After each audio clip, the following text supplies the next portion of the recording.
That works just the same, but it's 95% cheaper, and you can get it online at hims.com/joy. Through Hims, you'll get a free medical consultation to determine the ED medication that's. Good morning, Chatty House. I don't even think my audio's on.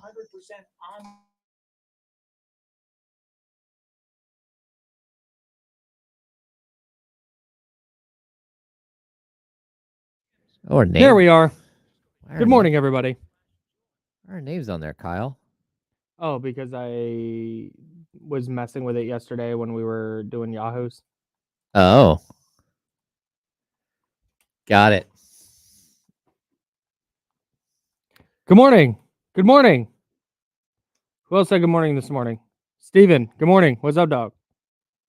Hello, friends. Who got the belt today? Did you say Wheezy got it? Wheezy got it. No, I don't think so. No, Serial Connection. Yahoo Connection.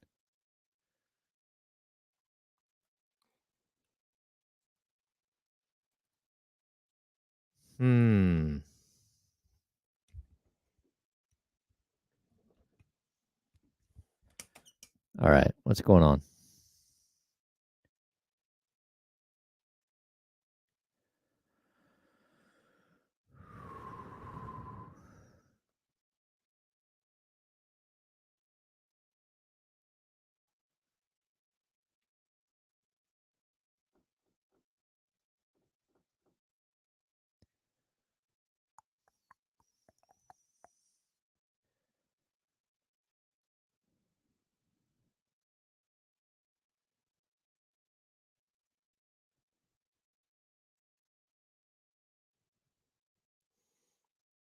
All right, we have about 20 seconds.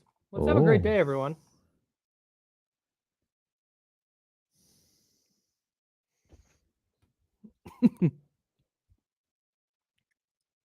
We got some Coach Darko audio, and I'm so excited to play it. And some more it's not breaking new. rumors. It's just an excuse to play that rant. Here we go.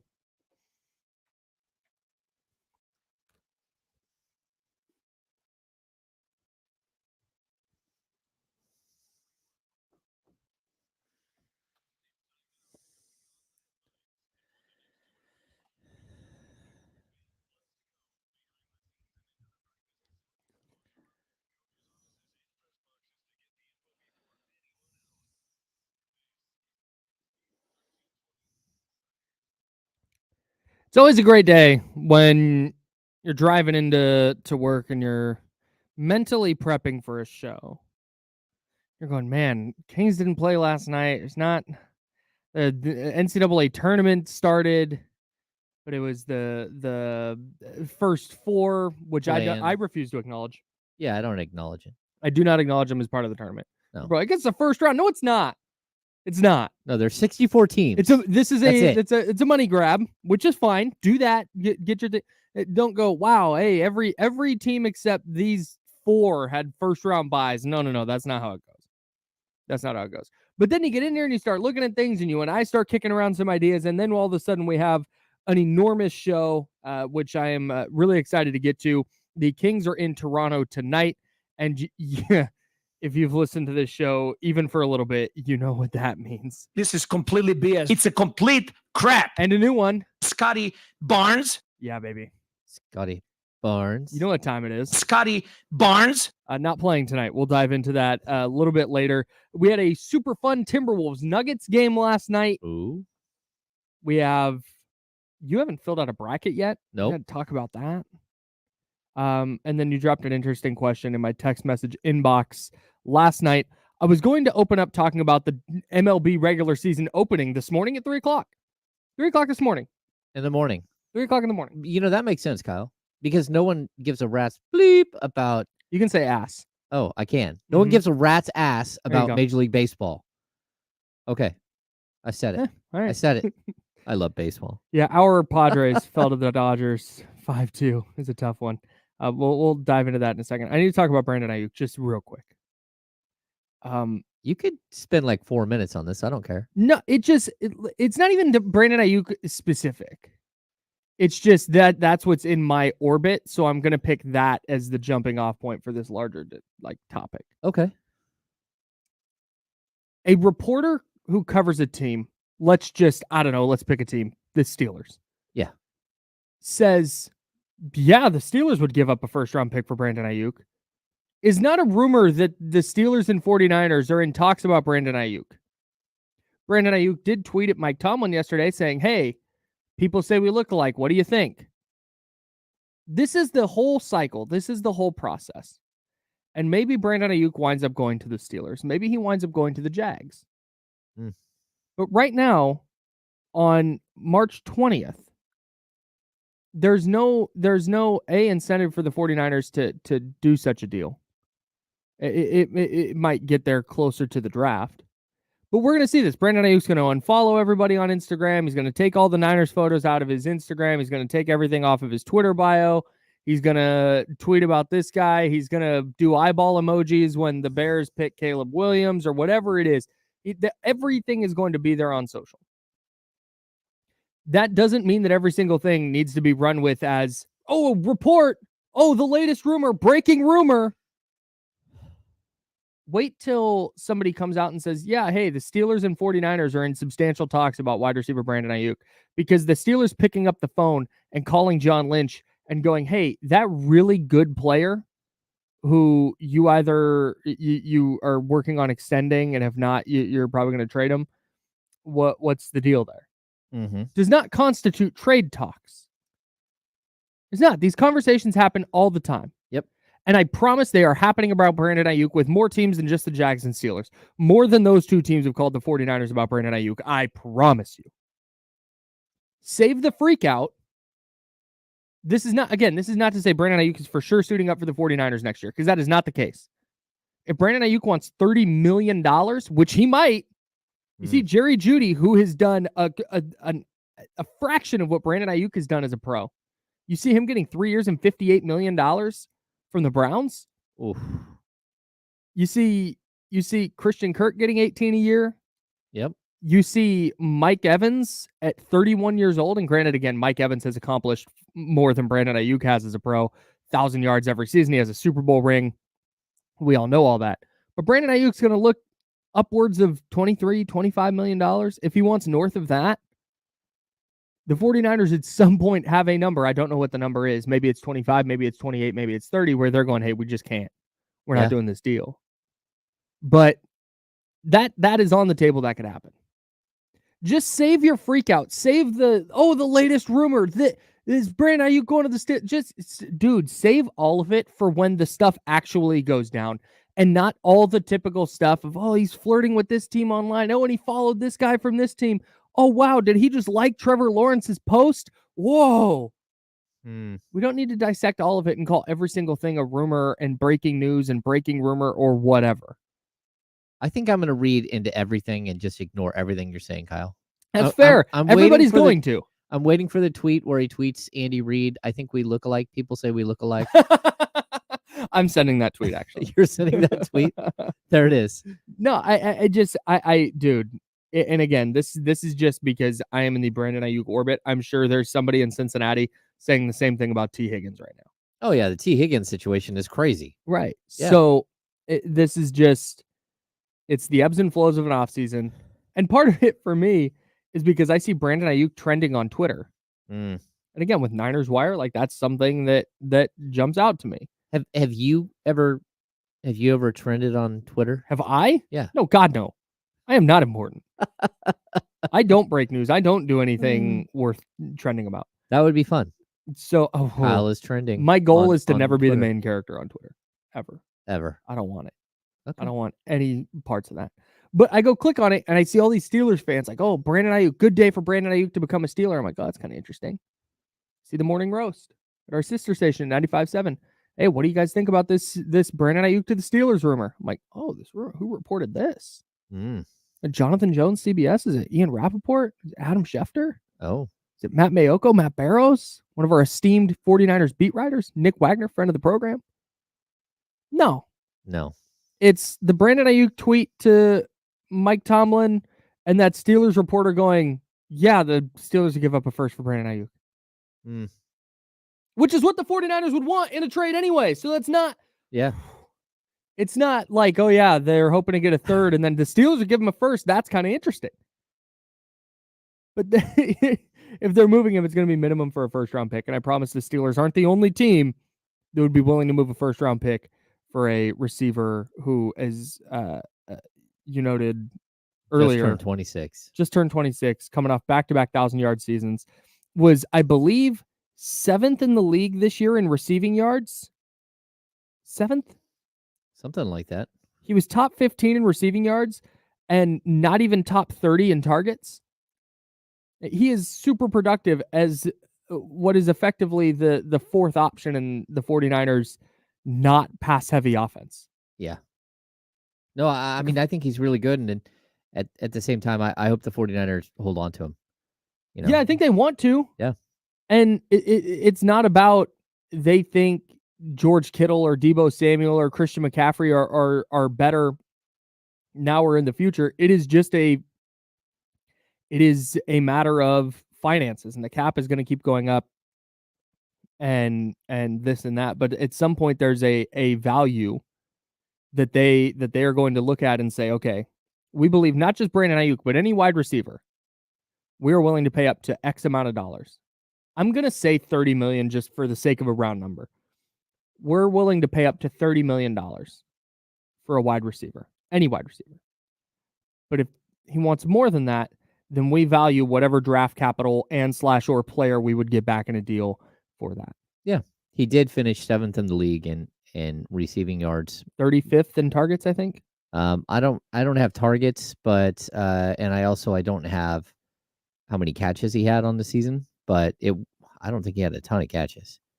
That's kind of the volume the volume was not high.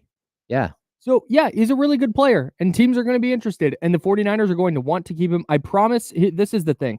I promise the 49ers don't want to trade Brandon Ayuk. Mm-mm.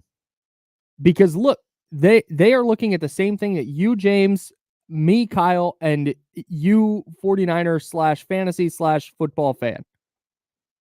We're all looking at the same thing. We look at Christian McCaffrey. Hey, you know what? In a couple of years, he's going to be 30. You're looking at George Kittle, and you go, hey, he turns 31 in October. George Kittle's 31. Mm-hmm. And you're looking over at Trent Williams, you're going, man, that guy's 36. Yeah, it's a 2-timeline thing, man. Yes. And he's the part bigger, of the 2-timeline with Purdy. The bigger, that's it. You have a quarterback who you have determined, and by the way, Deebo Samuel has this year and next year on his deal. And he will be, I believe, 29 or 30 when his next contract comes up. So the Brock Purdy element of this is why the 49ers, to me, have no and shouldn't have any interest in trading Brandon Ayuk, because that is, you have identified now, at least as far as I know, you have identified that Brock Purdy is your franchise quarterback. He is your dude. Mm-hmm. And he has a wide receiver over there who he has the utmost confidence in. And he has a wide receiver over there who cooks in the areas of the field where he is at his best. Middle of the field, intermediate throws, those deep throws. I know we don't think of Brock Purdy as a deep ball artist, but when you go look at all the metrics and this and that, he's one of the I'm not going to say best, most efficient deep ball throwers in the league. Yeah. He lives in that 25 to 30 yard range. Yes. Where Ayuk is really good. Lives. Really good. Yeah. So you have this receiver who matches perfectly with the franchise quarterback that you are hoping can take you into the next decade of Super Bowl windowdom. Yep. Jettisoning his favorite receiver? Probably not a great idea. Not a great idea, because if you look 3 years down the road, you're probably looking at no George Kittle. You're looking at either a diminished or no Christian McCaffrey, and you're probably looking at no Deebo Samuel, and you're leaving Brock Purdy, who, again, I think Brock Purdy is a really good player. Mm-hmm. I do not think that Brock Purdy could have taken the Chiefs wide receiving core to the Super Bowl this year. Oh, no. No, there's only one quarterback that could have possibly done that, and even that guy struggled. Exactly. Struggled. So you need weapons. You need to help him. Yeah. And there are not that many receivers who are 26 and younger who I would take over Brandon Ayuk right now. No. And the odds that you were going to go find that player in the draft, as good as this receiver class might be, you might be super high on this receiver class. You're going, man, it's Malik Neighbors and it's Marvin Harrison Jr. and it's Brian Thomas and it's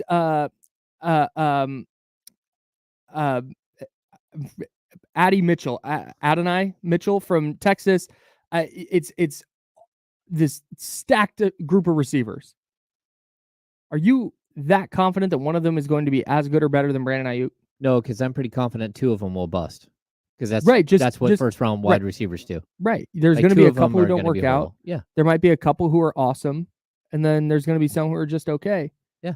So I'm the collective freak out about the Brandon Ayuk stuff does not take into account the fact that I don't think the 49ers have that much interest in moving him.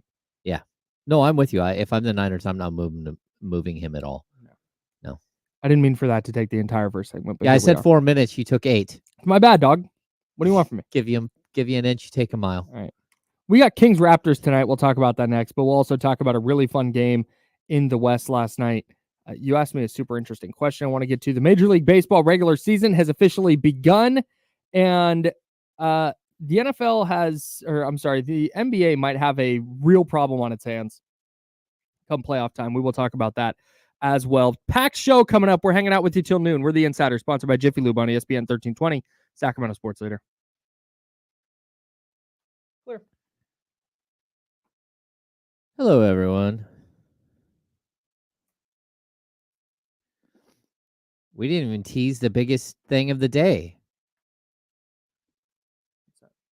Faraz Siddiqi. Oh, yeah. Our friend Faraz is coming in. Fantasy Wednesday. We're having a fantasy Wednesday. How's everyone doing? Thanks for a lot of you guys for showing up last night on the Kings Beat podcast.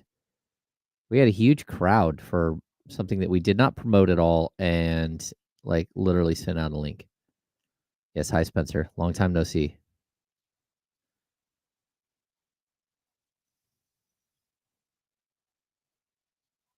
We had a marathon podcast last night. An hour and 40-minute podcast. Did not expect that. Yes, secure into Yahoo. I am tired. It's not the podcast. It's that it's hard to get to sleep after you got to like edit and post and all that stuff. That's my issue. Russell Hunt, do Kyle and James plan on attending any Oakland A's games this season? I don't think so. I did go to the reverse boycott last year, but yeah. I don't know. Michigan Wolverine, I don't even know if this means your caretakers weren't letting you on your phone to Because he's old. watch. Yeah. I am gonna go to some A's games this year. Oh? I won't pay to go to any, but it's more like I have like I want to go to one more with my folks. Okay. I have a couple groups of friends that I've been to a bunch of games with that I want to do one last kind of hurrah with. So I'll probably go to 3 or 5. Okay. Just and then I might do that. I might go with like I have a buddy who lives down there and I like we reconnected after not seeing each other for 20 years. oh nice, that's cool. Like junior high friend, high school friend. That's cool. Yeah. Yeah, just yeah, they can. They probably wouldn't do it like all their other extensions until closer to camp, and that's when they'll get the cap relief from releasing Armstead with that post June 1 designation. And this year is not the worry with because unless Ayuk is not amenable to it, they can structure the deal so that his $14 million cap hit for this year actually goes down. And then they kick that money into the future. But he may not be willing to do the deal like that. Lawrence Butler, Paul Blackburn, naming A's. Oh, yeah. Esti Ruiz, Blade, JJ Bleday, yeah. I think he's still on the team. Nick Allen. Zach Yeah, Geloff, Blade still. Zach Geloff, Yeah, Zach Geloff. Tyler Soderstrom, Shea Langoliers, Ryan Noda. Mm-hmm. Is Ledmus Diaz still there? I don't think Yes. Yes, he is. This is This is so wild. Oh, they picked up the dude from the Oh yeah, Giants. JD Davis. He's going to probably Of start at course. third base. Seth Brown. Seth Brown is still there. Is he? Yeah. Get out. Lefty pull hitter. Seth Brown is still with the Still A's? there. Still there. Steven Piscotty came back for spring training. Yeah, he's in camp. Yeah. That is shocking that Seth Brown is still with the A's. I can't probably name a single reliever. Coco Ooh. Crisp is not there. I think they lost Sam. The Brent left. Rooker. Oh yeah, Brett Rooker. Had no idea that Brent Rooker had 30 jacks last year. Oh yeah. No clue. Yeah. All right, here we go.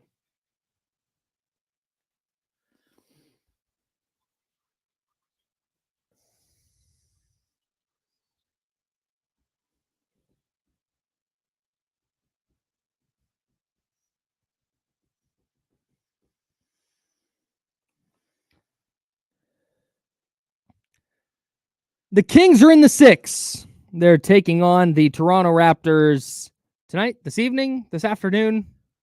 Something like that. Something like that. We've got some Kings-Raptors action. Let's dive in to that. This is the worst possible scenario for the Kings, James. It does not get any worse than this, Kyle. Sacramento is heading on the road to take on a 23-45 basketball team that is also shorthanded. Shorthanded teams are always the most difficult for Sacramento Kings. It is baffling, but the Raptors' entire starting lineup is out. All of them. All of them out. I mean, Gary Emmanuel Trent, Quickly. Gary Trent Jr. is there, but I don't think he was starting. But go ahead. Emmanuel Quickly. Jakob Poeltl. Scotty Barnes. That's 3. RJ Barrett. RJ Barrett's out. Yes, thank you. Yes. And I'm Chris missing one. Boucher is out, but Chris he's not Boucher, a starter. He's been out. Yeah. He's not a starter. Man, They got a lot of people out. this feels like a light tank. They've lost 7 straight. It does feel like a tank. They made those moves at the deadline. They let go of Pascal Siakam. They let go of OG Anunoby, but they bring in Emmanuel Quickly and they bring in RJ Barrett. And they are building around Scotty Barnes now. It's really clear that that they believe that Scotty Barnes is the face of their team. Well, he's one of the faces of the NBA. That's what many are saying. They are. They traded for Kelly Olynyk. I think people forget Kelly Olynyk. Oh is there? yeah, he's back in his home country. Yeah. He's Canadian, right? I think he is. Canadian. If he's not Canadian, he feels Canadian, so I'm rolling with it. No, it's they and with the way the East is laid out, I don't know if anybody's over here paying attention to what's happening in the East, but it is ugly at the end of it. At least Golden State and the Lakers are over 500 in the 9 and 10 spots. Not the case in the East. So when Toronto made these moves, they're going, hey, okay, maybe they're letting go of their 2 best players, but they still have Barnes. Emmanuel Quickly can definitely play. Maybe RJ Barrett, a little change of scenery, back also in his home country. Yep. Maybe he breaks out and nope. They are 23-45, outside looking in, and now it appears the tank is all the way on. Yeah, it does appear the tank's all the way on. I will say, for those who haven't been keeping up, RJ Barrett is dealing with an incredibly horrible tragedy. His 19-year-old brother passed away this last week after like a short illness. Don't even really know what happened there, but so he's away from the team dealing with that. But the rest of the guys, like, it's just kind of a weird situation. They feel like they're in full tank mode. Yeah, they were. I mean, they were. It was never great. It was never. They were never playing awesome. Mm-hmm. Like it was never. Oh man, watch the Raptors climb the East. But it looked like they were going to be competitive. They had a good game. Now there was this pre-Pascal Siakam trade against the Kings here a couple months back. But yeah, the East is like the Hawks are the 10 seed in the East right now at 30-38. They would be ahead of the they'd be tied with the Jazz right now, or a game up on the Jazz. Sorry, okay, we're the 12 seed in the West, and they're just they're comfortably the 10 seed in the East. It's funny too because when we talk about them, you think long, athletic, physical, and all of their long, athletic, physical players are gone in this game. So again, no Scotty Barnes, no Emmanuel Quickly, Like all of these guys, even Boucher has killed the Kings Mhm. historically. And then the Kings are They got Bruce countering. Brown. Yeah, but he's not long enough. He's athletic, but he's not. Yeah. He's not a big guy, and so I've got their projected starting lineup. I'm not sure that this will be what their starting lineup is, but we had Grady Dick, we've got Gary Trent Jr., Bruce Brown, Okai Abaji, and Kelly Olynyk. Mm-hmm. It's not a horrible starting lineup. Some of the basketball nerds I follow and listen to really like Ogbaji. Oh yeah. I Big watched him fans. play at the Final Four in New Orleans. Like he's very good defensively, and he can knock down a three. But outside of that, there isn't a lot of like extra to his game. Can I tell you something that I have been thinking a lot about today? Uh-oh. Probably an unhealthy amount. I'm trying to figure out who Grady Dick is going to jersey swap with. Oh. Yeah. I can't think of it. I can't find any good ones. No. No. I don't think the Kings have somebody who No. who kind of fit into this. No, he swears up and down that it's because It's all innocent. that he and Anthony Black from the Magic, they swapped jerseys because they were both the class of 2023. Oh, of course. So maybe it'll be Colby Jones Oh, there you go. or Jalen Slauson. Man, the Kings have let us down in this specific. I know, man. They this really need to specific- reconsider their roster build for our entertainment. Yes, I totally agree. Uh, For the Kings, we've got Fox, we've got Keon Ellis starting.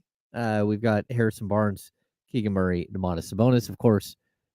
No Kevin Huerter. Kevin Huerter he's been diagnosed with a dislocated shoulder.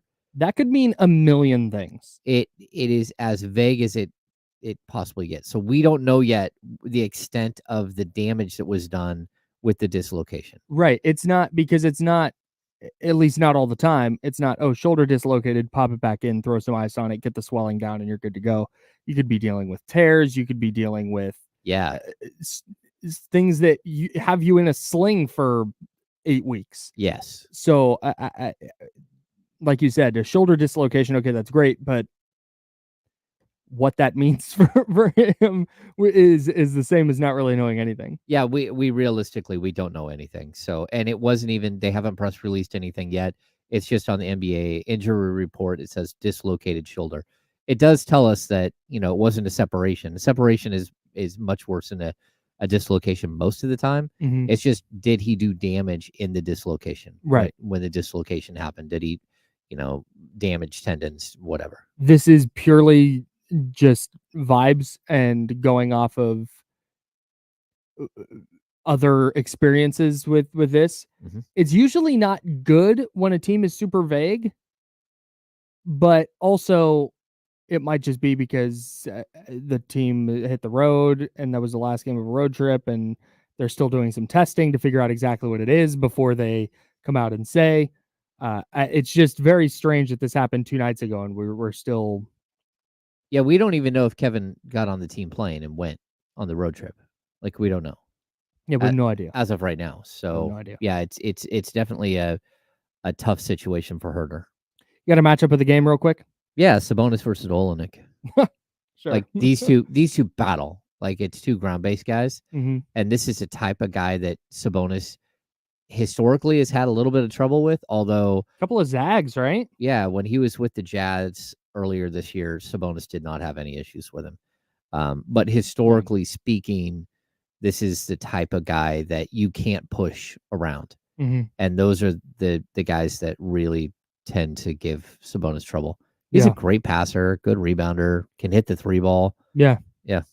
Yeah, no, I don't. I think I'm with you. Just when you go kind of look up and down this version of the Raptors roster that we're going to see tonight, there's just not a ton of interesting stuff. One for me that jumps out is Coach Darko Rajokovic against the officials. How's possible is Scotty Barnes, who is all-star caliber player in this league, he goes every single time to the rim with force and trying to get to the rim without flopping and not trying to get foul calls. He gets 2 free throws for the whole game. How's that possible? How are you going to explain that to me? If that's the case, just let us know so we don't show up for the game. An iconic moment in NBA history. Spectacular. And it spawned This is completely BS. radio drops It's a everywhere. complete crap. Scotty Barnes. He's wonderful. I hope. Obviously, I want the officials to be irrelevant every single game. Yep. I don't want to hear about them. I don't care about them. I don't want them to be a factor. I hope that's the case tonight. However, if I can get like a 2-point Kings win because of a couple of bad calls on the Raptors down the stretch, I'd take it. I would not mind seeing him go crazy again. I need him to call Gary Trent the face of the league. Yeah, exactly. Kelly Olynyk, who goes to the rim every time with force. The face of Canada. we think. All right, we'll have the like we said earlier. This is the most dangerous possible matchup for the Kings. Bad team, shorthanded. How do they avoid losing this one? We'll tell you in a bit on ESPN 1320 Sacramento Sports Leader. We're clear.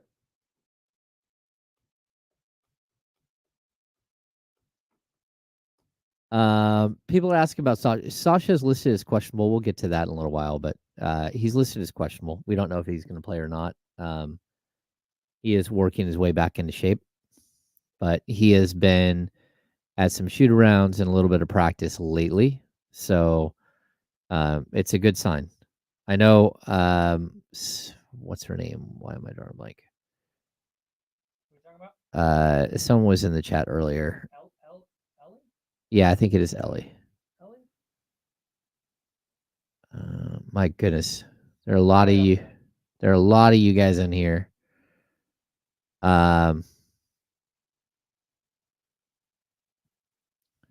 Let's see. Oh, Emmy. Yeah, Emmy brought up earlier that, hey, we were talking about, I said there's a possibility he wouldn't return this season. Yeah, like, look, I think when you look at what's happening right now with Trey Lyles, that changes everything. Like, the Kings need somebody really, really badly. And I know there's, a couple of weeks of the season left. We're down to like 3 weeks of the season. Like, I don't know if the Kings had a choice how this thing would work out. Just because he's been gone, he's missed a lot of time, and their rotations have changed and everything else, and you're trying to get a guy healthy and back out on the court. Yeah. Dick Herder's pretty funny. Yeah, fingers crossed Sasha comes back. Sorry, I was locked in.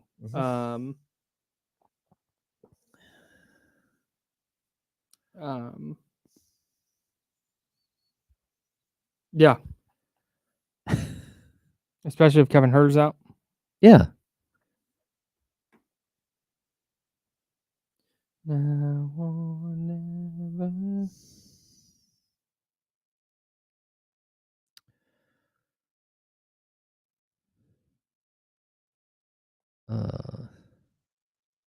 Let's see.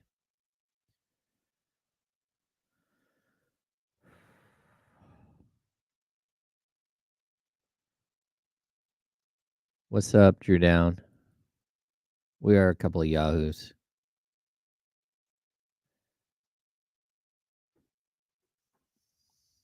Two minutes. I forgot my water bottle in the car. I'm gonna have a headache later. Oh, that's not good. Why don't you just go get a Odyssey glass and fill it with water out of the tap and out of the... I guess I could do that. Yeah. Boom, boom. Wait, clip what? Clip what? What did we say? I don't know. We said nothing.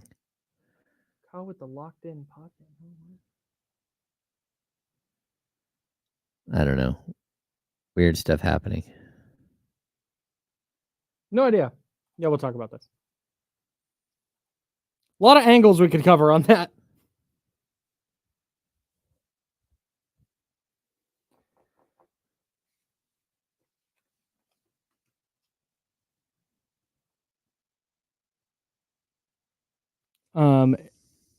If anybody has not read Arif Hassan's piece about the Draft Network. If you have ever utilized the Draft Network's content, I highly recommend going and reading that wild ass piece.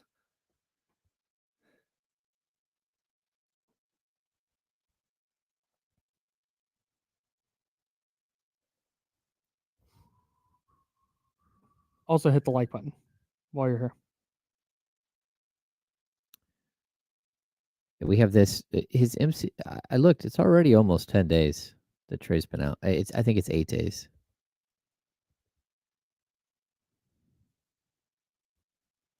I was looking this morning. Sean had a great video that captured the actual injury itself.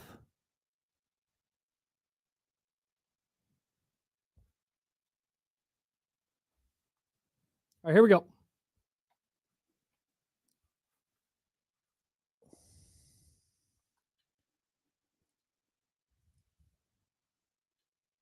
Now, back to the Insiders with James Ham and Kyle Madsen, brought to you by Jiffy Lube on ESPN 1320.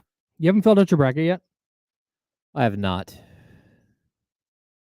Hmm. Kind of avoiding it. Why? I don't know. I haven't watched a ton of basketball. Yeah. A ton of college basketball.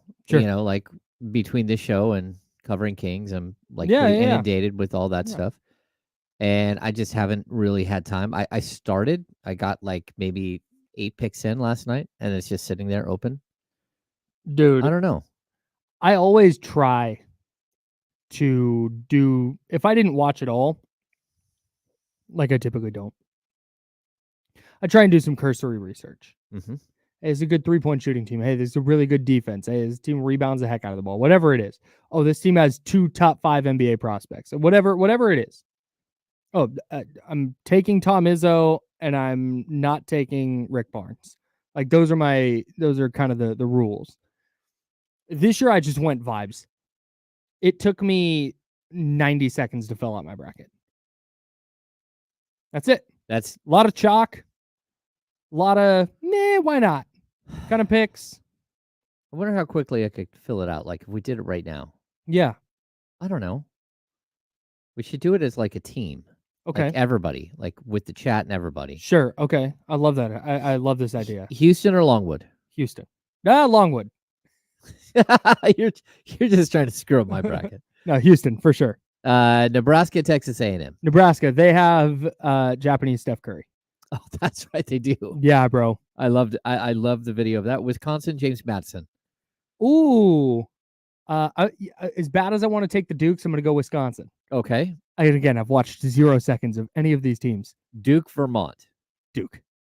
Okay. Texas Tech, NC State. I'm going NC State. Okay. I like There it that. is. I like that. Go Kentucky, Oakland. I'm Kentucky. going Kentucky. Yeah. Florida, Boise, Colorado. Is that what that is? Oh, that's probably a play-in game. It's a 7-10. Okay. I'm gonna go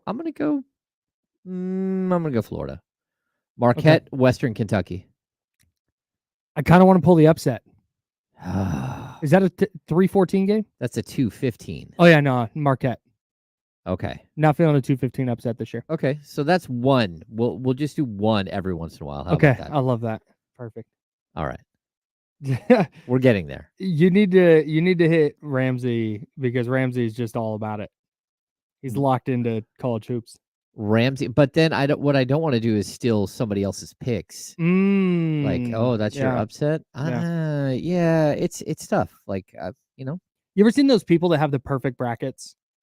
Like every once in a while, there will be somebody who nails it. It's been years though. Right. It Remember used to happen. Well, there was a kid that one year who did it, and he doesn't have television, Oh, and he just read scores in the newspapers okay. and filled out like an almost perfect or an exact. If I ever did that, I won't. But if I ever did, you'd never hear the end of it. No. I would open every single show. I would take 15 minutes to open the show, our first segment. In fact, you know what? I would switch our clocks so the first segment was longer, and I'd be like, James, you can pull up at 10:30. I got something to say. And I would open every single show with, hello, this is Kyle Madsen. He's James Ham. He'll come back in a little bit because I picked a perfect bracket in the NCAA men's basketball tournament. You get like a face tattoo at 64. Ooh, yes. Yes. I would get the whole bracket tatted on my back. That's right. Like the whole bracket. Yeah, the entire thing. My artist is a buddy of mine. Shout out to Kevin Shelbert and Tattoo 925 out in Martinez. That'd be sick. We went to high school together. He was a year ahead of me in high school, and then he went to Sac State and did video for the football program at Sac State. Great guy. And now he's a tattoo artist. And I typically only do things that I think he would enjoy doing. Like, because I want to make sure he's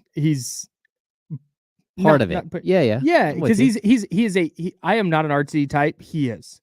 So I come to him with ideas. I throw this out, and he kind of maps it out in a way that fits my style and his. Okay. It's great.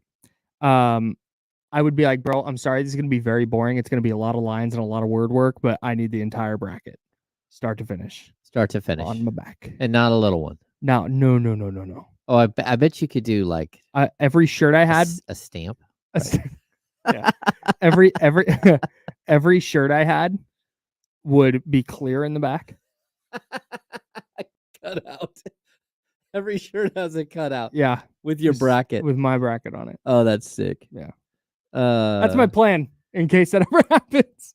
I don't think it's happened for a long time though. Like it's mathematically, it's one of the most difficult things, but like I don't think it's happened in maybe a decade, maybe 15 years. It's been a long time. Yeah. Wild. What's always funny is after the first day, because you think about the millions of brackets that get submitted to like ESPN everywhere. It's just insane. Yep. And there will be like 2 big upsets in the first weekend. And ESPN are like, there are 14 perfect brackets left. Oh my God. Yeah, but it's usually by day 2, everyone's done. Well, what's crazy is the year that was it UMBC knocked off Virginia, the 16 beat the 1 finally. Uh-huh. And there were still thousands of perfect brackets after that. I'm like, come on. Yeah. Because it's not just they picked every 16 over 1. So were they all UMBC students / alums who just picked their team in the first round and happened to run into it? Maybe. I have no idea. But there were so many perfect brackets left. That's, it felt like some chicanery. Like I've done okay in brackets, but that's one of the reasons why I don't do it is because, like we are like basketball. Well, at least I cover basketball. So if I put out a bracket and I come in last place out of like 250 people, like I'm going to be ridiculed. Like, mercilessly. It's going to be brutal. Yeah. So, that's why I'm very upfront. Don't ask me about fantasy football. Faraz Siddiqi, by the way, coming up at 11:15. Oh yeah. Faraz, if you're not familiar, is typically with us on Fridays during football season, answering your fantasy football questions. Well, free agency has been nuts. And so James and I want to touch base from a fantasy angle. Perspective, yeah. So Faraz is going to jump in with us and talk about some of the free agency movement. I also think he's a Knicks fan. Talk a little hoop with him, too. Oh, okay. Yeah, he's a New York guy. So this is, where were we? Where was I? Brackets. Oh, that's right. Fantasy football. I always tell people, I have a Niners blog, NinersWire.com. I have a podcast. I do radio. I am not super locked in from a fantasy perspective. Okay. Like, should I start George Kittle this week? Man, I don't know. I don't. Maybe. Have you looked at the weather where he's playing? Yeah, like sometimes George Kittle will give you 9, $120, and 2 tutties, and sometimes he'll give you 2 catches for 6 yards. I've given up trying.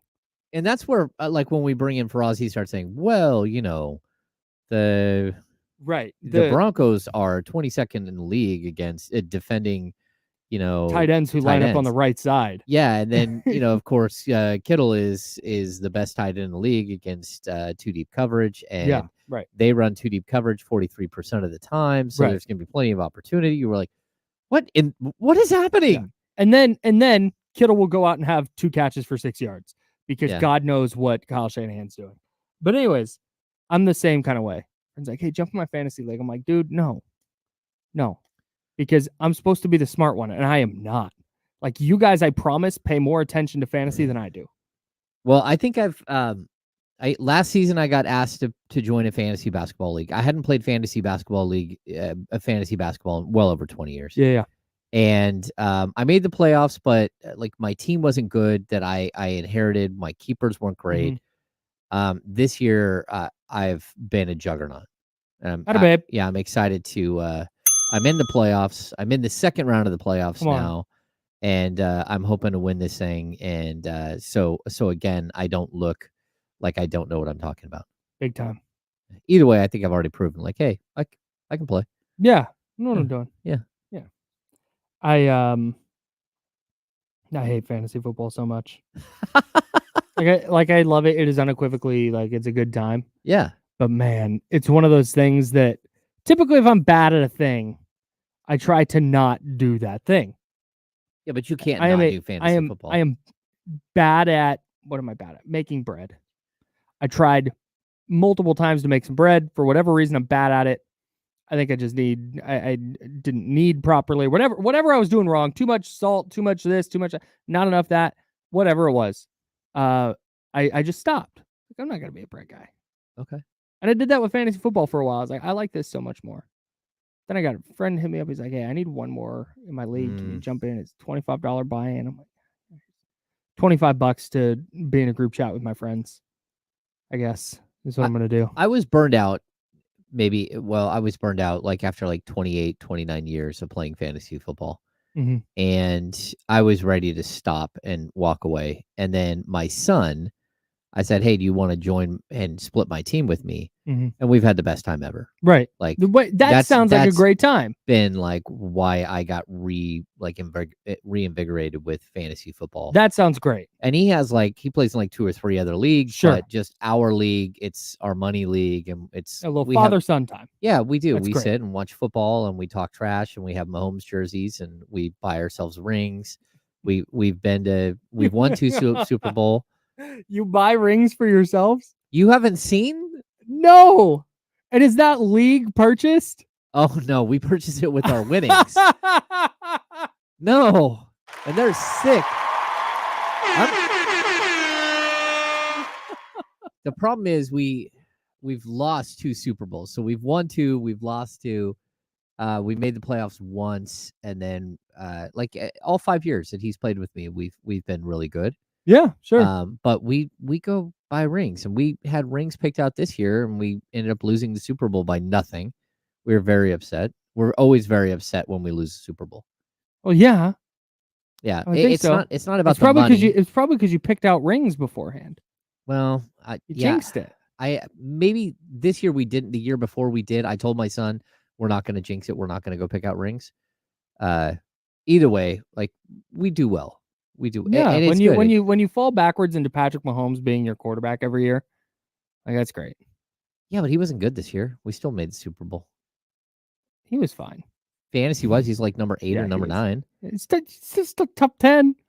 Well, yeah, but in 12-man league, and he's your number. What about one pick. Hang on, stop. We're talking about what about the 3 previous years, the 4 previous years? God, he's been in the league for so long. The 5 previous years. Yeah, no, he's been good. Like our first Super Bowl, he carried us. He carried us all the way to Super Bowl. He's gonna do it again this year. Yeah, we're savvy, man. We've decided to go all in on wide receivers. We had like 7 wide receivers at like 1,000 yards. Nice. We're just stacked.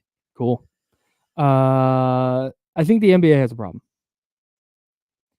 and it is that they have ramped up the physicality, or excuse me, let me back up. The officials have started swallowing their whistles. That was kind of a bar. And we're seeing points go down. We're seeing fouls go down. We're seeing defensive ratings come up. And I don't think it's a coincidence that all of this happened after an all-star game where a team scored 211 points. And Adam Silver very clearly upset by that. So we are seeing a more physical brand of basketball here over the final 25 games. And honestly, I'm here for it. I think it's fine.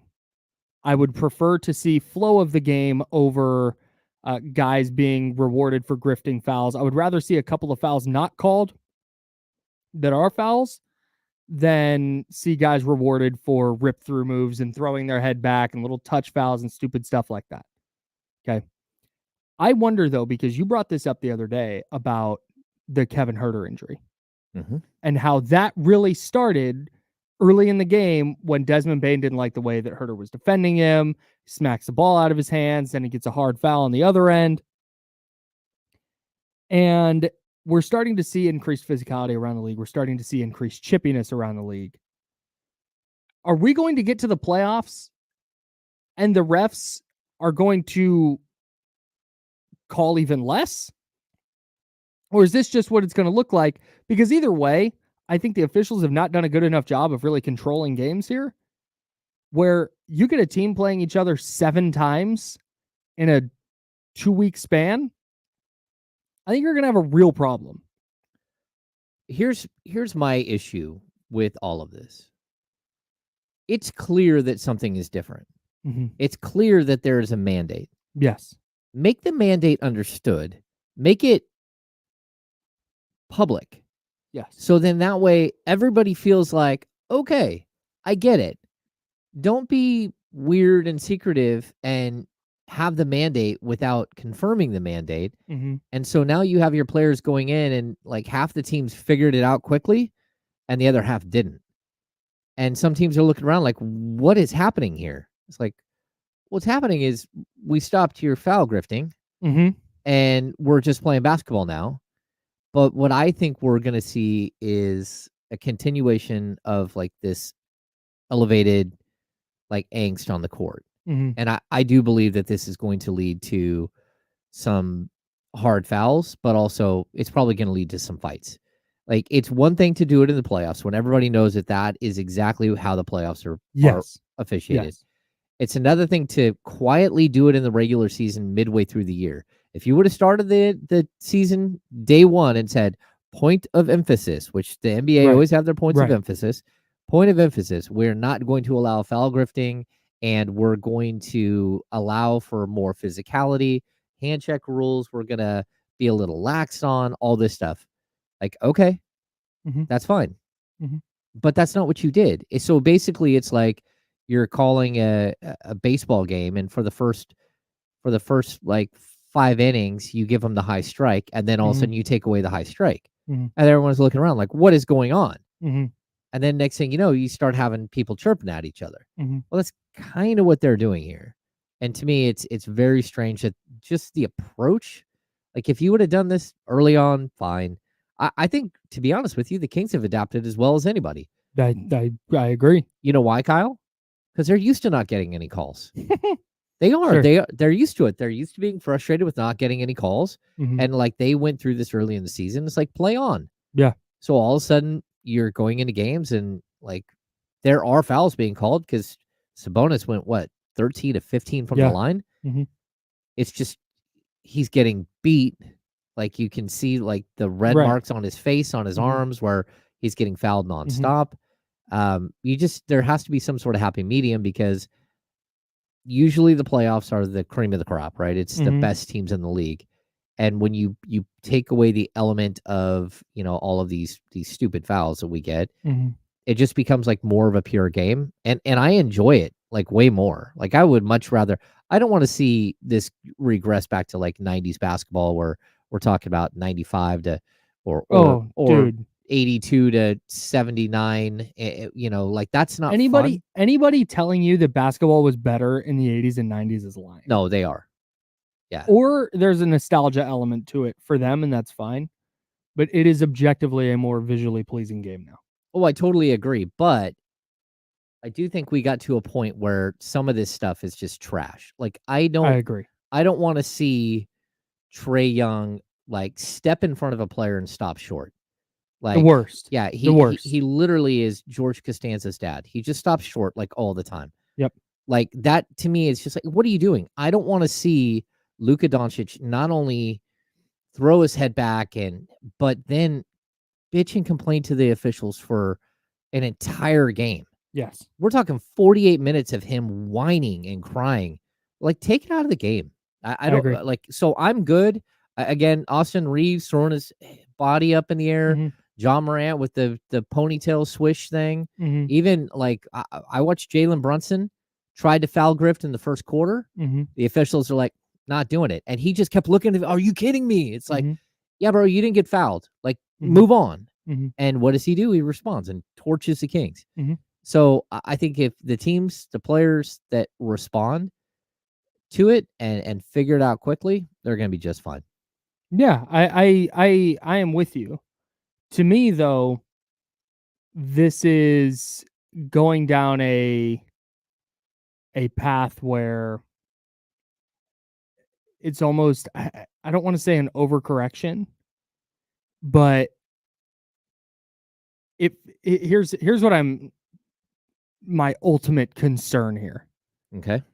is that we're going to get such chippy basketball, which is fine. Somebody in the chatty house said, "Hey, I actually prefer I like chippy basketball. It's a good time," and I'm with you, man.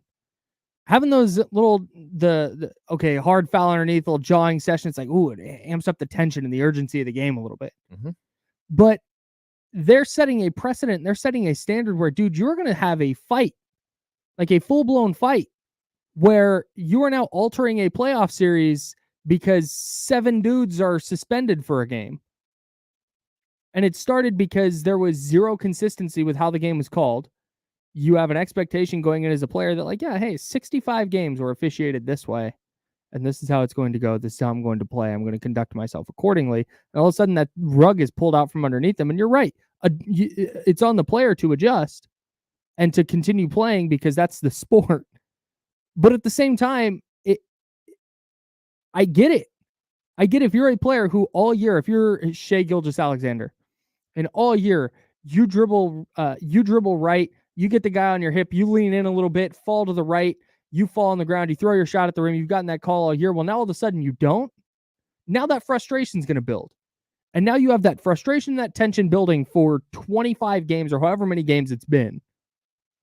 And now you go into the playoffs where you're seeing the same team 7 times and that frustration continues to build. Maybe I'm way overthinking this, but it feels like when you watch kind of around the league and you hear all about this, now the players are going to be aware of it. There's going to be such a spotlight on physicality that we've not seen before in the playoffs, because it's always a thing, right? That's always game's more physical in the playoffs. Okay, that's great. But the game's more physical now. And what that looks like in the postseason concerns me a little bit.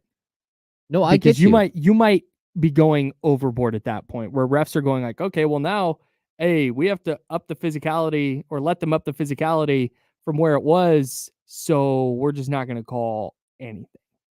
I get it.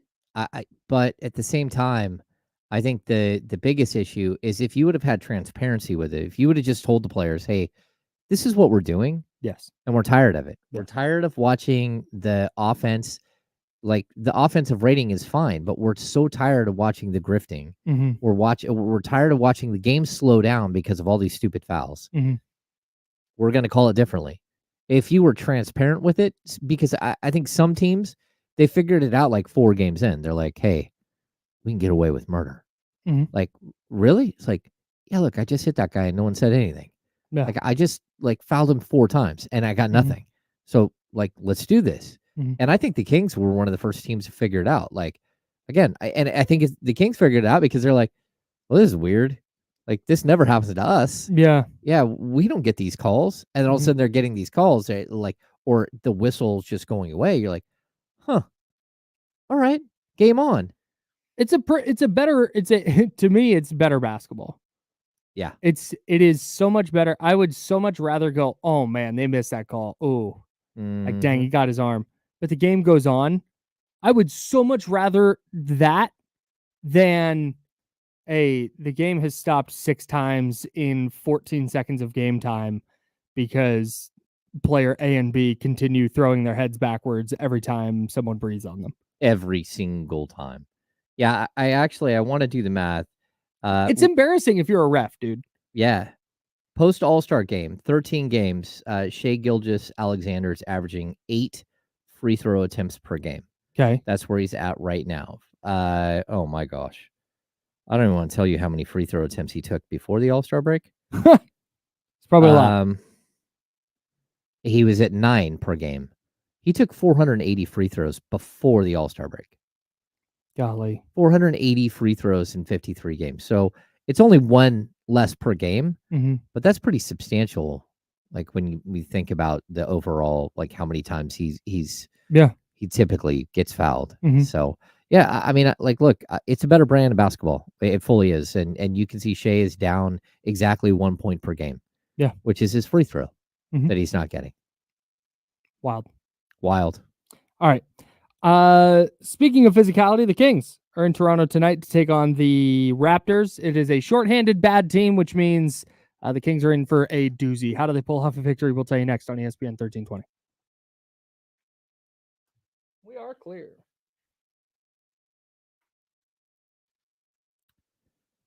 It also doesn't help that Shea is shooting 28.2% from 3 over the last 8 games. Ooh. He's done that a couple of times this season, though. Oh, there's Charlie. Wow. Check this out. Shea shot 40% from 3 in January, 60.6 in February, and 28.2 this month from 3. So, Charlie, how are Charlie? You? We're not Still on. recovering from the excitement of the Colorado State Virginia game last night. Boy, they were. I don't think Virginia got in on the reputation of being in the ACC. Not at all. That was a tough watch. And if you're Stanford and Cal, how do you feel about being in that conference?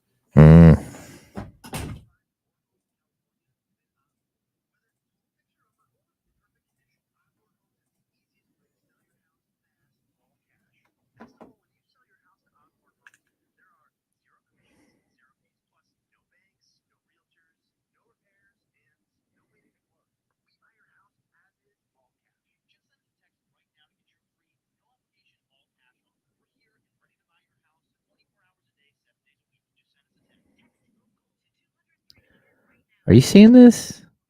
Police in Florida have been searching for Detroit Lions cornerback Cameron Sutton for about 2 weeks after an arrest warrant was issued over his alleged involvement in a domestic violence case.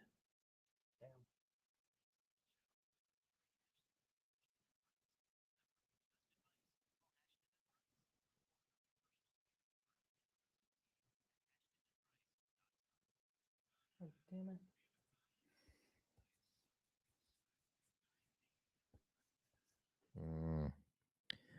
I'm hoping Isaiah Thomas gets to play. Me too.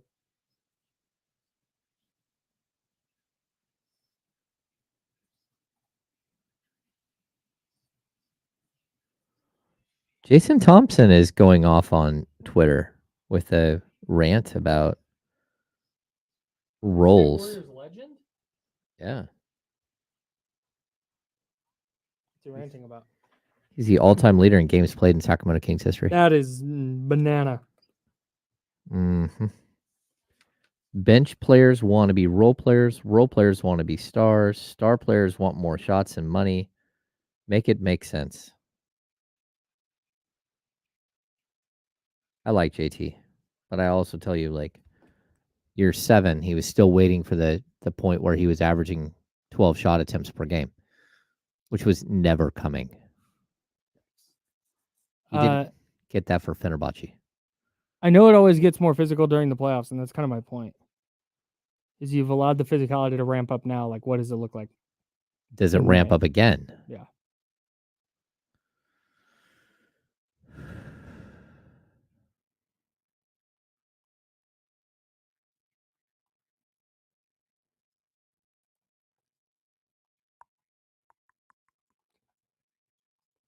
Jason Thompson.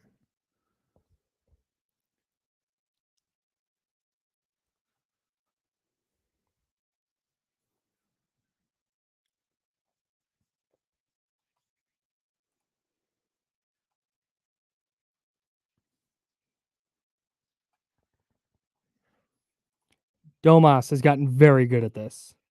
The savvy vet push off. I love a savvy vet push off. Well, he uses a ball to clear space, which I know the Warriors complained about, but he'll turn into a player and shove them with the ball, and then Dude, if you get away with it, do it. I don't It's the same, dude. I love when a receiver. This is not like me joking. The receivers who are really good at just creating that little separation with just like a little put. Oh, Yeah. it's like, man, that's tough.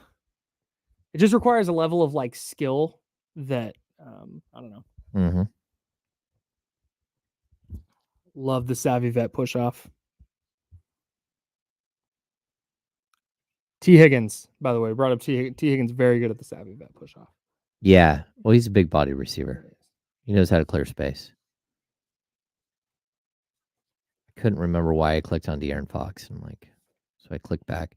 De'Aaron Fox has 454 games played in a Kings uniform. He should hit right around 470 by the end of the season. All right, here we go.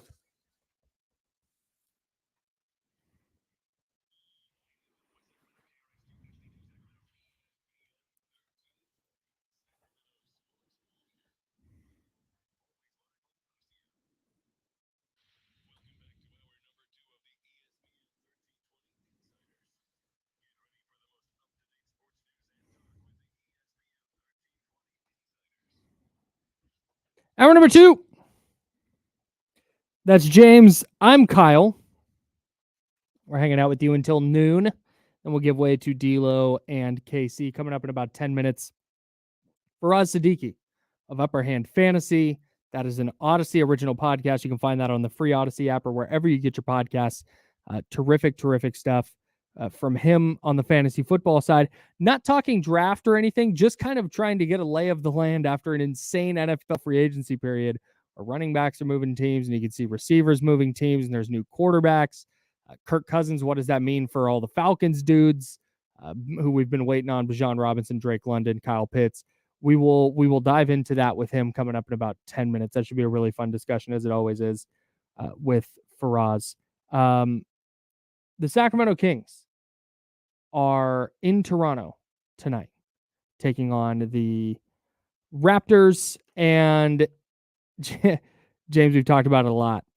This is one of those instances where you go into it going, all right, it's a game the Kings should probably win by a lot. Mm-hmm. And we can't do that because we saw what happened against Memphis, a bad team that was shorthanded. Yeah, I mean, it's who you are, right? So That's Scotty it. Barnes, RJ Barrett, Chris Boucher, Jakob Poeltl, Emmanuel Quickly are all out for the Raptors. The tank is in. I do think that there is a little bit of an interesting twist here. The Kings haven't had a stretch where they've had multiple rotational players out of action since early in the season when Trey Lyles and then De'Aaron Fox got hurt.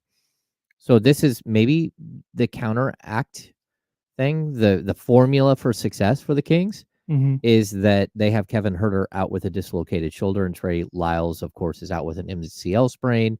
Sasha Vezenkov has been upgraded to questionable after being out for over a month with a grade 3 ankle sprain. That's so odd. Was that the first? Is that the first update that we've gotten on Sasha? We haven't even really got an update outside of he just showed up on the injury report as questionable. Huh. Yeah. Very strange. So he was supposed to be reevaluated in 4 to 6 weeks, and I can't remember the exact date of the injury, but I want to say it's around February 19th or something. Well, typically, and the reason I say this is odd is not some shenanigans or anything. Typically, though, is it not that there's a reevaluation in 4 to 6 weeks? Then there's another release of, okay, he's been cleared for contact. He's been cleared to practice. He's going to return to X, Y, and Z. Yeah, we have not got he's returned to competitive. No. So yes, there is typically a point. Weird. Yeah. So again, Sasha hasn't played since, it's February 9th. That's when he injured his ankle against Denver. And then it was during practice a couple of days later that he injured his ankle badly. So maybe a day later. It was between the 9th and so they flew to OKC. I think they had a practice in Oklahoma, and he got injured at that practice and has been out since February 11th. So 4 to 6 weeks. We're right in that time frame. Yeah. So I mean it makes sense. It just I kept waiting on he's been cleared for contact. Okay, he's returning to practice. He's ramping up. Be reevaluated in a week. Hope to return this game. No, I mean, It's- we heard Which is weird. rumor It's kinda that odd. he practiced this weekend. And the only way I heard is because some people were discussing because they had coaches officiating, Mhm. and someone said, "Oh yeah, you totally missed that foul, Sasha. It Mhm. got me on the arm, and you totally missed that." I'm like, Sasha. Well, when did he start practicing again? Yeah. So yeah, I mean, this is a break from the norm, and I don't know, like, I don't want to get into it too deep, but Sure. it is what it is. Yeah, I was just surprised that he just showed up on the report as questionable. But hopefully, back tonight. Yeah. Kings need him with Trey Lyles and Kevin Huerter both out. Let's get into some keys to victory for your Sacramento Kings tonight. James, what is your first key? My first key is let Keon Ellis get comfortable. This could be a long-term situation. We have no idea how long Kevin Huerter's out for because we haven't got an update on what exactly is going on with his shoulder outside of it being dislocated. This could be a situation where Keon Ellis, a young player, really needs to settle in and become who he's going to be as a player. And if you can do that quickly, he might not ever let go of the rope here. This might be a, dare I say, Wally Pipp situation. Yeah. Where somebody decides, unfortunately, to miss some time, and you go to someone else, and that someone else impacts winning in a different way. I'm interested to see how he, like you're saying here, responds to, hey man, you're it. Yeah. This isn't, hey, you're starting tonight. You might start tomorrow, but also you might not. And we'll see. This is hey bro, this is your job for the time being.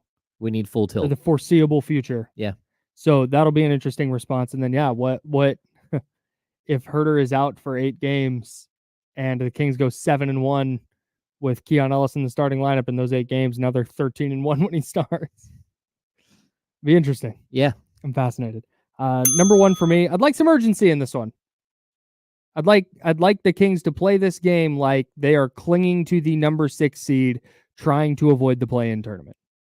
That this can't be a lollygag out. Oh, first game on a road trip. We're in Toronto. Bad team. Oh, dang, we're down 3 at the end of the first quarter. Let's tie it at halftime. No.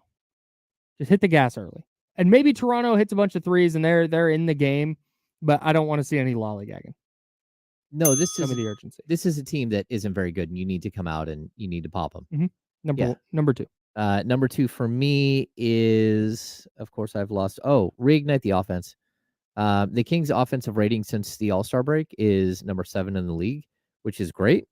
But we've seen sort of, with the officiating changing, they've mucked it up a little bit, and I'd like to see them get out. 120 is a number. You score 120, you win if you're the Kings, and I would like to see them push for that.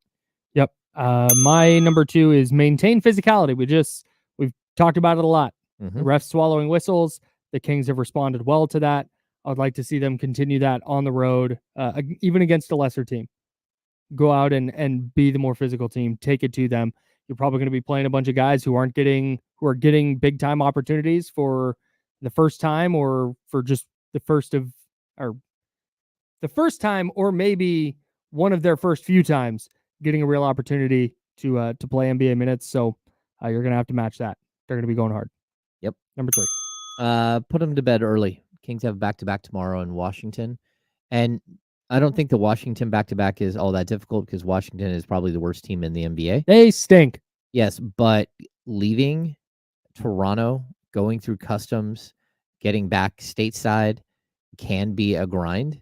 And so there is a possibility you don't get in until 3 a.m. This is one of those games where if you can beat a team early and rest some of your starters, that's a good thing. Yeah, it sure would be. I'm not buying that they will, but yeah, me could too. use it for sure. Number 3 for me, it's Chris Duarte time.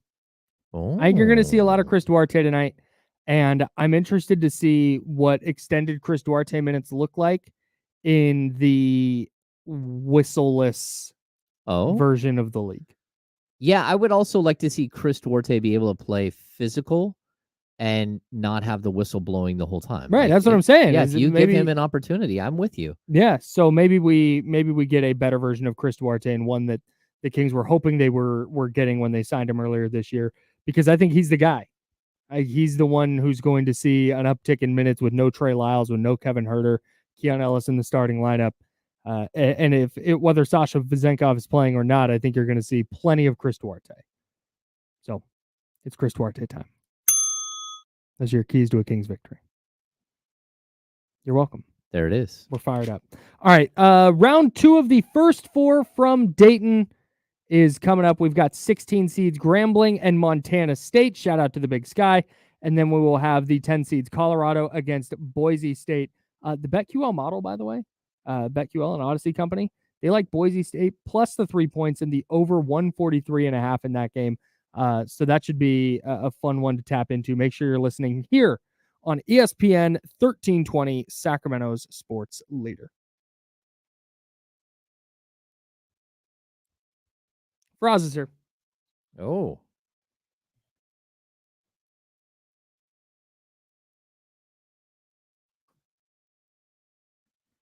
I got the Kings at 34-4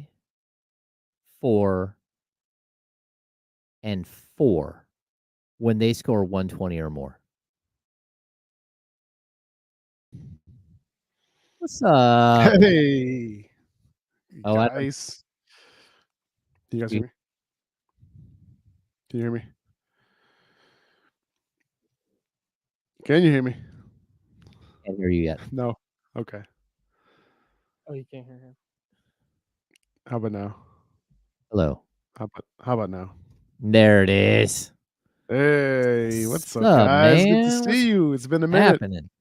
I know. Like, it's been chaotic, so long. man. I don't like. I'm sure. I mean, Kings. Yeah, I'm sure, man. I'm sure things are crazy on your side, man. Yeah, I was just telling Kyle the Kings this season, when they score 130 or more, 120 or more, they're 34-4, and then when they Sounds like- score yeah, that's not good. Sounds like a nice formula. It is a nice formula because if you're 34-4 and you're on the season, what is their record? Man,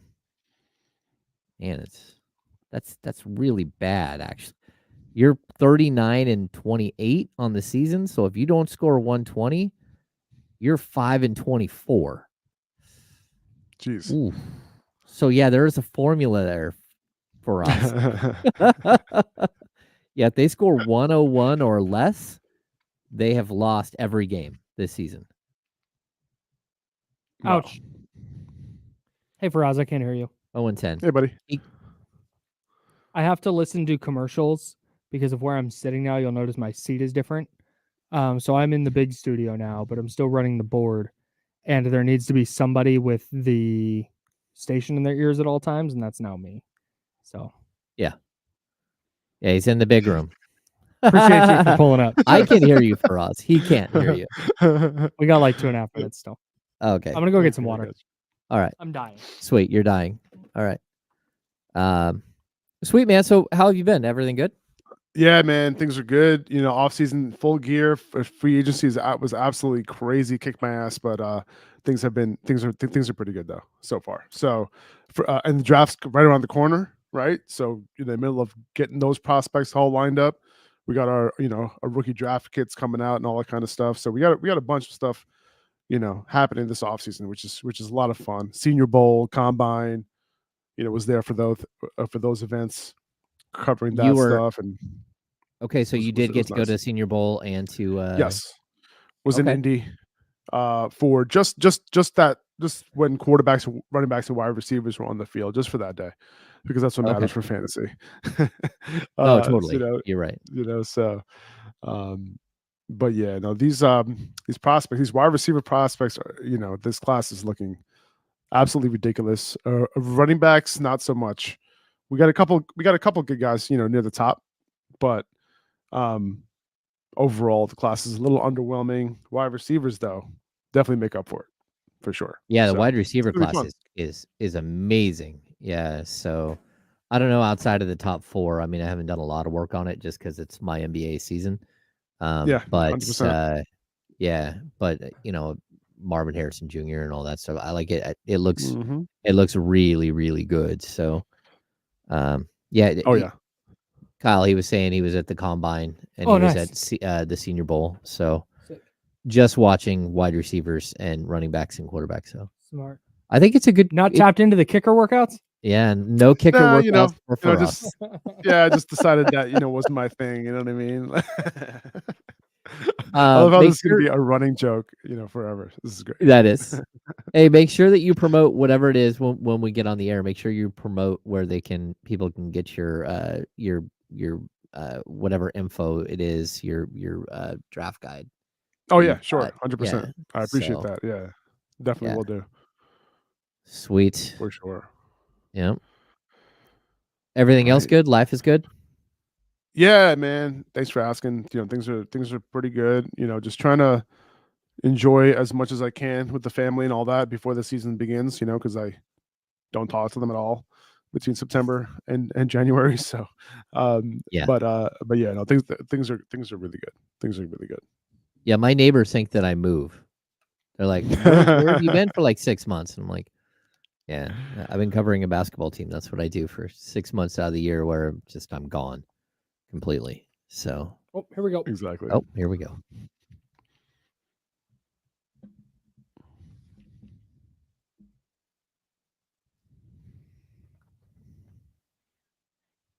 Now, back to the Insiders with James Ham and Kyle Madsen, brought to you by Jiffy Lube on ESPN 1320.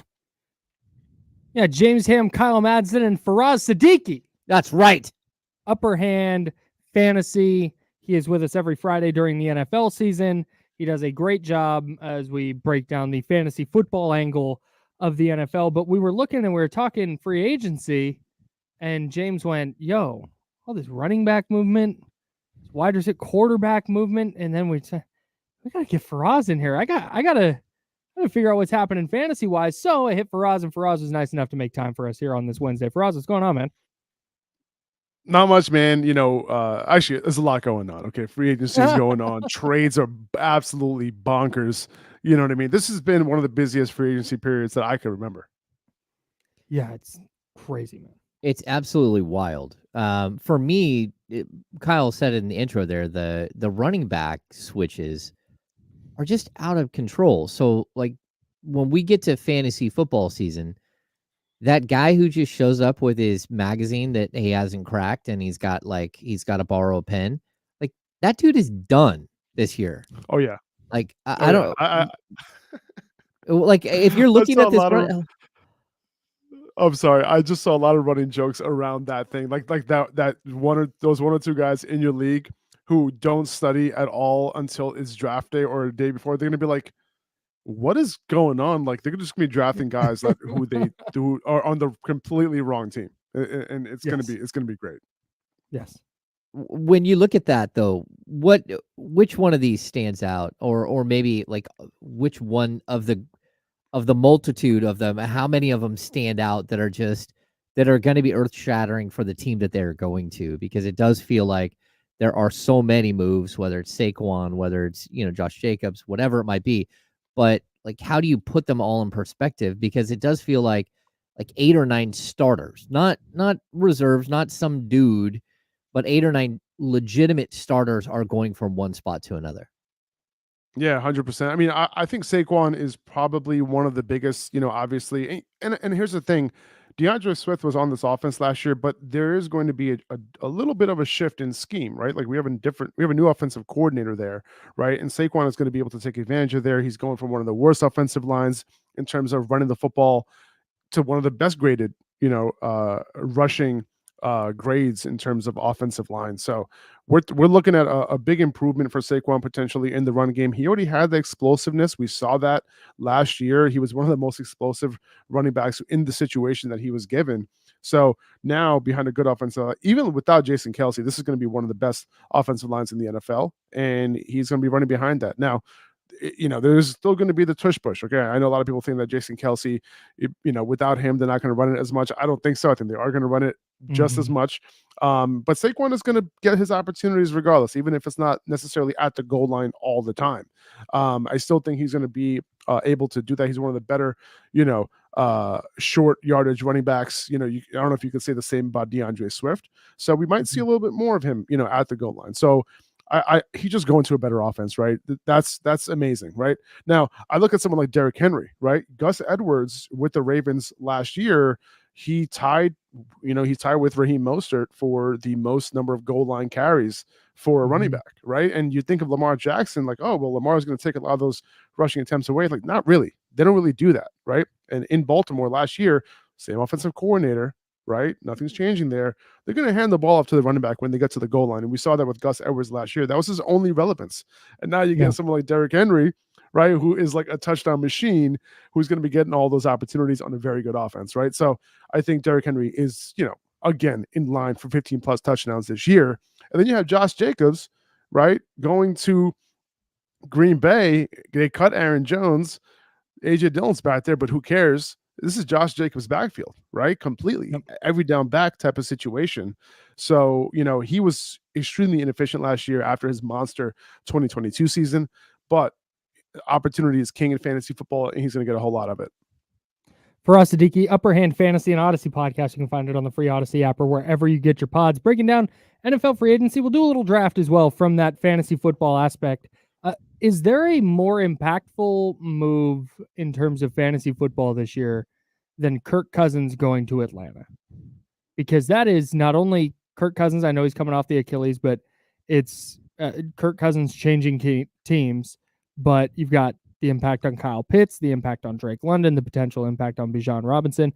Is there a more impactful move than that one? No, there isn't, because you have to move Justin Jefferson down just a little bit, right? He's still an elite wide receiver. He's still going to be a fantasy wide receiver one, but he might not be the fantasy wide receiver one, right? Like I can't take him over CeeDee Lamb, can't take him over Tyreek Hill, but with Kirk Cousins, like that's definitely in the cards, right? Because he can easily be the wide receiver one with Cousins. Now, him going to Atlanta now, Drake London's going to be a wide receiver one this year, guys. Okay. He's going to be a fantasy wide receiver one, top 12 option. And you're going to be able to draft him outside the top 12. I don't think he is going to make his way into the top 12 in terms of your fantasy drafts. So I wouldn't be too worried about that. Kyle Pitts, he has a 1,000-yard season under his belt as a rookie. His on-target percentage in terms of catchable targets has been the worst among all tight ends over the last 2 years. Okay. So don't give up on Kyle Pitts. Okay. Kirk Cousins is one of the most accurate quarterbacks, and I think that he's going to make a resurgence this year. Also, Kyle Pitts wasn't healthy last year. He talked about it after this season. So, listen, not just that though, right? They brought in Zach Robinson from Sean McVay's system. Okay. He's going to be running bunch formations. He's going to be running a lot more 11 personnel, just a better overall system than Arthur Smith was running. They're actually going to use their guys. And I think it's going to be huge for Atlanta. Not only that, though, like they brought in some underrated pieces here, right? They traded for Rondale Moore. They traded away Desmond Ridder. They brought in Rondale Moore to be their slot receiver. We know what that slot receiver can do in Sean McVay's offense, right? And they brought in Darnell Mooney from the Bears, right? Like they brought him in to be their field stretcher. So you're looking at a little bit of a, nice little wide receiver trio here, plus Kyle Pitts. Dang. He's clearly, Kirk Cousins is clearly started there, but then we have this weird situation in Pittsburgh where they decide to bring in Russell Wilson and then Fields as well. Just what is happening there? Because that doesn't really make a lot of sense to anybody. And is there going to be an honest to goodness competition here, or is this just, Russell Wilson's last ride? I think between Russell Wilson and Justin Fields, I think, they have a similar deficiencies in terms of holding the ball for too long, not seeing the right read, being too late on reads, and also taking a lot of sacks, right? I think they kind of share those similarities in at least in this part of Russell Wilson's career. He didn't really have those problems early on, and they masked a lot of that in Seattle. But now, this could be a situation where Justin Fields takes over at some point, because Justin Fields has the ability to be dynamic, right? Like he brings a whole nother element to this right now. If you look at the stats, there's a lot of stats that just show that he's a middle of the road quarterback, a little bit worse than middle of the road, right? Like he's not the worst quarterback in the NFL, right? They traded for a 6th round pick that could become a 4th if they end up playing him on 51% of snaps this year, if he becomes their main guy. So I'm not ruling that out. However, I do think it's going to be Russell Wilson's job to lose. Now, I personally think that the Steelers did a good job here. I think that I know that neither of these guys, most likely, neither of them are going to be their quarterback of the future. Can Justin Fields be that guy? Maybe. It's possible. Like, we can see some improvement there with the right coaching and all that kind of stuff. However, I would say that they have this entire quarterback room between Russell Wilson and Justin Fields is less than $5 million from the Pittsburgh Steelers. Crazy. Look at these. Look at Gardner Minshew's contract that he just signed in Vegas. You know what I'm saying? And like, you look at what, and obviously Russell Wilson's contract, real salary is being paid by Denver right now, but still rehauling that quarterback room for less than $5 million. At least, in a bridge scenario that they're in right now, I think was a pretty good move just to see what they have. See what they have in Arthur Smith, their new offensive coordinator, and kind of go from there. But I do like that move. I see what they're doing. I didn't really understand the Deontay Johnson trade, to be honest with you, because I think they didn't get enough back for him. I know that he was not the most happiest there, but still, he's a very, very good wide receiver, and they just didn't they just didn't get enough back, in my opinion. I want to stick on the wide receiver stuff as we talk with Faraz Siddiqi, trying to get our arms around this NFL offseason. From a fantasy perspective, I felt like I was taking crazy pills when there was this collective freak out about Hollywood Brown going to the Chiefs. And I understand that he's an upgrade over whatever they were lining up across from Rashee Rice last year. I fully get that and understand that. But am I wrong in thinking that Hollywood Brown is not some major needle mover at wide receiver? Well, Hollywood Brown is definitely an above average wide receiver for sure. And I think he's closer to very good than average. And I think it's this offense very well in a certain perspective. Where Hollywood Brown excels is dig routes, out routes, intermediate level of the field. Where Rashee Rice, among all wide receivers with at least, I think it was 100 targets last season, he was dead last in average depth of target. Okay, so he was being targeted super low, and he was making a lot happen after the catch. Right now, Travis Kelce, among all receivers, this is wide receivers and tight ends now, he was somewhere around Rashee, a little above him, right? So like kind of like all the way down that list in terms of ADOT, average depth of target.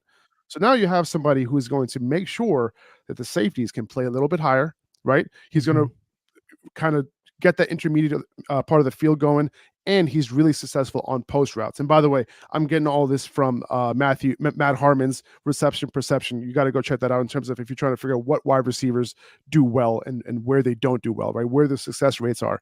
Marquise Brown, dig route, out route, post route. That's where he's super successful. And Patrick Mahomes last season was extremely successful throwing to the intermediate part of the field, which means 11 to 20 yards out, right? However, he wasn't able to do it much, right? In terms of his overall attempts, he only did it, I think it's the second or third lowest rate in the NFL. But that's where he was most efficient at that level of the field. So you brought somebody in who kind of takes advantage of Patrick Mahomes' skill set. So I do think from a schematic perspective, I do think that this is a very, very, very good ad. And I do think Hollywood Brown is going to be extremely fantasy relevant as well. I don't think it's going to take a whole lot away from Rashee Rice because he does something different. I just think this adds a new element to this offense. But can he catch the ball? Oh, good question. Well, here's the thing with Hollywood also. He is no doubt a target earner. Okay. Every single year in the NFL, he's averaged, including his rookie year, above 25% target share. Okay. Now, last year, before Kyler got there, he was averaging about 29%. Kyler got there 2 games. He didn't do so well. Third game, he had like 11 or 12 targets, and then he ended up having that heel injury. So, not the best ending for Hollywood Brown's season. But before that, with not a great quarterback situation, he was doing pretty well. He was doing okay. And then the year before that, with Kyler Murray, he was a top 12 wide receiver. Before all that happened. So I'm bullish on this offense, and I think that this is I think one of the best weapon sets that Patrick Mahomes has had in a couple of years. We've got this weird thing where all of a sudden wide receivers are getting paid. Jerry Jeudy gets a 3-year $58. Again, Mike Williams gets a sort of a 1-year $15 million deal with the Jets to try to earn his way back in after a bad injury. But what it's doing is it feels like it's pushing up the salary of the wide receiver, even like a guy in Judy's case who hasn't really proven anything in the league. What does that mean for the 49ers and Brandon Ayuk? Because it seems like it's coming to a head, and this could be like a really difficult situation for the 49ers. I don't think I don't think those contracts in particular affect him at all. I think when you're talking about the elite guys, right? He's in the conversation of, okay, what is Justin Jefferson going to get? Right? He's in that conversation, right? Like he's in the conversation of potentially being top 5 highest paid wide receivers in the NFL, right? That's where he's looking at, right? So I think completely different ball game, completely different story. I think the 49ers, they don't have to pay him. I don't think Kyle wants to pay him right now. I think he wants to get paid. Like, obviously Ayuk wants to get paid, right? So I think, eventually Ayuk is going to get his money one way or the other. It's going to happen. Every wide receiver who is an elite wide receiver gets paid eventually, right? As long as they don't get hurt. Yep. So is he going to get paid by the 49ers? Is it going to be a sign and trade? Is it going to be a franchise tag next year and he ends up playing a little bit disgruntled this year? I think they're going to find a way to pay him. I don't think they're going to move on from him. I really don't, because he adds such a dynamic element to this offense where I don't think this could be a Debo Kittle type of situation, especially with, someone like Brock Purdy at quarterback, who I think needs these type of weapons to really excel. Man, it's like you were listening to the show earlier. It's incredible. Yeah. Faraz Siddiqi, Upper Hand Fantasy. Hey, how do you? I understand you're at the Combine. You were at the Senior Bowl. How do you, as a fantasy analyst, attack analyzing the NFL draft? It's an evolving process for sure, right? Like my process kind of changes every year, kind of like improve. I try to improve on every year, but I'm looking at these running backs and I'm looking at their production. I'm looking at their efficiency. I'm looking at, the stats that are relatively sticky and kind of correlate, to the next level. I think, one of the most overlooked, but one of the most obvious correlations is draft capital. Okay. And I think that a lot of people overlook that, right? They fall in love with players, but you have to fall in love with the draft capital as well, right? Like with running backs, if they're not drafted on day 1 or day 2, most likely, they're not going to be fantasy relevant. Now you have your outliers, no doubt about it. It always happens. And it's always good to understand who is talented when it comes to those outliers, because a lot of times you can kind of pick those outliers a little bit sometimes if they're drafted 4th, 5th, 6th round. This year in particular, the running back class is weak. So we might see maybe 1, maybe 2 in the 3rd round, right? Like the guys that I like, Jonathan Brooks, Trey Benson, like those 2 guys in particular, I can see them going in the 3rd round this year. I think they're good running backs, but I don't see besides them, like I know a lot of people think that, Blake Corum is going to go to the Chargers because, to reunite with Jim Harbaugh, but I don't see him going. If they take him in the 3rd round, I think it's a reach. And he's probably going to go in on day 3, in my opinion. Now, a lot of times my opinion doesn't line up with GMs and coaches and all that, and these players end up going later or earlier. But that's kind of my process there. And the same thing with wide receivers, like 1st round, top 10. Those guys are the guys you want to bet on, even if you're not fans of those. Even if I'm not necessarily a huge fan of their game, right? I will prioritize those guys who get drafted earlier over guys who get drafted a round or 2 later that I like. And that's just how I roll. And especially when it comes to like dynasty, and it comes to, dynasty rookie drafts and that sort of thing. Yeah. I want to ask you about this for us. Like you've been doing this a little while. And for me, like as I've played through the years, like you don't usually draft rookie wide receivers. That's just like a no-no in fantasy, because rookie wide receivers, you might get a rookie that goes off for 900 yards and 7 touchdowns or something, but it's usually year 2 and year 3. It feels like over the last like maybe 5 years, that's gone out the window completely. And all of a sudden wide receivers are walking into the league and putting up monstrous numbers. I mean, we talk about Rashee Rice, but Puka Nacua, look at Justin Jefferson's rookie season. All of a sudden it feels like receivers, for whatever reason, they're coming into the league, either it's better prepared or just finding success early. Have you seen that shift, and how do you attack that, especially in this year's draft, where four just studs, wide receivers that are all going to go in the 1st round, and they could actually make an impact? Yeah, and I do think that the way to take advantage of this is let everybody else draft the rookies when they're being overdrafted. And and just like you said, a lot of these rookies are making an impact early, but that's only been happening relatively recently. Now the game has changed to favor the passing game. And another change that we've seen is a lot of smaller rookie wide receivers kind of doing their thing and making an impact in the league. Not something that we saw just 5 years ago, right? Where we Mhm. cared about BMI and the size and that sort of thing. Then and now we kind of have to understand that we have the Devontae Smiths and the Jordan Addisons and the Zay Flowers and all these guys who are relatively undersized, who are doing Tank Dell, like ridiculously undersized. Okay, like this dude is small and he's just making an impact and plays like a big wide receiver. So you kind of have to understand the game is changing a little bit, and not to and what I like. If you looked at my rookie draft kit 3 years ago, it was like, hey, just avoid this guy because he's just tiny. I love his game, but he's tiny. I think I did something like that with Calvin Austin, right, who got drafted by the Steelers. I saw him at the Senior Bowl a few years ago, who absolutely destroyed everybody who lined up 1-on-1 against him, but he didn't make an impact in the league. Now, last year, I love Tank Dell. In my rookie, if you got my rookie draft kit last year, Tank Dell and Puka Nacua would have been on all your dynasty teams. And it's because of the fact that we've seen a little bit of a change in terms of the way these wide receivers are coming into the league. Both those guys were at the Senior Bowl. Both those guys made a huge impact. So it does play into the analysis just a little bit. But I will say, guys like Marvin Harrison, he's going to be drafted very early. Malik Neighbors going to be drafted early. I'm talking redraft. 2024 drafts, right? Right.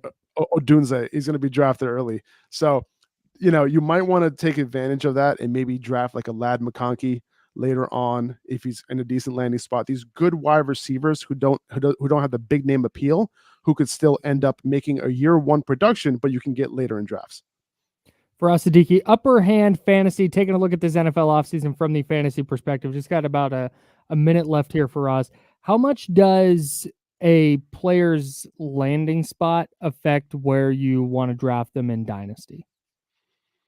A rookie's Minimal. landing spot, I mean. Now, I would say that if they get paired up with a very good quarterback, then I do increase their value a little bit when it comes to wide receivers, but not when it comes to running back. Okay, if I love a receiver because of his talent, and they get hooked up with a very good quarterback, I will bump that receiver up. If I was not a fan of that rookie's talent and he gets paired with a really good quarterback, I don't bump them up, right? Because I depend on the talent way more, and that usually plays out also regardless of whether you have a good quarterback or not eventually, more times than not. Right. Well, Faraz, you're the very best. Hopefully we can line up something again for this football season. I know we love chatting with you, and I know the Chatty House loves having you on as well. Upper Hand Fantasy, and you're working on a draft guide from what I understand. Where can people find that? Yeah, Rookie Draft Kit is coming out on April 1st, upperhandfantasy.com. That's where you can find it. Upperhandfantasy.com in about a couple 11 days. There it is. Can't wait for us. Thank you so much for hopping on, man. Thanks, man. Appreciate you guys.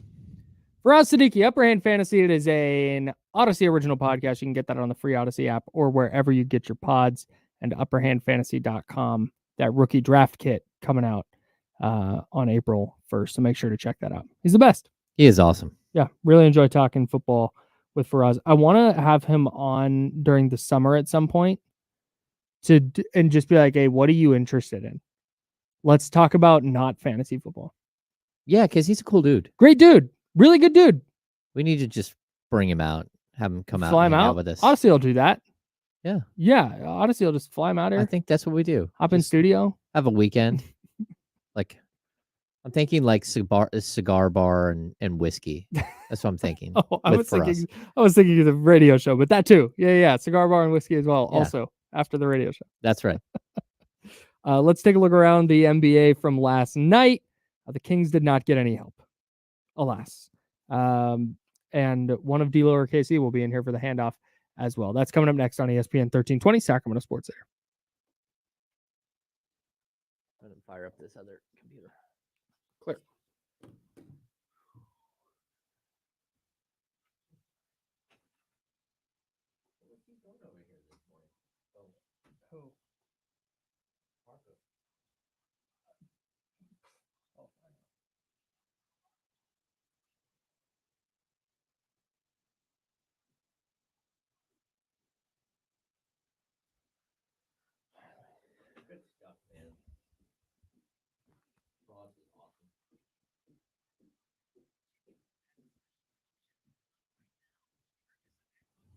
Hey,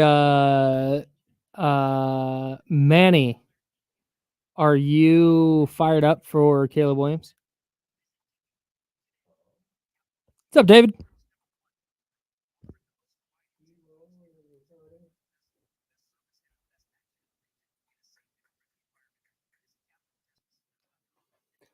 I gotta do some math real quick so we know how that's gonna go.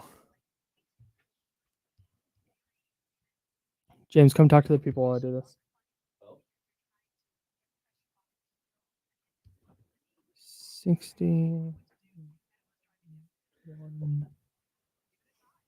9. Hello, everyone.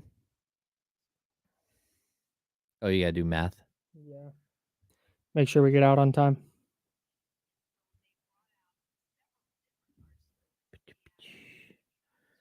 Make sure. What I didn't, dude, man. Wait, I want to know if you like the Caleb Williams thing or not. Oh, we got beef. We got beef.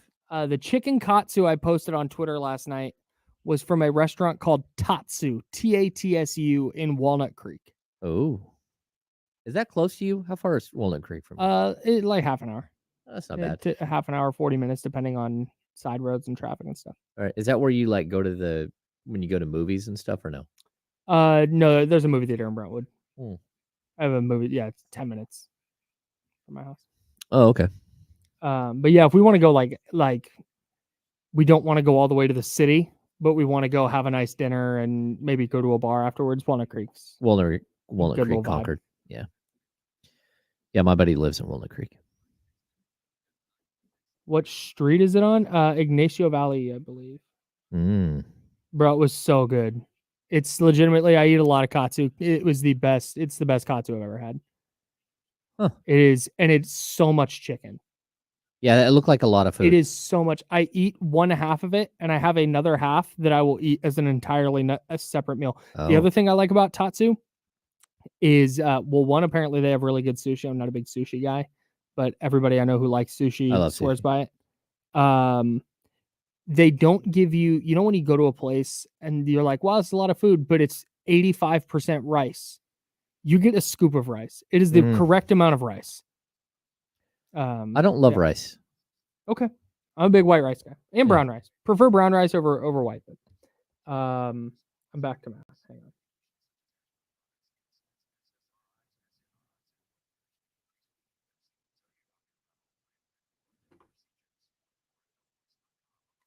But they have this really good garlic edamame.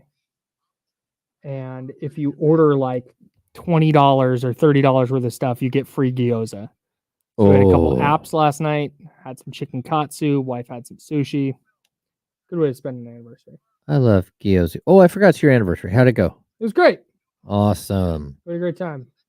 We filled out an application for life insurance. Yeah, that's always intriguing. Party time at the Madsen house last night. Kenny. We switched up the brakes a little bit, Kenny. We're coming back in about a minute. Doing great. How are you? Good.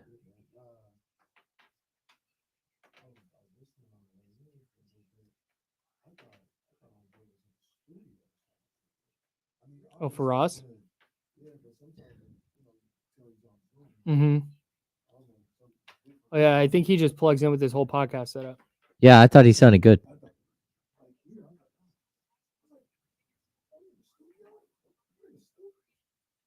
Oh, no.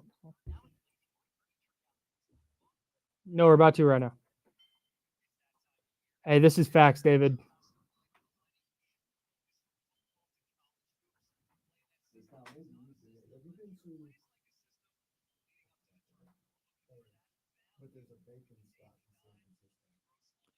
Bacon? What? Never been. We're back. We'll come back right now. Out is 54.44.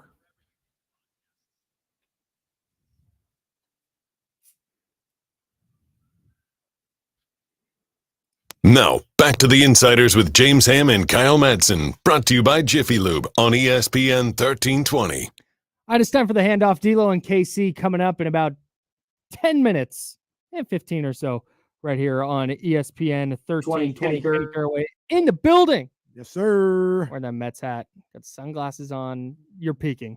I mean, I'm just doing I what feel I like can. you're peeking right now. Just doing what I can right now. You know what I'm saying? Quiet is kept. I kind of like the Mets. I mean, I love New York City, right? So I like the Mets. I like the Yankees. I love New York City. Only New York teams I don't like, we've talked about this before, the Giants and the Jets. Other than that, I mean, I don't really care too much about the Nets, but Sure. Knicks, Mets, Yankees, sure. Okay, Lake Show. I don't even definitely know. not. This is outrageous. Definitely not I don't know who's Lake Show. doing Why that. is that on your guys? I don't know. I don't know who did that. This is getting ridiculous. It's getting ridiculous. It sounds like Malik Monk wants to stay in Sacramento as we shift gears. I 100% believe he absolutely wants to stay in Sacramento. Absolutely wants to stay in Sacramento. Now, But if somebody comes with a bag that he just can't refuse, sure, he may want that a little bit more. And I don't blame him. I understand that. I believe I feel like he's going to stay as long as the Kings show him the proper respect, and however they negotiate, whether it's talking about potentially starting, talk about money, talk about future money, all this. As long as they show him respect, I think he'll stay. That's what I got out of some of the things he had to say. But I can understand that San Antonio, giving him $4 million annually, or Orlando or something like that. But I'm just Kenny Caraway, regular 9 to 5, not a multi-millionaire. I don't have all this money or whatever the case. Mayor of Elk Grove. So if somebody says, I'll give you $17 million, and instead of $20 million, like 17 is just fine. That's just fine. I'm cool. I'm good with that. Yeah. But I know it's a different world. Yeah. I feel like 17 should be okay, but it's a different world. No Kadeem Hardison. Yeah, in all honesty, like we talked about this on the podcast a lot last night. Like we have no idea what someone else is going to come after him with and what they're going to offer, right? Yeah. And it's not just like I don't think he's going to San Antonio. Like he can go around the room and talk to guys like Trey Lyles or call his buddy Chimezie Metu and say, hey, what was your experience like in San Antonio? Would you go there, sign as a free agent? And he's going to get a big thumbs down. You think so? Why? Because it's not like I feel like in Sacramento, Malik has been empowered to become who he is. That's not San Antonio Spurs basketball. You are in San Antonio, you are part of a machine and you need to play your role for sure. But individualism and stuff like that is not something that is embraced. So I would say San Antonio, no, but Toronto is a team that, again, we heard rumor that they chased him as part of the Pascal Siakam deal. Toronto has a ton of cap space. I think they're at $93 million in dedicated salary for next season. So you could see that being a spot that he could go. You could see Orlando. And for we just keep kind of going through this, but there's nothing the Kings can do. Like they're without Monk on their books, they're at like $151 million in salary for next season. Salary cap is at like 142, 143. It might move a little bit, but they're already like $9 million over. So in order for them to clear enough space to give Monk more than $17 million, they've got to drop like 20, like say they want to give him $25 million a year. They have to go $25 million below the 142. So not only do they have to shave off $10 million now to get to the cap, they got to shave another 25. So you're talking $35 million. That's a haircut. That's not like messing around. That's like giving away Kevin Huerter and Harrison Barnes for free and not taking anything back. Right. Finding different deals. And that's nearly impossible to do. But it also, what does it do to your team to retain a player. So it's really complicated. If you're able to get Malik to sign the $17.4 million for this next year, and he has to take a 2-year deal if he's on the early bird, then you can come back and pay him when he's 28 years old. You can give him a 5-year extension, right? You can pay him later, but it's whether he's willing to wait for that and wait for that commitment, and whether he continues to be the player he is today. I mean, it's a gamble for everybody involved. So it's going to be difficult. We'll have to see what happens. 2 things about San Antonio. 1, I love the idea of Chimezi Metu being like, "Don't go there." I was just they didn't let me be me. I was just a cog in the system.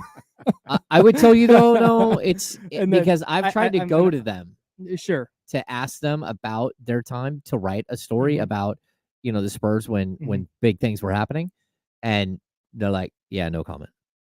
Interesting. That also tells me, sorry, Kyle. That also tells me San Antonio might not be the team that would offer $22 million. Like if you're gonna go get a guy like Malik Monk and be like, I want to go get a guy like Malik Monk so he can conform to our system. Like, why are you? You pay him $20-something million to be Malik Monk. This might go like we have like a minute here. I think Victor Wembanyama upends that entire thing. No, it's possible because now all of a sudden it's like, hey, we need somebody to run pick and rolls with Victor Wembanyama or pick and pops with Victor Wembanyama, and Malik Monk is averaging 6.5 assists this year. He is exactly what we need to do that. Go get Trae Young. Or that. I'm with you. Jeremy Sohan and picks. Who says no? He's a good. It would be a good fit for Malik. Yeah, but to your point, James, if he's got buddies that are like, hey man, this is not. That's not it. Well, it's not you. Yeah, that's the problem. Yeah, it's not that's a horrible place. Sure, it's not you. Yeah, no doubt. What do you guys got coming up today? Malik Monk, please stay. Please don't go. There it is. Don't do all that. I don't. Malik bars. This a Monk bars game? Monk bars. The bars are. We'll singing see. Marvin. Just singing Marvin's Room to Malik. Tricks of the yoga. All right, we gotta go. D'Lo and Casey next on ESPN 1320. See you, Chatty House. Thank you. See you guys. You guys are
Excellent.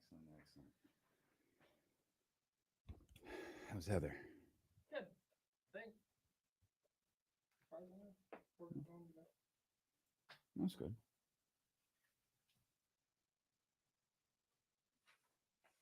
I don't think I have anything intelligent today.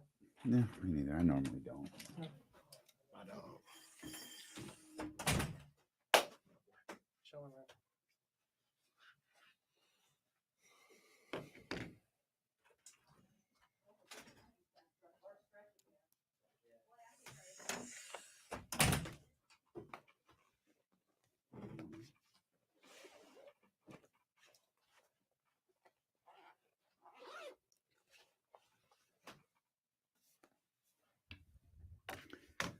Oh man, I wasn't plugged in.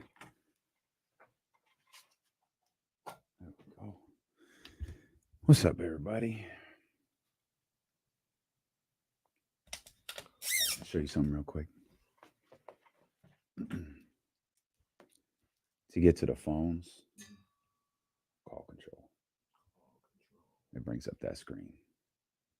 So you can get it. You can get it from pretty much anywhere, but that's how you bring up that screen. Kind of self-explanatory, but still. If we have time permits, maybe I edit the call. So we're going to do the Q.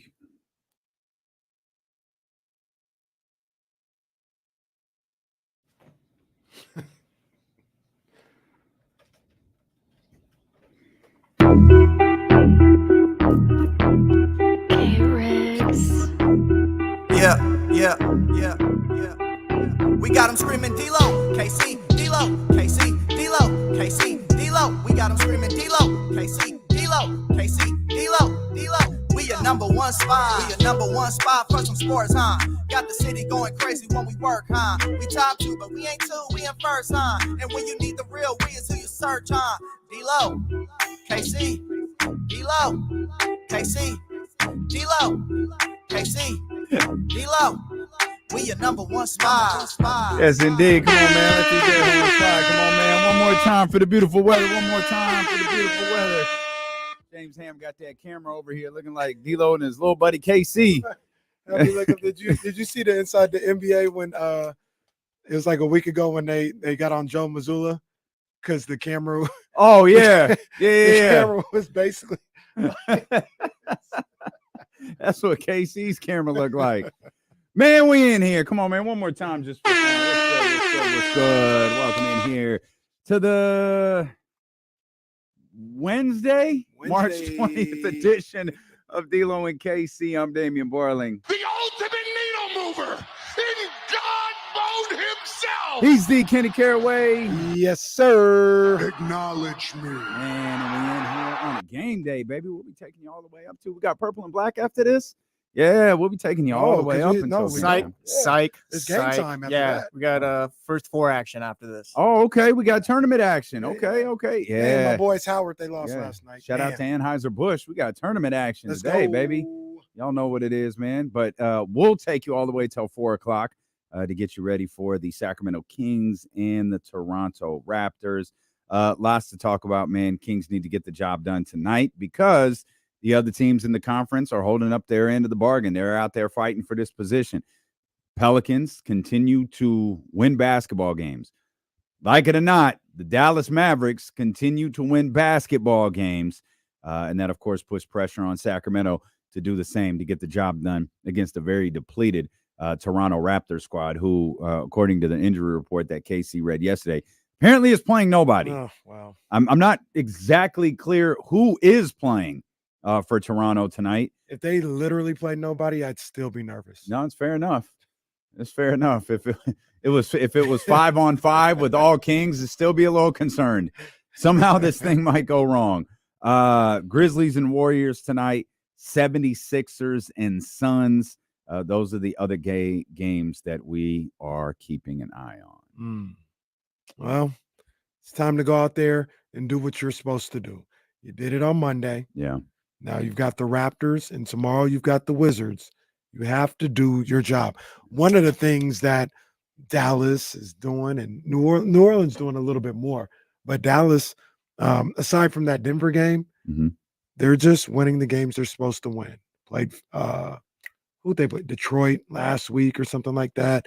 Last night, the Spurs, even though we think the Spurs are a little bit They're more tough. Yeah, they're Yep. tough, but I mean, it's still a team that you should beat more times than not. And they're handling business. Beat the That's what- Warriors. beat the Warriors. Beat the Bulls. Warriors obviously Warriors, are no a good Steph, no basketball team. Draymond. Yeah. Yeah, no- well, no thank God Draymond. Draymond's back is Yeah, better. I'm glad to see that. Thank Yeah. goodness, man. It had been Glad- bothering him for weeks. I don't know if you heard. Glad And it's he for we. I mean, just gutting it out. Just randomly decided, I'm not going to play this game. So LeBron joined his podcast as well. You're hurting his feelings. I thought I heard something about that. He was upset that LeBron ain't doing a podcast with him. Did you hear Draymond went coffee boy on Yep. KD. Yeah, he went coffee boy on KD. He said Kyrie I did. Yeah, I did. is the I- scorer Kevin Durant thinks he is. Yeah, that was a little unnecessary. I don't know if it's who Kevin Durant thinks is or who people think Kevin Durant is. Okay.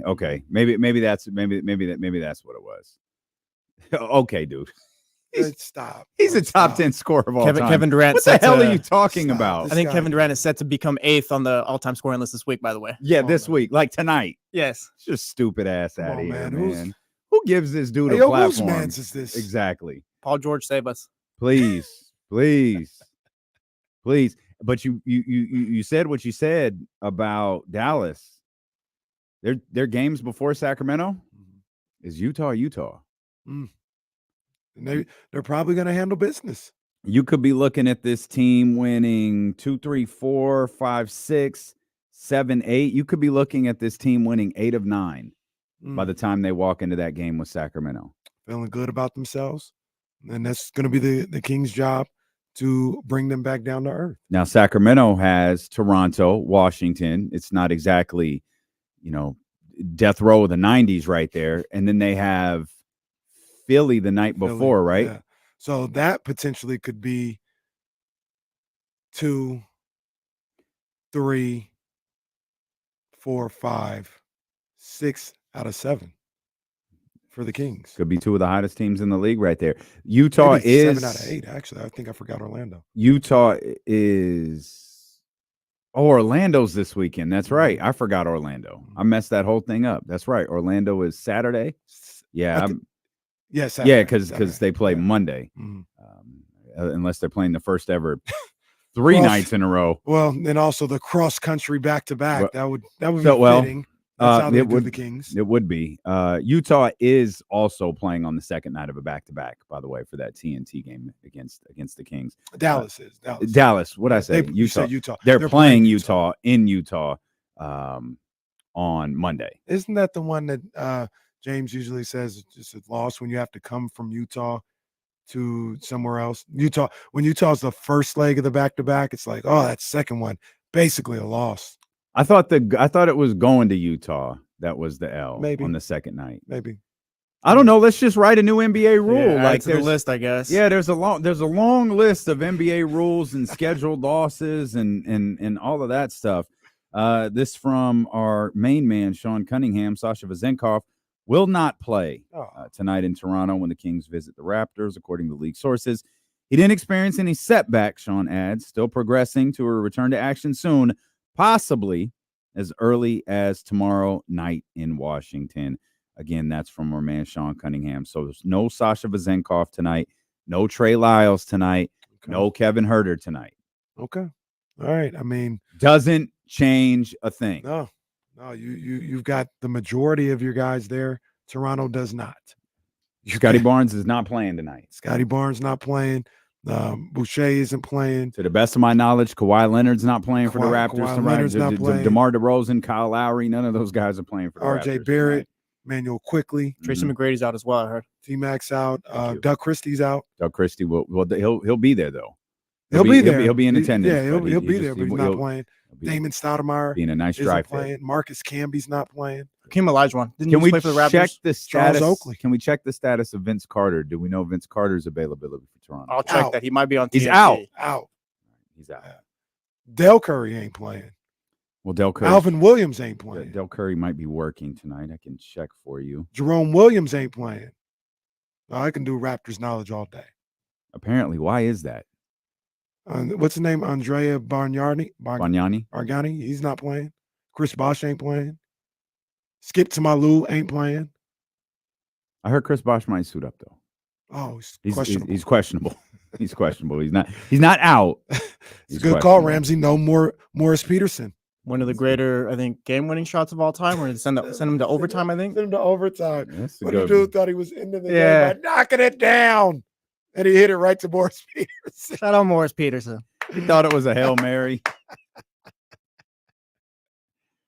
Jordan Meek says Kevin Willis is not playing tonight. Oh, Kevin Willis.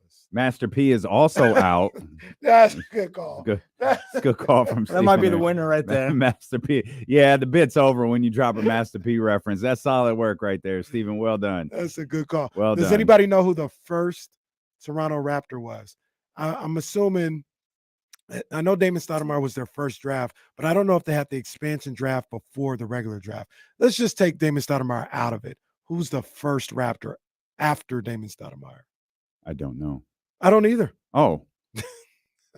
I thought you knew. Riveting. No, I was literally asking who's So what are we? who was the first ever Raptor? See, I feel like if I search this, like a dinosaur is going to come up. Who is the Toronto. first Bombardier right Toronto Raptor ever? Who's the first Toronto Raptors player? I don't know. I'm stumped. I can't believe you asked the question and didn't know the answer to it. It wasn't Camby. Camby was the second draft pick they ever had. Damon Stoudemire was the first, and he was Rookie of the Year.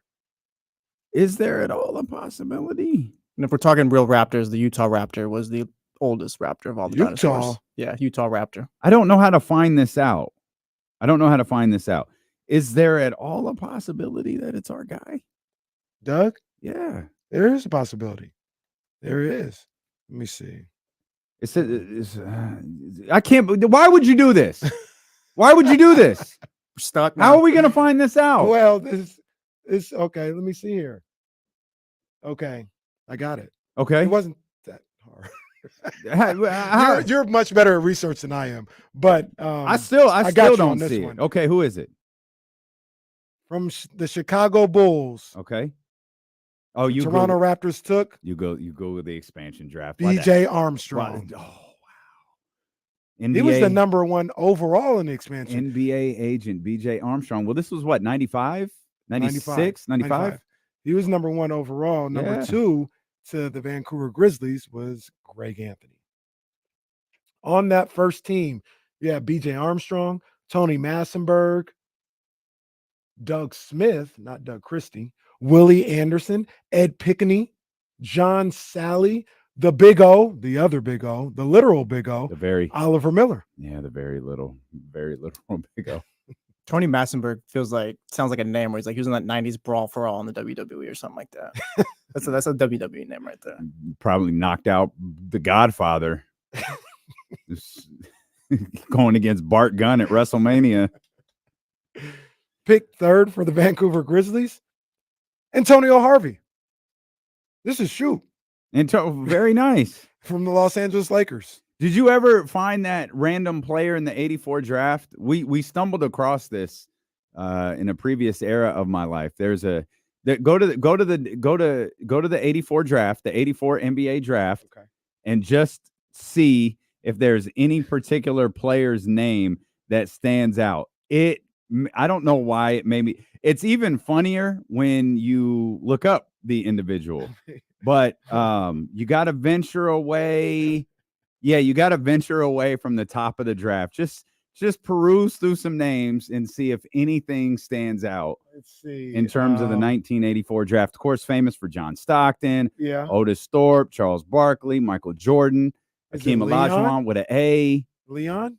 No, it's not. Was you afraid to say his last name? His name is Leon Wood, by the way. Too scared to say his last Is it name. Ricky Ross? No, it's not Ricky Ross. Ricky Ross was drafted there? Let me see. Vern Fleming? No, you're getting closer, though. Maybe you won't find it as funny as I did, but when I came across this individual's name, I just chuckled. I thought it was funny. Wait, who you seeing? Out of BYU. Oh, that's in the second round. Selected by the Oh, Indiana now I see Pacers. it. Yeah. Hey, that's hilarious. I was in the first round the whole time. He was first pick of the. Oh no, he's still No, first pick of the second round. With the That's hilarious. 25th overall pick in the draft, the Indiana Pacers select Devin Durant. Now, during the commercial break, everybody look up Devin Durant, and you'll find it even funnier. We'll come back. We'll talk. Hey, that's hilarious. I never knew that. We'll talk more about more. We'll start the show. Well, we'll start the show, and we got to talk business. Oh, okay. How do we keep my guy here, man? Okay. How do we keep my guy here? We'll talk about it. Steeling with Casey, brought to you by Sky River Casino. Here on Yeah, I looked it up too. Yeah. Hey, is this Devin Durant or Mike D'Antoni? Which one is it?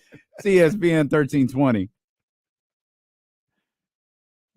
Devin Durant, McDonald's All-American. Somebody, hey, we need to get him on the line. Get him on the stream. Devin Durant, by the way, also played for the Phoenix Suns. What a He coinky only made it 1 year with the Indiana Pacers. That's hilarious. I'd never seen that before. Devin Durant with 2 R's. What kind of Cliff Paul ass name is that? I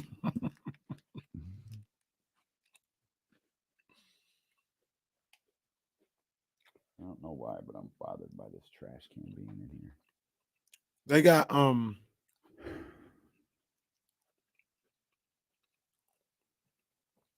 what kind of question is that? I mean, I guess they play tonight, maybe. Warriors Mass play tonight. Oh, I don't think so. Do they? I don't think so. Either. They're coming up on the show. Mm-hmm. I mean, these. No, I mean, look, the Warriors play the Grizzlies tonight. That's right. Look, man. Hey, I'm in the radio business. You've got a long time. You got to fill content. I mean, they got an hour. We got 4.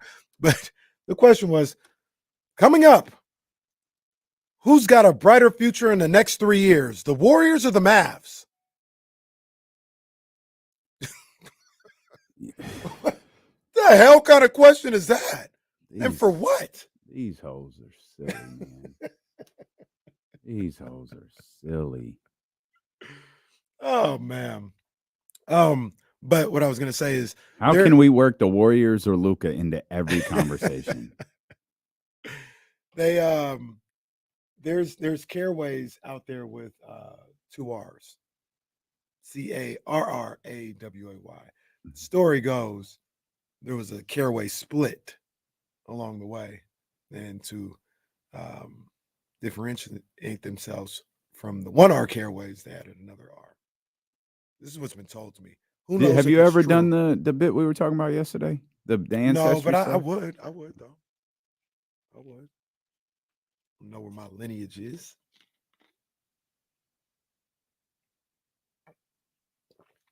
I think that lawyer out here is 2R Caraway. He's also white. Yeah, I think I see that guy's name on a billboard. Mm-hmm.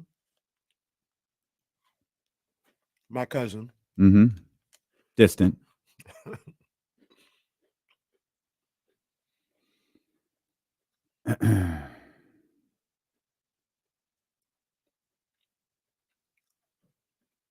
Angel in the news today. Michigan, I saw your message in the chat. They should have offered Canelo $300 million. Oh no, we talking about that. It's getting ridiculous. You want to fight the man, pay the man. It's getting ridiculous. Everyone's got a price. Yo, this dude crazy. I'll fight him for $200 million. I mean, let's talk about it. You guys just want him to fight just so you can get knocked out. So pay the man then. That's what you guys want, right? Are you gonna agree with me? He does not want any part of this man. Nothing has shown that he played wants the to fifth. fight him.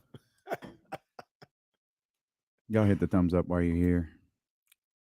Shout out Twitter. I heard y'all were dead, but you've been representing pretty strong. Shout out Twitter, man. Hit the thumbs up. Wow. Twitch, I see you. Yeah. Twitch still chugging along. Twitch gets a lot of post-show views.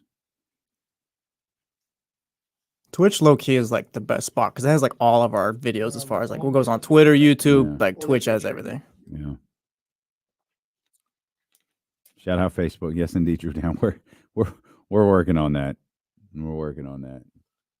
Surging Magic, stay hot just in time for this weekend. Oh joy.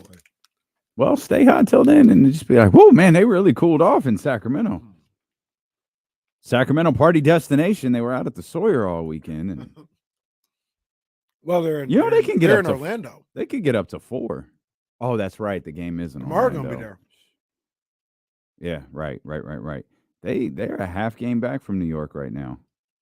Orlando is? Mm-hmm.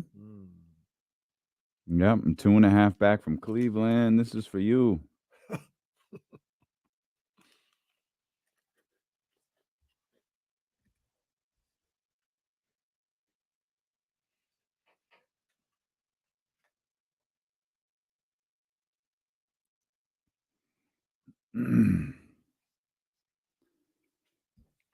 We're going to talk basketball, Kings, Malik Okay. Monk specifically. Yeah. But did you see the announcement that there's going to be a gold zone for the Olympics? I did not see that announcement.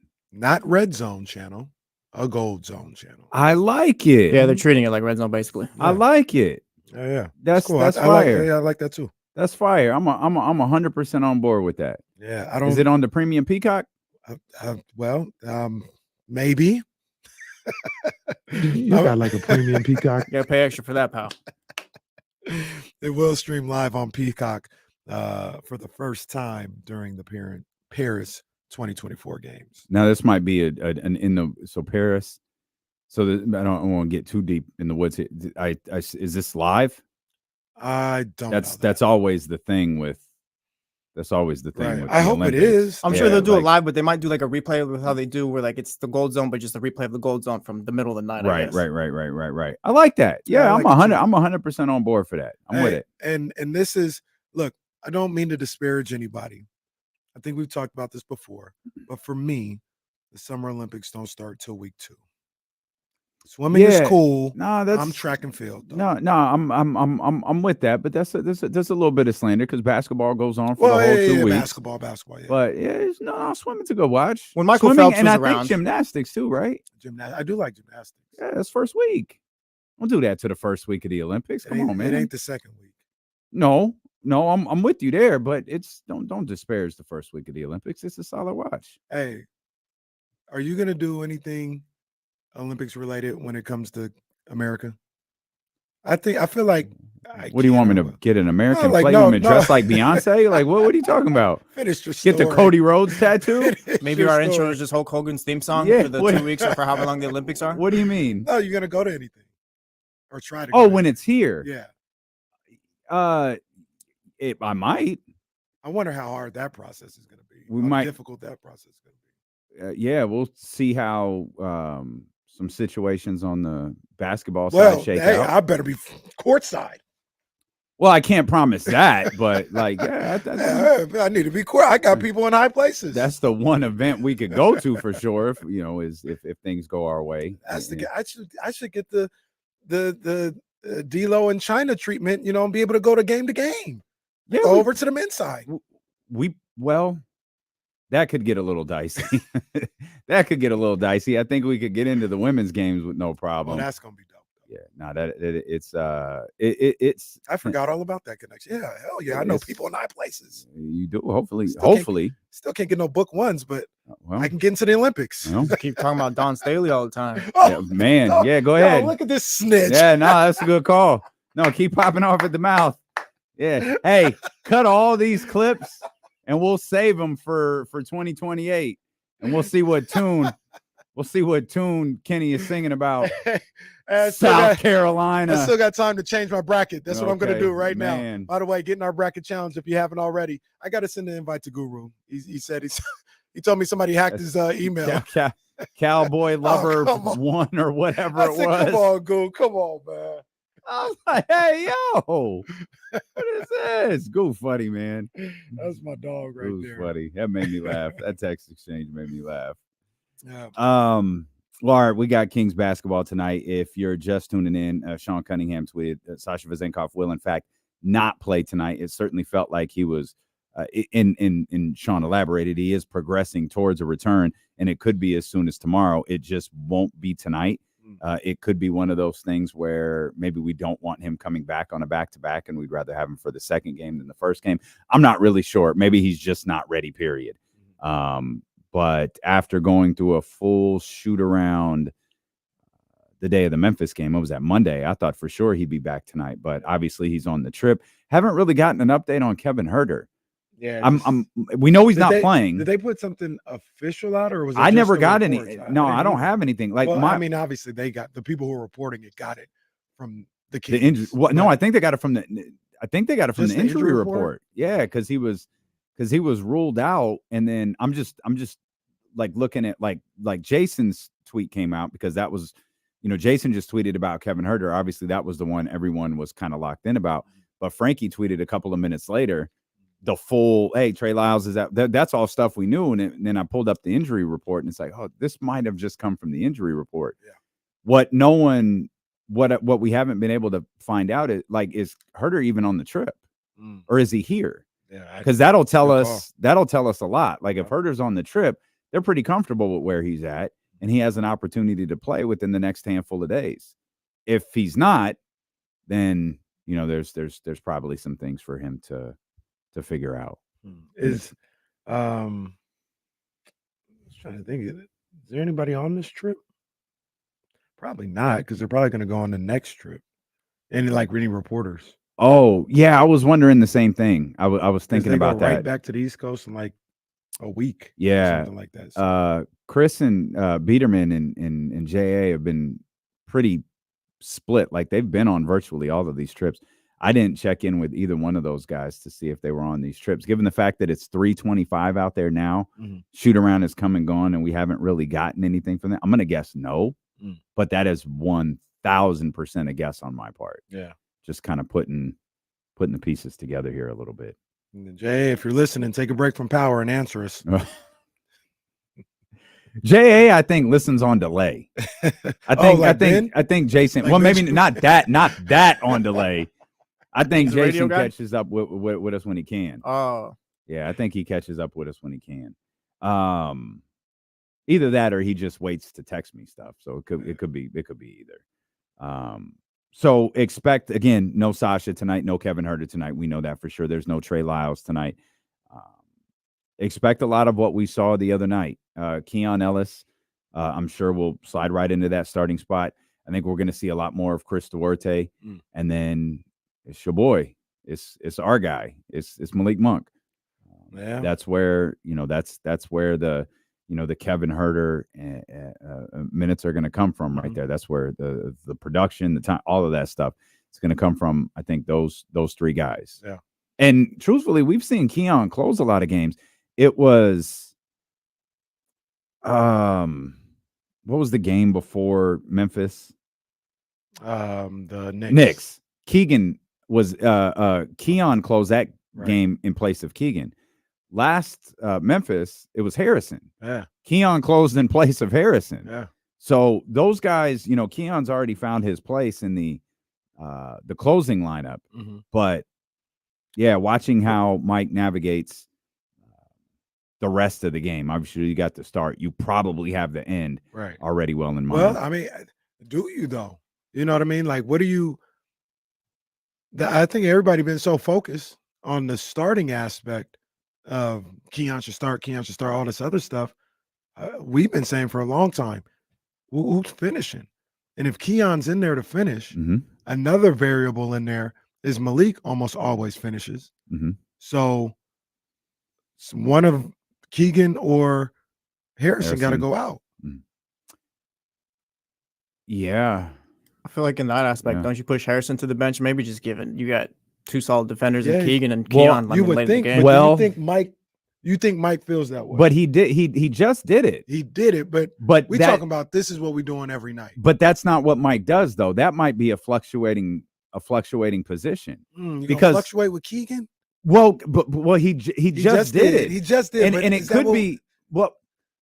So I brought up that he didn't play. I didn't think a ton of it, but does it just simply boil down to who's being more aggressive that night?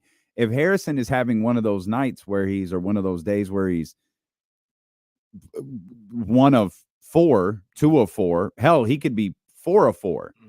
He's only taking 4 shots, but Keegan, on the other hand, is, 7 of 16. I think he's going to go with the guy who's more aggressive offensively. And this is literally a 2-game sample size. When you look at those two in those last 2 games, that was the difference. I feel, I'm not saying anything you're saying is wrong. I feel like if that's the case, that's a step back for Keegan Murray. Keegan Murray, somebody that you're looking at. I don't that's disagree. supposed to be one of your franchise guys. He's going to be a sometimey closer. Maybe for right now, because he's still developing and all that. Like maybe if he's doing that next year, that's a problem. Because like step back, we had y'all want him to go from a 13-year-old to out drinking at the club. Yeah, kind of turning that around. It's kind of like, it's an aspect of like, we say it like we got to win now and stuff like that. We can't wait on Keegan. Like, I don't think it's an issue now, but just maybe if he's doing that next year, that's a problem. But now it's just like, got to win games. He'll figure it out eventually. The answer should be Harrison. But I don't think it's as simple. I don't think that's fair. What if Harrison's playing well? I don't think that's fair. I think it should be Harrison more times than not. Well, thank you for taking my thoughts into consideration. Jeez. No, that's fine. It should be Harrison. It feels just being real with Keegan, because I had expectations. We all, and nobody at the beginning of the season, nobody would say at the end of the season when you're trying to get into the playoffs, Keegan will be a sometimes closer. That's a step back from what everybody in that organization and fans probably would think. Was that on Mike Brown then? Do you think he should just stick with him? Yeah, I think he should. I hear what Dame is saying about play it by ear. I don't feel like Dame is one of those, or excuse me, I don't feel like Keegan should be one of those players. I don't hate that either. No, I don't. But I also think the whole rotation right now is in a little bit of flux, right? Keon right now, we're like white hot with Keon mania running wild, brother. I was going to say, like, maybe it's Keon and Harrison you decide from, because like Keon is just kind of come on, but it's like, so yeah, that's what I was about to say. Like, maybe things cool down with Keon a little bit. And Mike goes, this isn't the best position for him to be in. Now it's hard. It's virtually impossible to envision that right now, because I'm not changing my tune. I feel like Keon is what Mike has been looking for since he took the head coaching job as the Sacramento Kings.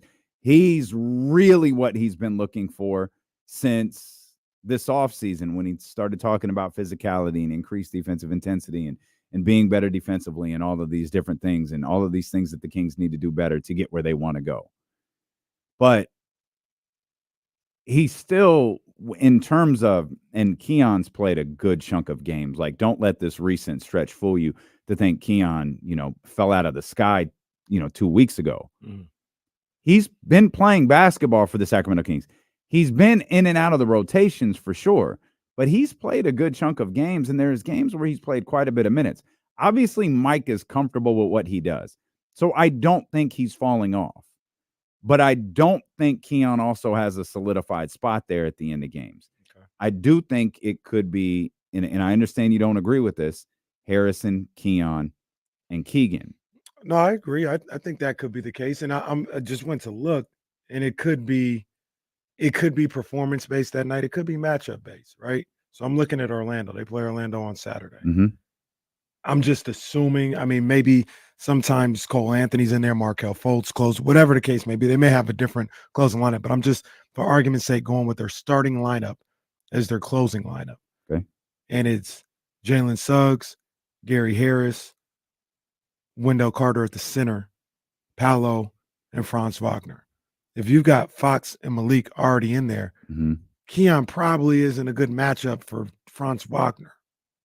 So maybe that's when you sit him and keep Harrison and Keegan in the lineup. But I don't know. Like I said, I had the epiphany about Keon Ellis. You did I have think the he, epiphany. I think he can match up with a Franz Wagner, especially with the way the game is played today. It's not like they're going to just throw it into the post to him every single time or something like that. I think he can guard bigger forward, like threes and stuff like that.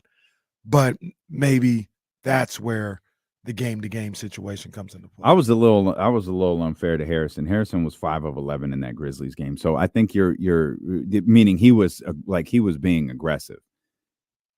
He was bad in the second half, though. No, I'm not questioning. That made the decision easier. Maybe it did. Yeah, maybe it did. But I'd also point out, I think that adds validity to what you're talking about. Like, what was the matchup? This was a physical. Both of these games were physical. The New York one was as well. But this Memphis one, that's where Mike seemingly went with Keon over Harrison. In the game before, he seemingly went with Keon over Keegan. It could be the matchup. Maybe he feels Keon is more physical and in your face than Harrison Barnes is. And this is no shade to Harrison. I mean, you're about to throw shade at Harrison. No, I'm not throwing shade at anytime Harrison. you say that. There's no shade to Harrison at all. Kevin. You got it. Come on, man. Dump button. We got it. Come on, man. Keegan should not be in this conversation. Okay. That's what I believe. He probably is. And it's In going terms to of the be conversation of sitting being at the end of the sometimes game. Closer. He shouldn't be. I feel like that's a little bit of a step back from what we expected and hoped for from Keegan. He closed Grizzlies. He didn't close New York. I hear you. He played 33 minutes versus New York. I don't think it has to be. I don't mean to go Mike Brown on you. I don't think it has to be solidified. Like it's De'Aaron, it's Domas, it's almost certainly Malik. Yeah, those are solidified. I think Keegan should be in the solidified conversation. Okay. That's just what I think. But I also say Malik solidified, like for sure. I think so. I mean, like I can't think of like when was the last time he didn't close? Yeah, I don't know. I know there's one. Maybe it was Chicago. I don't, but I'm sure there's one out there. Yeah, there's probably more than one. Like, but in the last what I 20 mean games, is more times than not. What I mean, right? Because he trusts him. But what I mean is, De'Aaron is closing. Domas is closing. Yeah. Everything else is kind of what have the other 44 minutes shown me? Okay. It's usually Malik, almost always Malik. And then, now we could be entering a time where it's Keon. Right. But I get your point that it should be Keegan. What I disagree with, though, is it's a step back. I don't think it's a step back. I think Kevin Huerter's days of closing games might be over, but get well soon, Kevin. But yeah, please, expect like close games, right? Because with close games, you have a decent balance with those guys. With Kevin, you're operating at a deficiency. Everyone knows that. That's not taking a shot at Kevin. Even when Kevin is busting his ass, you're operating at a bit of a deficiency on the defensive end. You're not operating on that end at a deficiency with Keon Ellis. And even in those final moments, you're not leaning on Kevin Huerter on the offensive end. You're leaning on all of the three guys we just referenced. Right. And if Keegan is out there, he's, he obviously has the green light as well. Yeah. I don't know. I don't think it's a step back, but I get your point. And I was surprised when he didn't close the Knicks game because of what he does defensively. I was very surprised. Yeah. We'll see, though. We'll see. Well, hopefully we don't see today or tomorrow. Hopefully these are no close games. I hope not. Yeah, I hope not. I would really like to. But that's just not what happens. Like, it's not. So you're ready for a barn burner.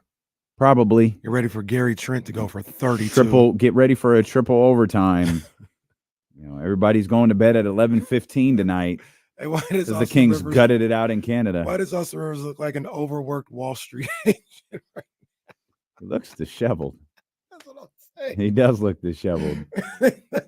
And okay, so this is where ESPN needs to start spending more money. First of all, Perk looks tremendous Perk does today. look great, Let's yeah. acknowledge it. And you can tell a white woman did his makeup. Oh my God. Look at they got makeup on Perk today. Holy cow.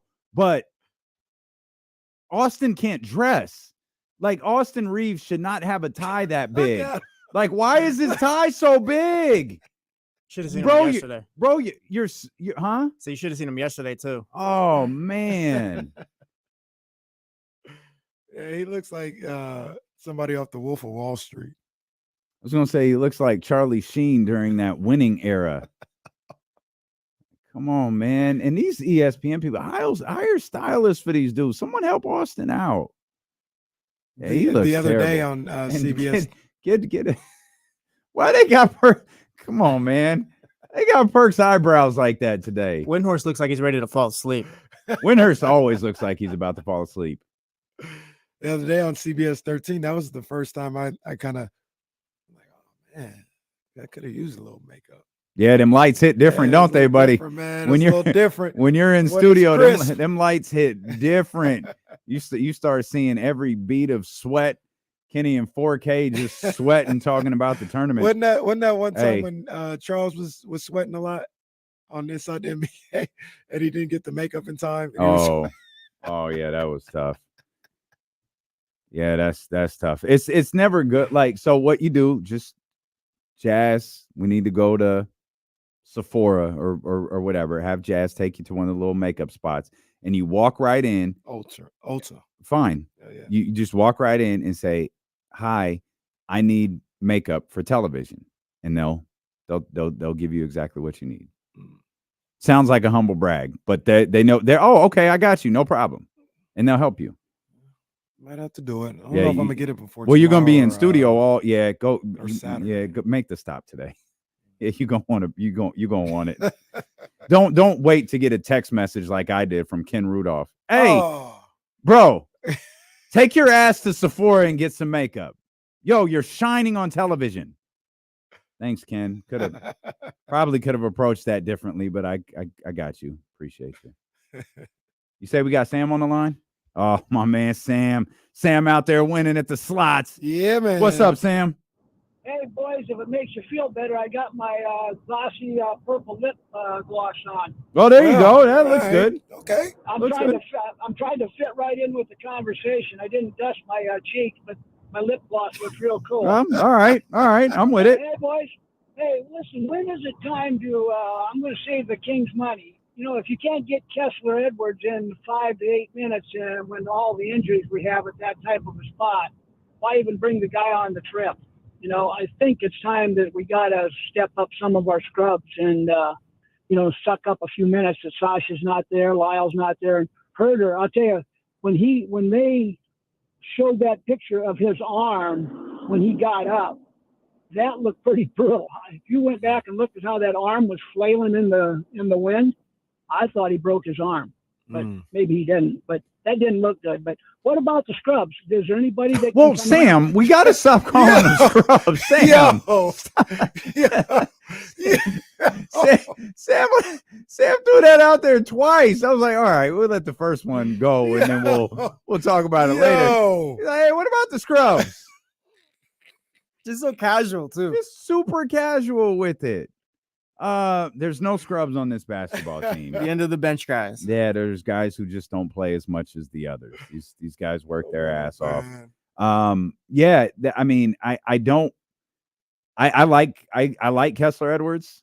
I don't think we're seeing anything different. I think we're seeing an increased amount of run from Chris Duarte. And we already have Keon. Like, I think that's what we're seeing. Right. Mike will sometimes go to Kessler or Alex / DeVille in different situations.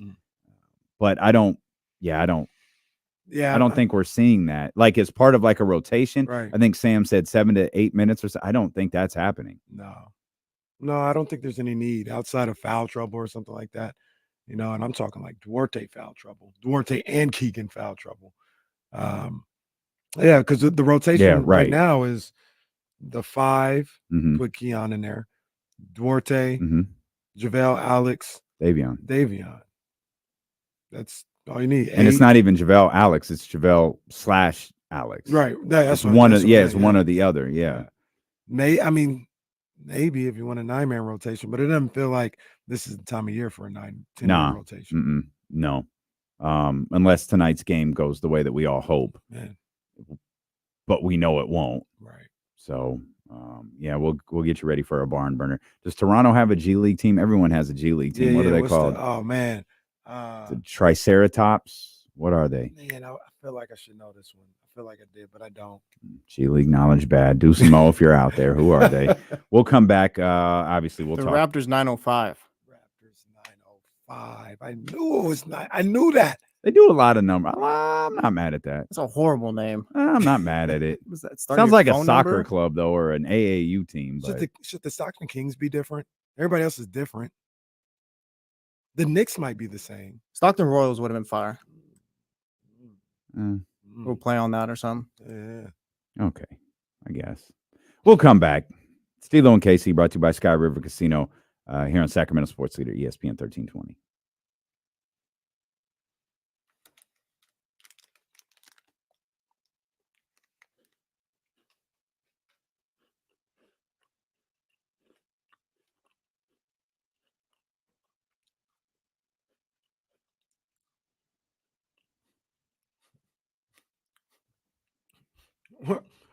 I hate when people say that.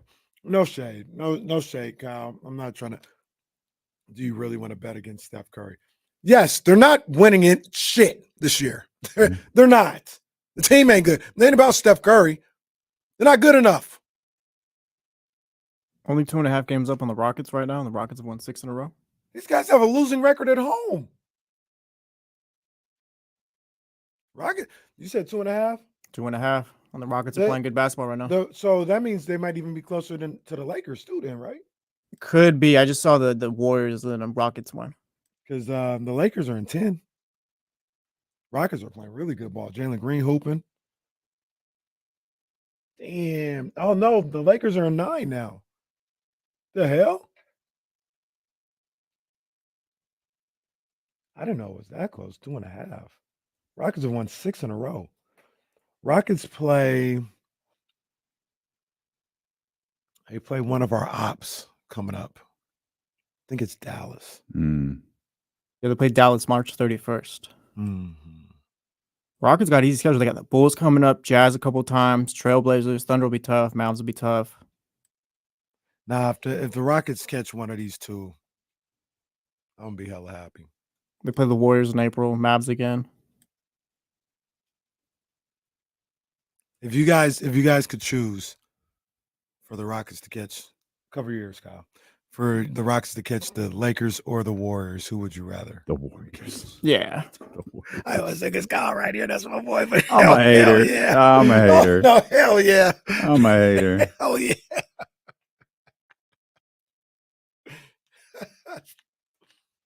The Lakers, I was looking or listening to something last night. They only got 5 home games left.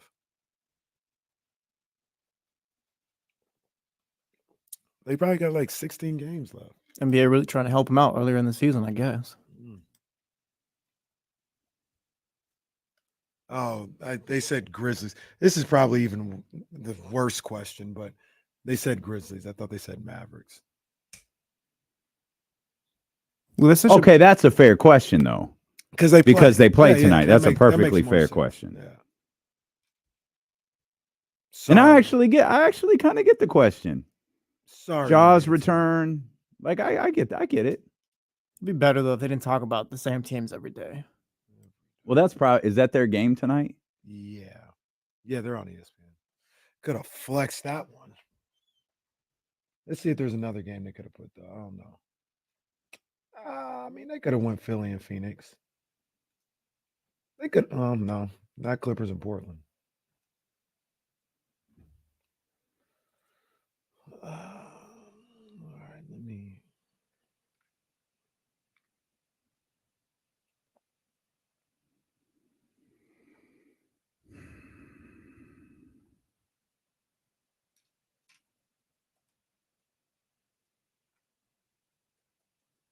Oh, there we go. All right. Hey.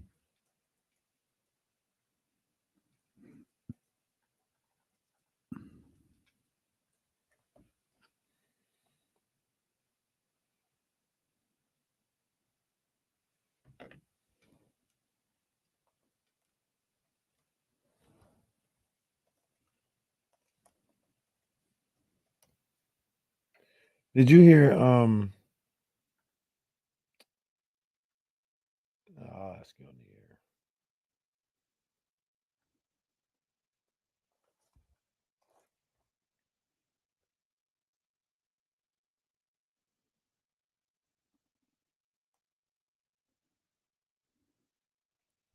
air. Yeah, this email's crazy.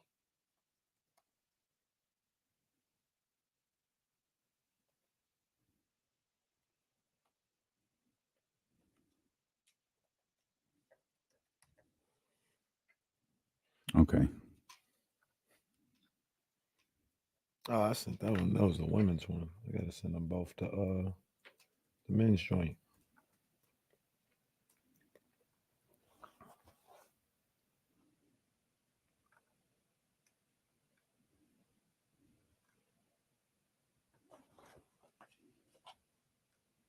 I need to get my picks, my bracket set.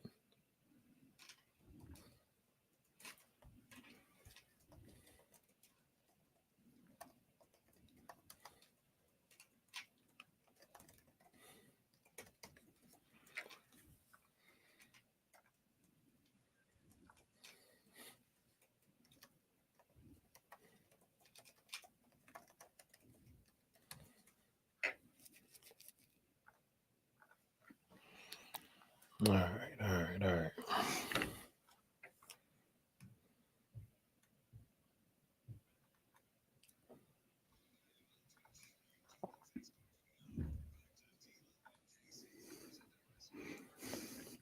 That is a funny headline. An expensive 10 seed. Oof. $176.8 million luxury tax payment for the Golden State Warriors. What do you think happens? Do they re-sign Clay? I think they do. I think it's going to be at a For good deal. what? For $20 million a year. He's gonna have to take a discount. Yeah, I think it'll be at a good deal.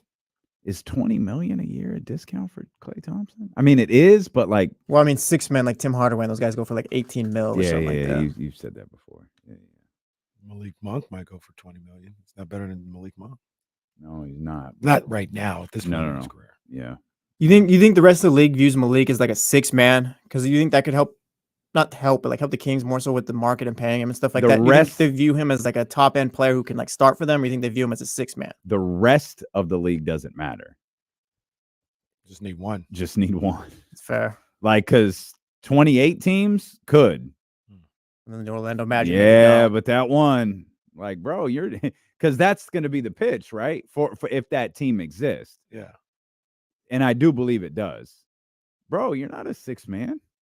What you doing there? Like, you're a starting 2 guard in this league. The killer is going to be if somebody looks at him like he's Jalen Brunson and says, "Yeah, you were kind of, you know, you were underplayed or underutilized in Sacramento, and we think you can be one of those guys." Jalen Brunson messed everything up because because before him there wasn't really guys like that. Yeah, he messed everything up, but he was right. Like actually, Mark Cuban messed it up. He could have had him. Mark Cuban's never right. No, but it's fine. Jackass. I shouldn't have said that. Call that man a jackass. What did he do to you? What did he do to you? Sorry. That's fine. At least you didn't call him a scrub. Twice. Shout out Sam. What were you gonna ask me? Did you see the clip? I don't know.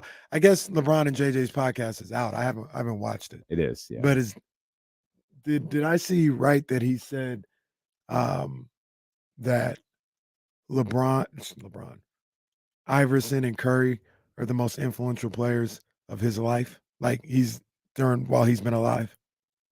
LeBron said that? Yeah, I think I didn't see that. Yeah. They're very influential. I mean, excuse me, he was alive when Michael Jordan played basketball. They were talking about Steph, and they brought up Steph and just talking about how it changed because JJ brought up, or was talking about too, I think, like back then, if you had like a 20-point lead, game was over. They're pulling the starters with like 9 minutes out in the fourth. But like LeBron said, Steph and those guys, like Steph came in, like now that's just not the case at all because everyone's shooting. These leads are just not holding. And that's fair. He is one of the most influential players. I'm not to take away from him, but the exclusion of Michael Jordan is. Let's not get, he wasn't making smart. He wasn't making a list of the most influential players of all time, was he? I don't think so, but they're not more influential than Michael Jordan. Well, was it more influential to LeBron too? Like influential like guys to him? He said he's the same guy that said Jordan should have his number retired across the league. And he said which he's ever lived. We should all acknowledge was because he was going to Miami and he knew the number was retired, so he switched to 6. Can you pull up the clip? Can you see if you can find the clip and see if we can get context to this? I'll be honest, I don't hate it. I don't think it's like the craziest thing in the world, but Jordan is. I understand. I think there's like a reason to.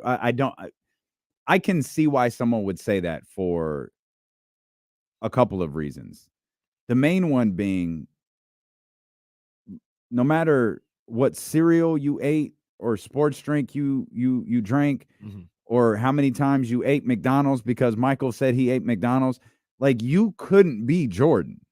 Like you couldn't move like Jordan. You couldn't. As many times if you lowered the rim to 6 feet and have tried to do the dunk like that's on your shoe, you can't be that. But if you're a little dude, I could shoot. Now you'll learn you can't. But like, there's more of those two guys are more relatable. Let's hear this clip. I love the movie lighting too, like the wine and the barrels and the cinematography. I love this. This is very good. Go ahead. When it comes to influence, since I've been watching the game, the most influence on the game, and obviously we know what Mike did for the game. Sure, Steph and Allen Iverson are the two biggest influential guys in our game since I've been watching and covering it. One, they're 6'3", 6'4", if you want to. Steph's not 6'4". If you want to look on the back of a basketball card, you're always a lot taller on the back of the basketball card. Allen Iverson and Steph, they were just so relatable, and kids felt like they could be them. They were guys that was not always counted on. They were small in stature, and they just defied the odds. So you got AI, who's like unbelievable crossover, cornrows, arm sleeve. We wear arm sleeve. Everyone wears an arm sleeve now because of Allen Iverson. And he's going in the trenches, laying it up over bigs, whatever the case may be. And now you have Steph, who's shooting over the Empire State Building. It's like those two are the two most influential when you say the game, how they changed the game, and the kids, and like those are two guys that you just wanted to watch every single night. Yeah, I don't. When they come, it's not a problem. I mean, he's still wrong. I mean, people do fall-aways. De'Aaron Fox has a fall-away. Well, nobody was doing fall-aways. No, I could be wrong. I think they're excluding Michael from the conversation. Okay. Because it's just because of the very first line he said was, we all know what Mike did for the game. Almost like we're going beyond Mike. Okay. That's how I took it. I could be completely right. wrong. You could be right. I took that line to mean like we all know what Mike did for the game. Now we're going beyond that. That's how I took it, and I could be 1,000% wrong. You could be right. You could be right. And look, I'm not furious at LeBron. I was like, come on now, LeBron. Maybe I'm sensitive to it because your boy yesterday. I was listening to your boy. Cool. Last time your boy was Michael Lombardi, so I don't know. Yeah, like I don't even know who you're referring to when you say I was that. listening to your boy Bill Simmons, And he, All right. Don't do that. Like, no Hey, one. Take a lap, Hey, Kenny. you guys got common interest. Did you? Red Sox, No, me and Oh, Bill Simon fading the are heat. on the line. No, you're fading the heat on to Jesse. Wow. The producer. Wow. Of course. Is this because of my Don Staley comment from earlier? No. Hey, no. It's fine. You know what this is? You saw what emerged over the weekend where the only person who regularly listens to that guy was trashing the Sacramento Kings. Oh, now yeah, he's fading the heat over Now to he's my Jesse. guy. I trash him. I actually found a Twitter account that's all about trash about Simmons. Well, That stinks, bro. He's the worst. Yeah, that's Twitter It's account. linked to Damien.Barling@odyssey.com. Maybe I gotta read like one of the latest tweets. I can't believe gotta you read just threw that at Jesse talking about you got common interest. I've been out here putting in calls to the Celtics, saying make sure you beat the Mavs and the Suns, putting in work, and Wow. you do that. I don't know if they have they might have a podcast critiquing Bill Simmons' podcast. And it says, new episode, predicting Bill's reaction to LeBron versus JJ pod. Transactional KD pods begin Bill's downfall. Why is Jackie Mack ever on the pod? Does Bill like the NFL anymore? Why the Riggers been so disappointing? Oh my God, that's funny. That's funny. But no, he pissed me off because he sounded ridiculous. He really sounded like somebody you don't need to listen to for basketball. He's like Facts. top Most of five- us don't. the top 5 in-game dunkers, and he had Blake Griffin. I think he had of an all order time. too. Yeah. Okay. Yeah, I feel like I'm forgetting one, but he had somebody, Dr. J, Vince Carter, Blake Griffin, and Dominique Wilson, and did not have Sean Kemp. Sean Kemp was 5, and he didn't have Jordan in there. I said, "Are you high?" Oh, wait a minute. We're talking in-game dunkers. He didn't have LeBron in there either. No. Okay.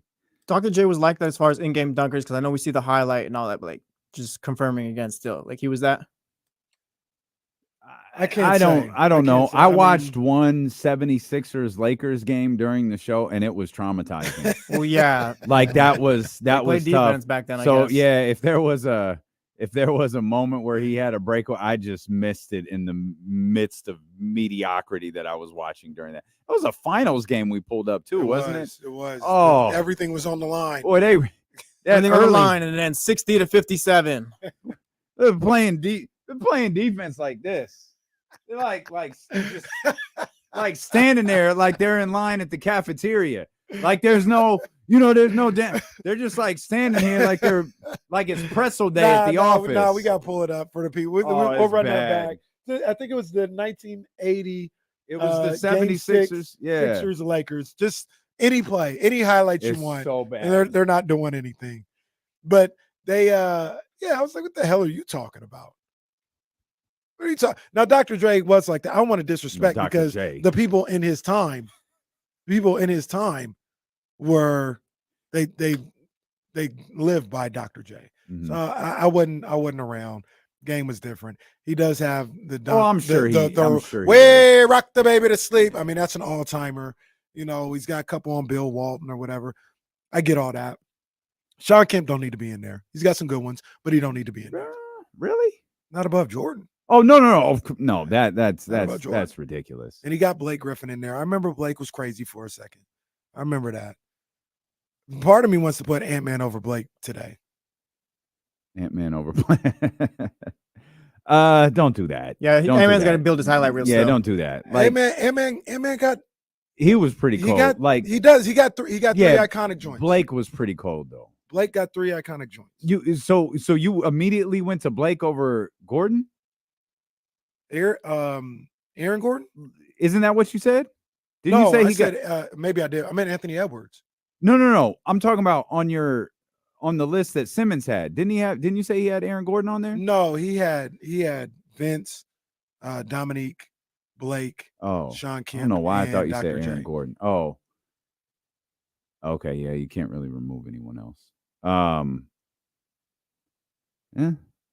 Ant-Man. I'm not fighting. Ant-Man I'm not fighting for Blake Griffin. He That got- is not a fight I'm gonna pick. He got 3 of the nastiest in-game posters I've ever seen in my life. Already. The man's like 12 years old. He already has 3 of the best I've ever seen. The one on Watanabe, the one on Gabe Vincent, that was a charge, but we don't minor Yeah, it was- details. yeah. And then this other one the other day. That's just 3 off the top of my head. Okay. All right. I ain't got to get hot about it. I'm not. Blake still I'm gets not- the nod. Yeah, I'm not. Blake's got Mozgov, he's got Perkins, right. he's got other ones or right, whatever. Like Jesse you talking about Simmons. Yuta All right, Watanabe, Jesse. like that dude's like 6 feet tall. All right, Jesse Simmons. Whoa, All right, whoa, bro. all right, no. All right. Man, he. This hurts. This you hurts. see, no. What You've I been do. throwing me through the barbershop window all day. You didn't give me a fair shot. You never give me a fair shot. What I love is he's trying to distance himself from Bill Simmons, and he's Yeah. putting all of the heat on you. I've been denouncing Bill Simmons for 3 years No, on this show, that's- pal. That's terrific. That's terrific. Kenny came in like, hey, if I just blame this all on Jesse, maybe we could just pretend like I haven't been rocking with Bill Simmons for 4 years. Oh man, that was so furious. So that's what had me saying, hey, all this Jordan disrespect Whoa. needs to stop. Wait till Malik Monk gets on that list. Never, ever. That's my guy. Where it goes, Malik's gonna blow up if he goes anywhere What do else. you mean never. Malik, he'll never be on the list of like people I don't like. No, Oh, you mean Duncan? I'm saying I'm saying in-game dunkers. Oh yeah. Kenny's just ready to fight. Yeah, today. like, They Yeah. disrespected Mike. I Go, don't like that. go grab a Coke and a smile, They man. disrespected Mike. I don't like that. I don't tolerate that. Do you need to go to the snack shack over there? No, I need them to put some respect on Mike's name. Don't take it out on us. We ain't do nothing. God damn it. Who was talking about you? Man. All right. Ant-Man best in-game dunker today. Who's second? Good question. Is it still Ja? He hasn't played. Ooh, Ja, yeah, Ja, it could be he's- Ja. yeah, gets Ja, that respect. Ja's bad. Ja's I'm bad. trying to figure out where Malik is on the list right Ja's now. bad. Malik might be top He 5. top though. 5. Yeah, I was gonna say he might be top 5. Yeah, Ja might come for the throne. Zion I probably was top just about 5. to say Zion. Yeah, Zion probably top 5. About to say Zion. Shout out Zion. I think it was Stephen A. Smith. Talking about he lost 25 pounds. He heard or something like that since the in-season tournament. Oh, good Yeah, I for heard him. about Talking about Zion's getting fit. Yeah. Good for him. Oh yeah, Miles. That's a good one. Shaden Sharp. Shaden Sharp got a couple already. Okay. Oh, Jalen Green got a couple already. Okay. Jalen Green got poor Anthony Hardaway. the You other- putting any of them on he got who? Anthony Simons. Names have been difficult this week. Shout out Dominic Wilson from earlier too. I had to I said Dominic Wilson. I'm pretty sure you Oh, I'm pretty man. sure you just said Dr. Dre in regards to I said names have been difficult this week. It's been one of them weeks. see that's one of those ones where I thought it was my fault. I'm running through Anthony Hardaway. What did I say? I said Keith Smart yesterday. Well, yeah, Keith Smart. That's fine. Keith Smart, fine coach. Hey, it's been a week. You got a lot on your mind. It's fine. It's fine. Oh man. Um, Anthony Simons got some of that action the other day. okay. I was gonna ask you I something. said I got Duquesne. completely forgot. I called Duquesne Duquesne or something like that. Duquesne on the show. It all started Ramsey- with- Ramsey been on my head about that all week. I think And it I all, know the name. That was the frustrating part about it. I don't know why I said it that. happens. Live TV, live radio is hard. I think it all started with Embarcadero. That like Oh, ever since man. Embarcadero. That's tough. It's The just- crazy thing about it is I know all that. I know it's not an Embarcadero. I don't know. You was well. You, you know was what getting happened ready that to day? go eat in the Bay I, Area. said- I was thinking about embargo, and I was thinking about what the word was. I was like, embark. It's not Embarcadero. It's embargo. So yeah, they put an Embarcadero on him, and it's just like, oh. That was tremendous. Live broadcasting is tough. It happens. Wait till you have to figure out how fouls work in the fourth quarter. Then it can really get dicey. Wait till I get tickets away. Oh boy. Tune in on Friday. KSFM gonna be lit. I was practicing all morning. In the car on your way in. It's just at the house. It's easy. You got this. You got this. Kings have 5 games left against the teams around them. They've got a game against the Clippers, the Suns. They have 2 games against the Mavericks, and they have 1 against the Pelicans. they're in control.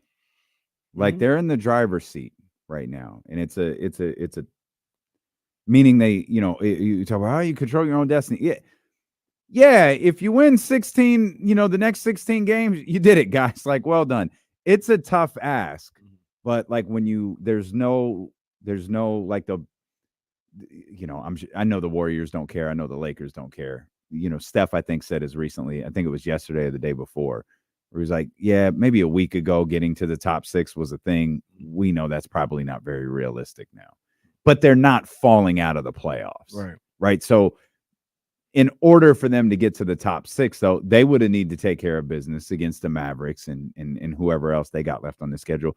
But they'd also need help from the Kings, right? They would need help potentially from the Pelicans. They would need help from Phoenix. Like they would need a lot of help. The Kings are in a position they don't need help. They're in the driver's seat of this. And that's why games, we've got the Mavericks game circled. We've had the Mavericks game circled for probably 2 months now.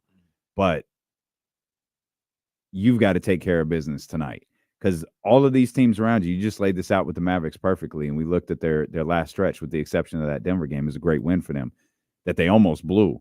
But they've been beating the teams that they should. They've been beating the teams that they have better records in. I mean, Golden State's a fine basketball team. They're not Toronto. They're not Detroit. They're certainly not Washington or anything like that.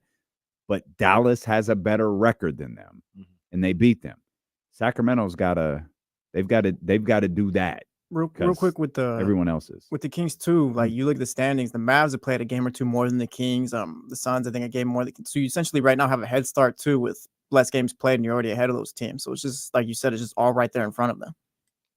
Absolutely. The other thing about those games that you just reeled off, the 5 games against the teams around them, all at the Golden One Center.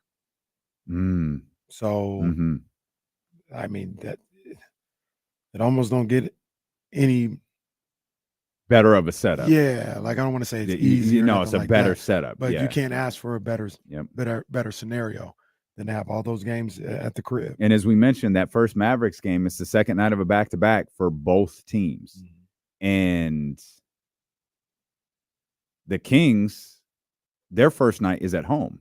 It's against Philly. Yeah, no travel. Yeah, Dallas is coming from Utah.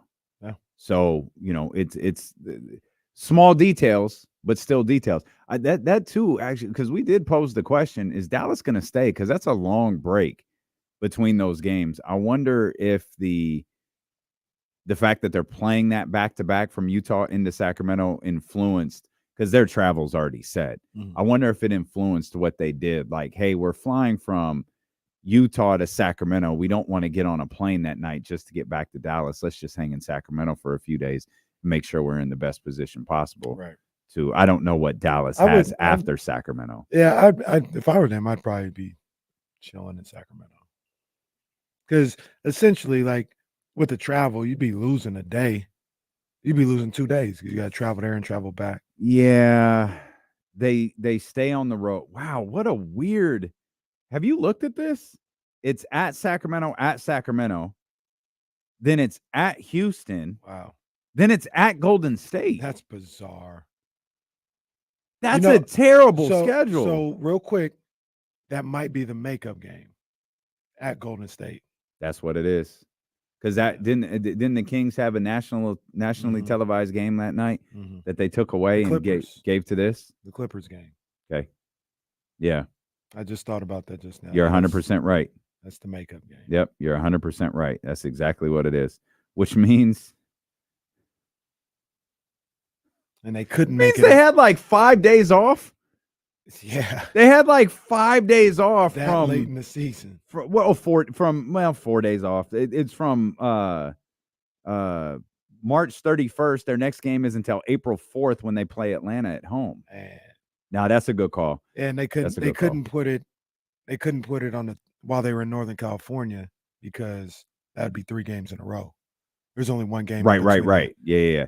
There's I'd absolutely guess they're staying here because that'd be crazy travel to go from Utah to Sacramento to Dallas, back to Sacramento to Houston, back to California to San Francisco to play the Warriors. I bet they wish they could get that game in between.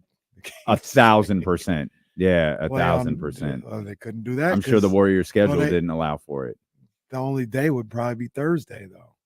That's the killer about that. It'd have to be another back-to-back. Is that Yeah, what you mean? because they couldn't do it on Wednesday because that'd be 3 games in a row, Right. and couldn't do. I guess they couldn't do it Friday. So Thursday would be another back-to-back. Do you if have they what played day is that? Do you see Thursday it? is I'm off the Mavericks page. Hold on 1 second.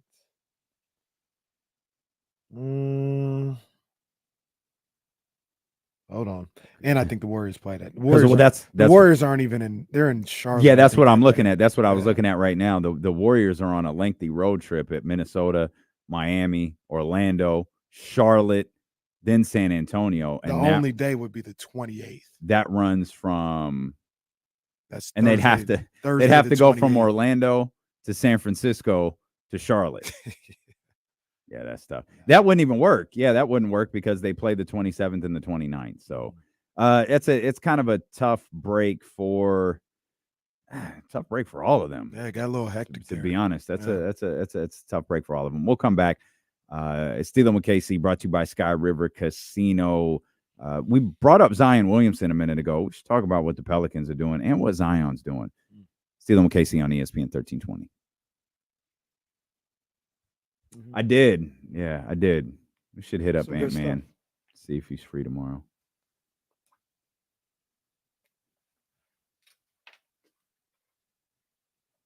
You can text him if you want.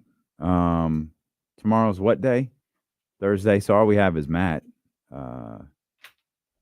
We should have Will in there somewhere, but we can work around that a little bit.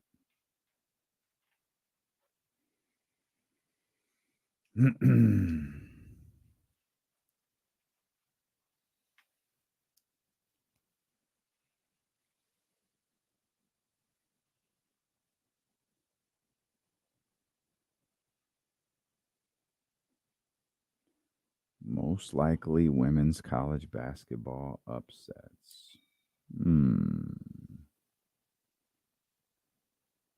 Oh, this is a video. I want a video.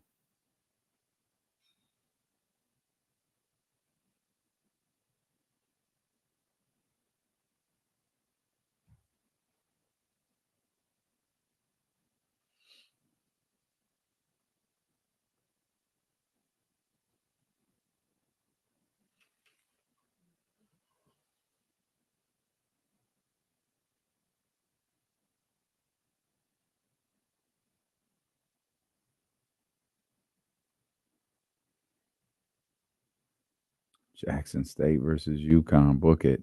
All right. In women's? Coach JT, you talking about the women's bracket or the men's bracket? Yeah, because Jackson State isn't in it. The men's, my fault. Grambling got that bid. Did you see that thing I had quote tweeted about every men's coach saying their favorite musician to listen to? Mm-mm. There was some randoms on there. Jackson State versus UConn is that game's that's the first game of the tournament, isn't it?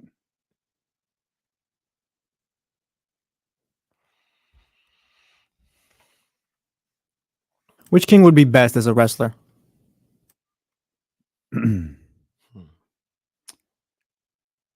We'll exclude JaVale out of that because I feel like that's an easy answer.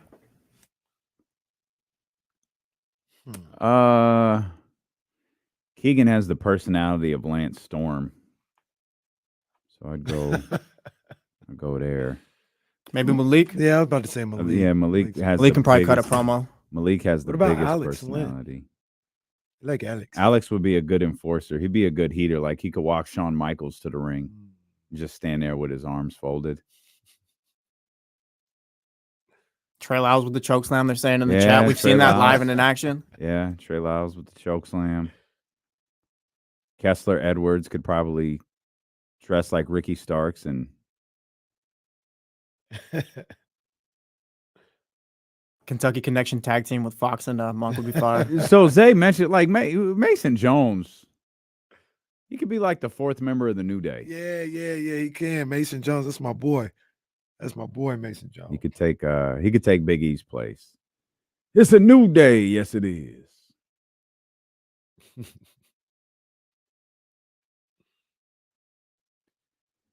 Don't you dare be sour. I've noticed this too. I go on, like Getty Images to look at like pictures for the Kings for our graphics and all, and all of them of Keon. He just got the crazy eyes, like he's Bobby Portis.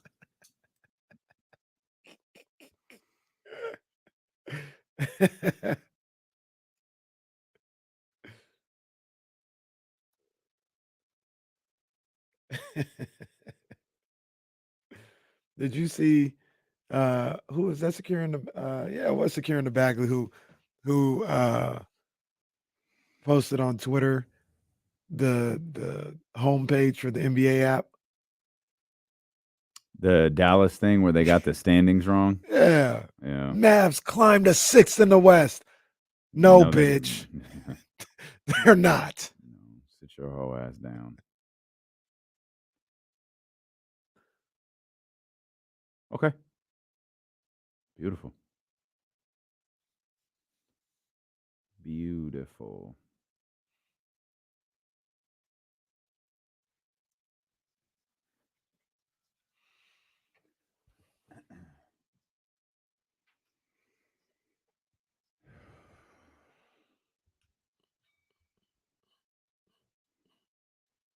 We vibing, man. We hanging out, having fun. If you want to get in on the phone lines, you most definitely can. 916-909-1320. Our man James Ham of the Insider is going to join us in the final hour of today's show as we get ready for the Sacramento Kings and the Toronto Raptors. Also got NCAA tournament coverage coming for you tomorrow. We got a lot planned for this tournament. You fill out your bracket? No. I'll do it though. I'll do it. I'll do it. I mean, it's whatever. You ain't gonna win anyway. I'm winning. But anybody else that wants to get in the D-Lo and KC bracket challenge, I got the link on Twitter. I'll retweet it out. We got men's and women's bracket challenge. You can get in there and lose to me. We got Grambling in Montana State today, in Colorado and Boise. Go Grambling. I'm representing Grambling. Okay. Howard missed out yesterday. Yeah, those are my boys. Just a little bit missed out yesterday. We brought up Zion Williamson a couple of times earlier, talking about dunking, but Jesse mentioned how he's lost weight in I think it was since the play-in tournament, where if I remember correctly, they were humiliated in Las Vegas. He is on his way to playing the most games of his career. 61 is the most he's played in his career. He's at 56 right now. And you, Casey and Trista, but I'll give you the credit. You brought this up weeks ago. Said the Pelicans are starting to take form a little bit. They look a little different than Sacramento does. They look a little different than Dallas and Phoenix and these other teams in these cluster. And while Sacramento and Phoenix and Dallas are all still well within reach of New Orleans is now flirting a little bit with the Los Angeles Clippers, who are falling back. And instead of looking at a certified 5th seed, now they're trying to creep their way up into the 4th seed. And I say all of that to ask, are we finally seeing what we expected? Is this what we thought we would see from the New Orleans Pelicans? Are we finally starting to see this Zion Williamson, this Brandon Ingram, this era of David Griffin? Are we starting to see this thing take shape for the very first time? It feels like we are.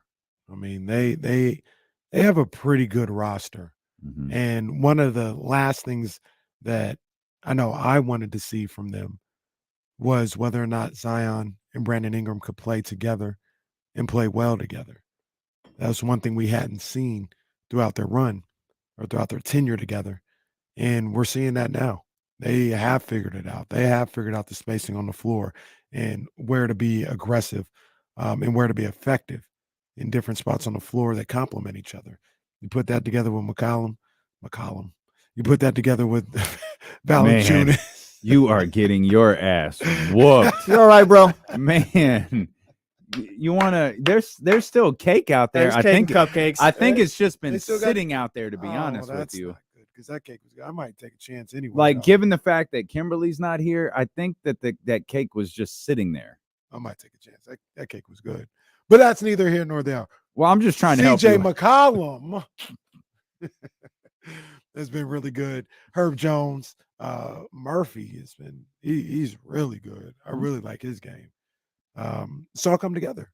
It's all come together for these guys. So they're playing some really good basketball right now. I think they're going to be a dangerous team in the playoffs. Mm-hmm. And if they, which it looks like is going to happen one way or another, match up with the Clippers. Yeah, that's a tough matchup for the Clippers, who I have going to the NBA Finals. You still got that, huh? In Still ink. got it. Still got By it. the way, asked and answered. It looks like Chris Peterman is in fact in Toronto. Okay. He just tweeted it's currently 40 degrees colder than Sacramento, and he's got some pictures of. Well, sir, have you seen Kevin Huerter? Well, I don't know. I guess I could text him. Hey, is Huerter on the trip? But he might not know. He could just be landing and getting settled and getting ready to take care of business tonight. Could be. But yeah, we'll check in with our man Chris Peterman. I'll see what he says.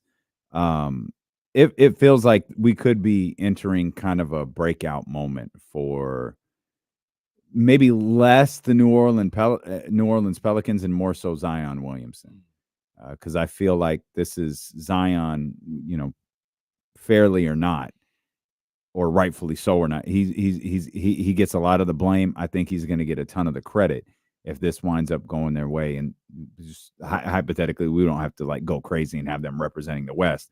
But we could talk about, hey, they beat the Pelicans. They win a first-round series.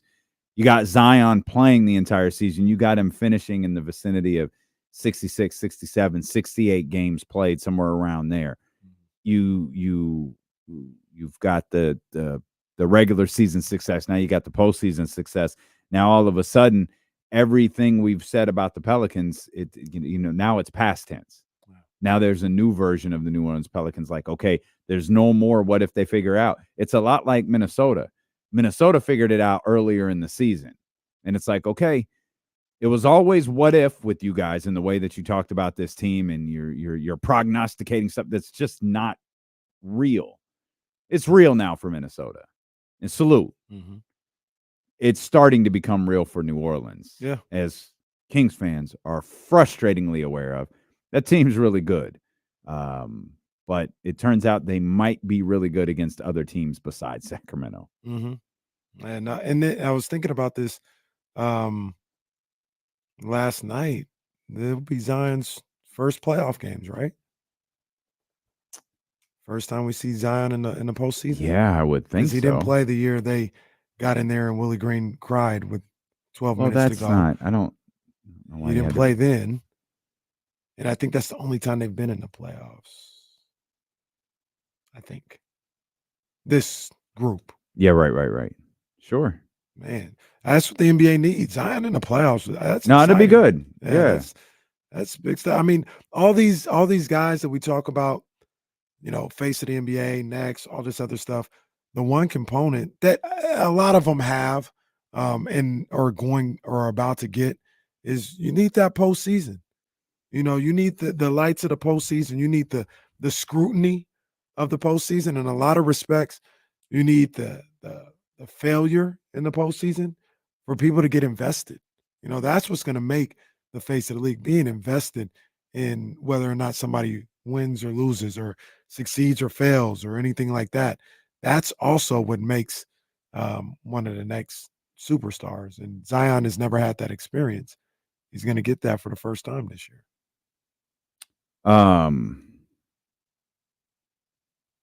Do they have a ceiling? My guess would be Western Conference Finals.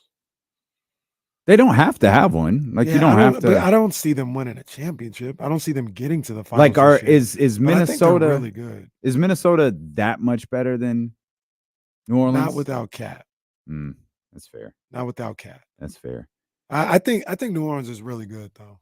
I think they. Obviously, it probably figured all some comes things down out. to Denver, right? No matter who we're talking about, does it all come down to can they beat Denver? Yeah. Is that what we're talking Yeah, about and when I we're talking think about I think Minnesota? New Orleans can beat Denver. I don't look at Denver. I the think same way. Denver's beatable. Yeah, and a lot of people don't look at Denver like that. I think we're like the only two that look at Denver Really? that way. Yeah, Everybody looks at Denver as unbeatable, at least in the West. Maybe Boston can get them, and that's the only hope. I don't see Denver that way at all. I think they're a good team. I think they're a true contender. But yeah, the right series. I think there's a number of teams. I think that there's can a beat couple Denver. of. I agree. The only team that I'm just not that I look at and just kind of go, I don't think so, and I don't mean to be disrespectful because we live this. It's Oklahoma City. Mm-hmm. I do think Oklahoma City's good. Mm-hmm. I think Oklahoma City's very good, but man, I hate myself for this. Go ahead, say it, Damian Windhorse. It's going to, like, the playoffs are going to be physical. Like, and remember, I didn't buy into any of that until De'Aaron said it. De'Aaron was like, yeah, it's more physical. They let you get away with a lot more. Malik talked after the New York game. It was like a playoff game. Like, that's the level of physicality you were playing with. I'm not 100% sure that Oklahoma City is built for that. And if they are, I don't know that they're built like they need to be calloused a little bit. Like, Chet got to feel it. Chet got to know he's not going to get calls. Mm-hmm. More importantly, SGA got to know he might not get those same calls. That'll be the day. Well, I'm just not sure that they're there yet. Like, of all of the teams, and we can throw the Clippers and the Pelicans into the conversation as well. Of the top 5 teams, I guess Oklahoma City is the one I would have the least amount of confidence in. I'm with you. We're on the same. Feels page. like hate, and I'm not trying to hate. No, it's not their time. It's not their time to go through a Western Conference Playoffs. I think they might be able to win a series. You know, I think a lot of people looked at the Kings last year and said they weren't going to win a series. I'm not going to put that on OKC. Well, yeah, I think but they can win a the series. Kings could win a first-round series last year. They didn't, but they could. Oklahoma City could do the same thing. Yeah, they could. A lot of win people first-round last year series. said the Kings could. Yeah, it's ridiculous. It's ridiculous. I don't feel that way about OKC. Did you see what Tyrese said? I did about the he's a prop. Yeah, I feel bad for Tyrese. He's having a bad stretch right now, and I can't imagine what it's like. And this is the primary reason I don't play fantasy football. Like, I hate fantasy football because I feel like so many people do it. It dehumanizes these athletes, and you don't hear it as much in basketball, or at least I don't hear it as much in basketball.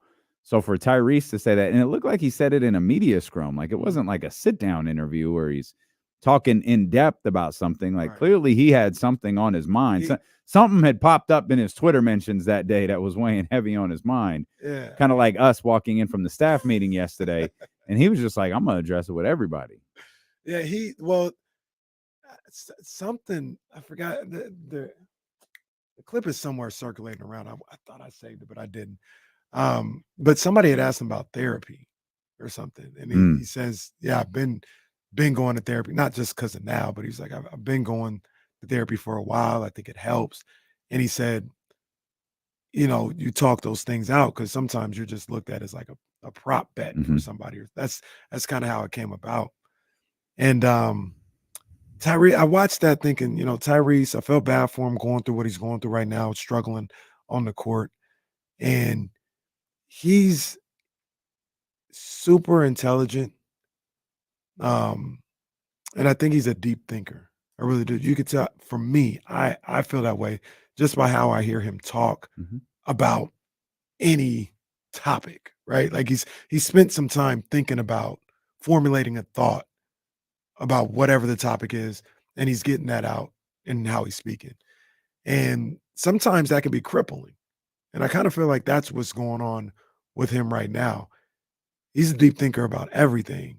So when he's struggling, he might be lost in his thoughts of why he's struggling how to get out of it. The fact that he is struggling, and it's tough for him to get out of that. And I kind of feel like that's what's going on right now. Like something about the prop comment, for instance, and I don't want to say a name because I'm not insinuating these guys aren't deep thinkers, but they can shrug that off a little bit more. They were like, yeah, you use me as a prop bet. Well, I don't really care. It's whatever. It seems like to a certain degree, it affects Tyrese that he's not looked at as a human being to everybody. He's kind of, you're just a prop bet. And that, to a certain degree, he understands it and he goes with the game, but it may bother him a little bit and affect him a little bit. So we got that clip, Jesse. Have you spoken to the sports college with the Pacers? And if so, like, what was that process like? Because as an athlete, you're super confident all the time, right? But there are moments where you might need to like just hear somebody's perspective on something that if you're going through that's unique. Yeah, for sure. I mean, I've done that for kind of the last couple of years. It's been good for me. Even when I'm not, I don't want to just talk to them when I'm struggling. Like I think there has to be conversation at other times too, because I think obviously what happens on the court is what happens on the court, but just life in general, it's important. I think for us as basketball players, as men, to get those things out, because not everybody cares to hear how we feel, or that's just point blank period. I mean, to half the world, I'm just helping them make money on DraftKings or whatever. You know what I mean? Like I'm a prop. You know what I mean? Like that's what my social media mostly consists of. I think it's important for us to like have somebody to talk to, and like I think all that stuff is like it can be funny sometimes. And somebody's like, I lost $1,000. I don't give. You know what I mean? But, I do think that it's important for us to just have conversations with people who really value who we are as human beings, and it's not just sports psychology, but it's our teammates, it's our loved ones, it's people who really look out for our well-being, and that's important for me to just have those kinds of conversations. It's good stuff, man. It's great stuff from Tyrese. I think he always, whenever he talks, he always has a great outlook on it and a very sensible, intelligent outlook on it. Yeah. But when he's in situations like this where he's not playing well, and we got the quote he had the other day where he's like, "This is the worst I've ever played in my life. I don't know what's going on." Like I feel like it could just get wrapped up in his own thoughts sometimes, and it affects him. And hopefully, man, he gets out of it soon. It's interesting. I was working on a Corners of the Culture segment for tomorrow's KSFM show, and it was Cardi. She did an interview with Complex Magazine, or I don't know what to call it. I didn't want it to confuse it with DJ Complex, but Complex, the publication, the website, the media outlet. And she was talking about something similar. And of course, social media, gets pulled into it. And she talked about how in 2023, she didn't want to go live. She didn't want to post pictures. She didn't want to do anything because she was so afraid of what the reaction was going to be. She felt like the reaction she kept getting was so overly negative when she did do stuff that she didn't want to do it. And you and I discuss over on the other station regularly about Cardi hasn't put an album out since 2017. And the album that she put out was really, really good. Like it was a dynamic debut in terms of a complete album. It was a dynamic debut. And it's going to be a tough follow, because she's done so much over the course of the last 6 years in terms of features, in terms of just her being, without dropping an album, one of the biggest names in hip hop. And she talks a little bit about the fear you have when you're trying to put together an album, when you have a song that you love one night and the next night you hate it and you don't know what's right. And it feels like, man, like I tried therapy once. It's not that therapy wasn't for me. It was that you kind of have to make a connection to your therapist. And if you can't do that, it's not going to work. And I wasn't able to make that connection, and it wasn't working. And so instead of like continuing to try to make this, I was just like, this isn't working. I need to revisit this at a different time with a different individual. But I'm of the belief everybody should be talking to somebody. Yeah, man, for sure. I'm big on that. I'm not in therapy right now. I want to do therapy. The biggest thing for me is I got to find the time. Like I need an extra hour in the day, like everybody else does. Yeah. But I keep looking for that hour, buddy. I don't think it's on the way. But I mean, like you said, even not even so much for like if I got this aspect of it, that would be even better. But not even so much for somebody to explain to me how to deal with what's going on.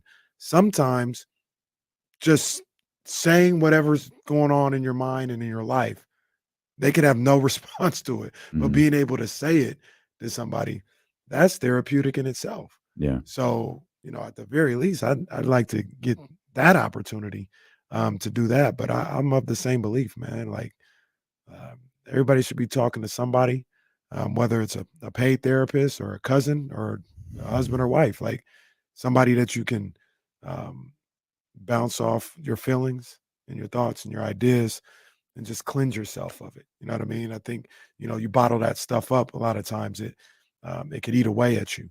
And Kenny has hopefully me. He walks in. He walks in after those long drives. Say, hey, man. That's why I know that was a tough drive for our guy. Hey, I was thinking, oh man, we gotta bust somebody's ass today, don't we? We gotta bust.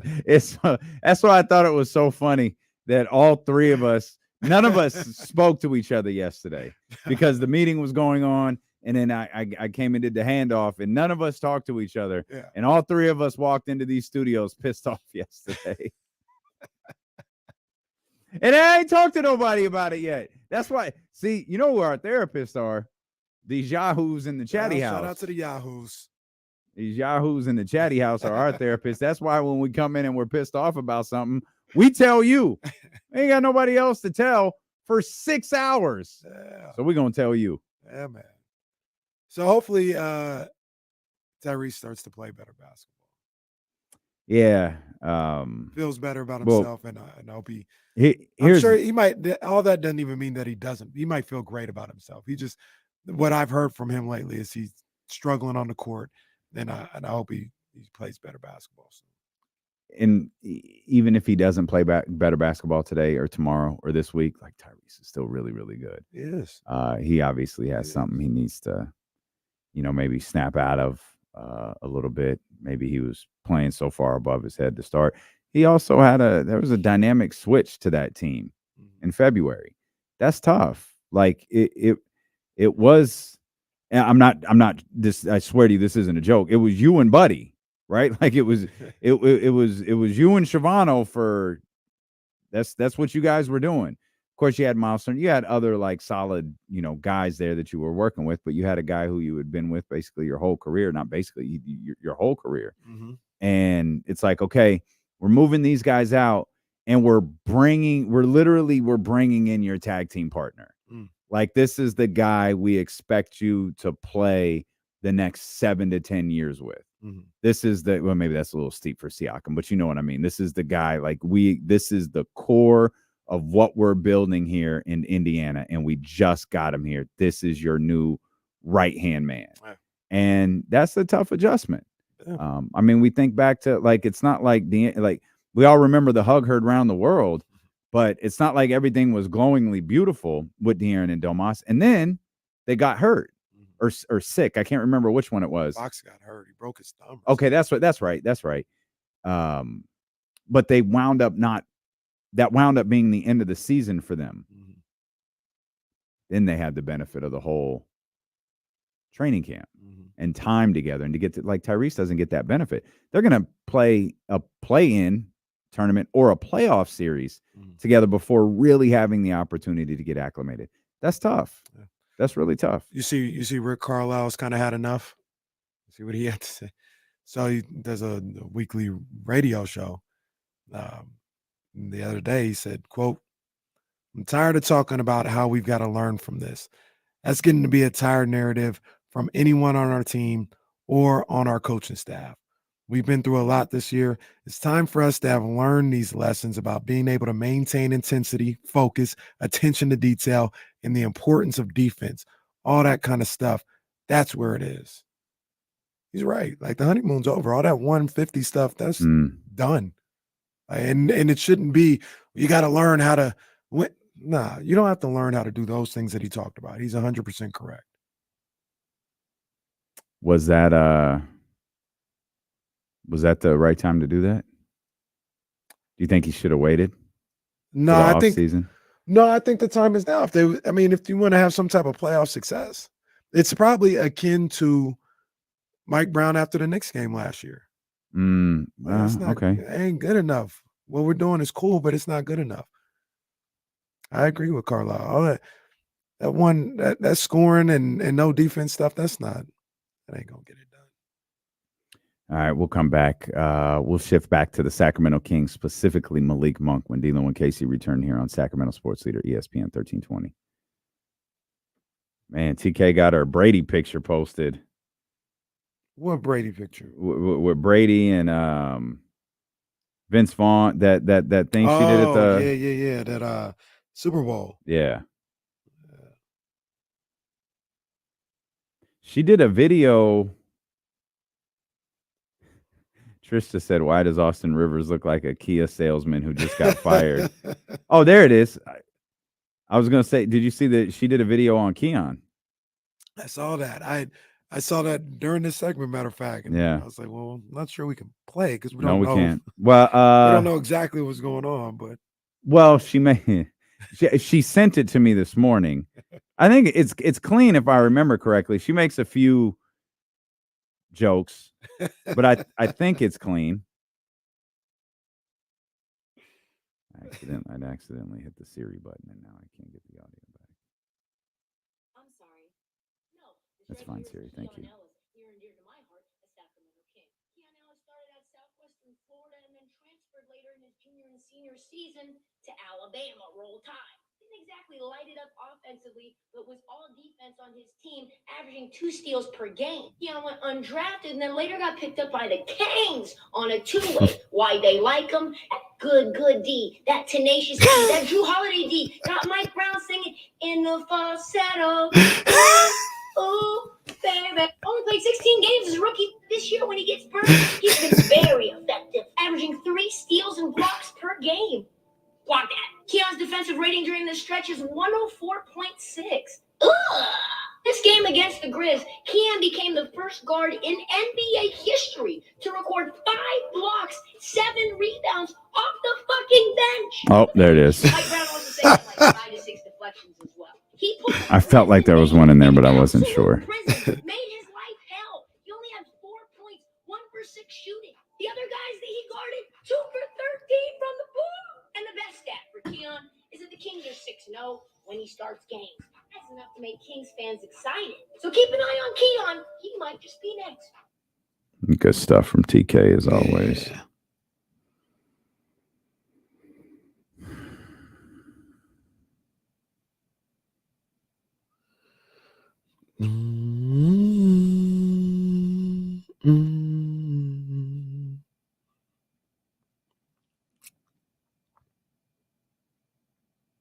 Oh.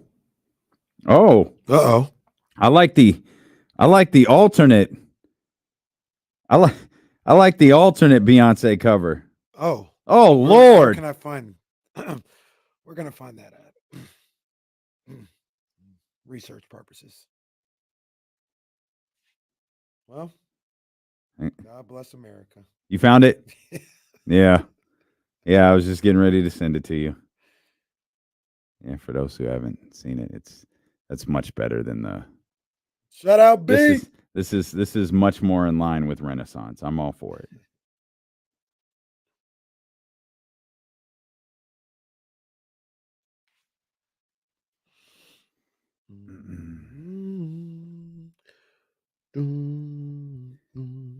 Oh, Kyle found it.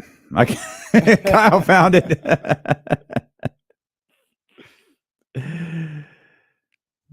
You guys are ridiculous.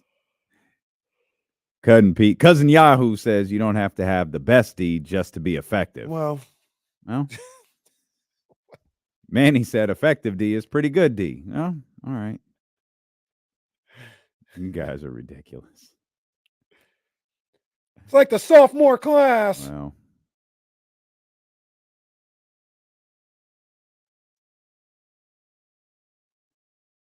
It's like dealing with a sophomore class. Are you ready?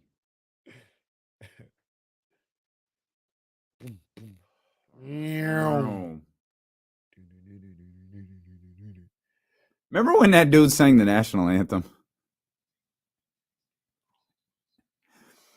I think it was the Austin WrestleMania in Boston in 14. They had the DX guy. God bless his soul. I don't think he's with us anymore. Oh man! But he sang the national anthem. It was wild. I do remember. Didn't he do a live DX intro on Yeah. that one too? Yep. Yeah. Yep. I do remember that. Yep. Hey, can we get some air horns? Yeah, absolutely. Let me get the volume here real quick. But boom, there it is. Happy birthday to the GOAT. Yep. Spike Lee. Oh, that's not where I thought you were going. Who else's birthday is that? Happy birthday to the other GOAT. Our girl, Kendra Montgomery Block. I didn't know it was her birthday today. KMB. Happy birthday. Yeah, KMB celebrating her damn. birthday today. Yeah, happy birthday. Yes, indeed. I texted her this morning. Ain't even got a text back. That's how much fun she's having today. She's probably on the island. So she ain't even listening. She ain't even listening to us today. She's on the island somewhere. I'm Despite the sure. fact it's a game day, but happy birthday to our big homie. What's your favorite Spike Lee movie?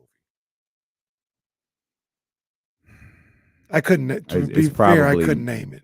I couldn't name it. It's probably Malcolm X. It probably is, but X. damn, I don't know. I can't. Bamboozled is really good, still haven't but seen it. like it's less of a like I really appreciate what that movie is versus oh my god, the movie's spectacular. He Got Like, Game? it's good. Yeah, I like He Got Game. He Got Game Yeah. got better as the years went along. I remember all the hype around it when it came out. It was a little disappointing. And then go a few years later, and it's like that movie was actually pretty good. So that was good. Do the Right Thing, obviously. Did you like Black Klansman? I haven't seen it. Oh, I haven't seen it. Oh yeah, you got to do Gotta that check that one. out. Yeah, no, Black Klansman's really good. Got to see that. Crooklyn is up there for me. I like Crooklyn. Crooklyn is one of Yeah. my favorite movies ever. I love that movie. I'm looking to see if I've missed any. I never saw The Five Bloods. That's one that I didn't take. The I haven't time to seen a watch. lot of the recent joints. I like. I thought Jungle Fever was a good movie. I like Jungle Fever. I thought that was a good movie. I thought he did good. Oh, and I love School Days. School Days. If I would have seen School Days at a different time in my life, I absolutely would have went to HBCU. And they got my girl in there too. My girl Tisha. Yeah. But Malcolm X is probably his best. Did you ever see Girl 6? I did see Girl 6. Yeah, that was good too. What was my girl's name? She was Martin's wife in Bad Boys. Yeah, she was. I forgot her name. Teresa Randall. It's good knowledge. Teresa, is If that it right? I don't know. I don't Oh, remember. Just say it's good knowledge then. I think Well, you it's said it as Teresa if Randall. You got it. Like you figured it out. Okay. I think I didn't, but I think it's Teresa Randall. She's also Yeah, I a liked winner. Girl 6 was good. Oh, shout out Kendra's listening. I thought you're wrong. She's not on an island. She's on the Tower Bridge. Yet. Yet.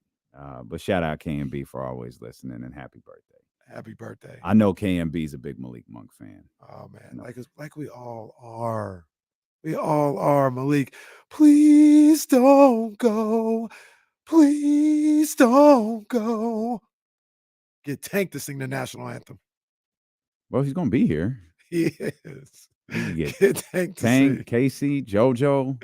You get all of them Come on, out man. here. Malik gotta stay, bro.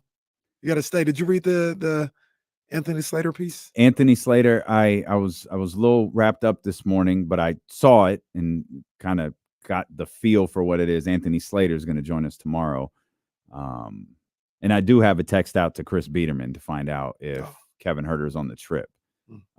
He had just gotten to the arena when I text him, so he's going to find out for us. But has Malik... I'm trying to figure out how to word this. Right now, Malik Monk is the third best player on the team. It's not right like that. Yes. That's the case. Yeah. I fought that for a little bit because I wanted to give Keegan credit for what he was doing defensively. No shade to Keegan. It's just what No, Malik is doing. no. Yeah. And that wasn't shade to Malik either by saying, oh, what about what Keegan's doing on the other end?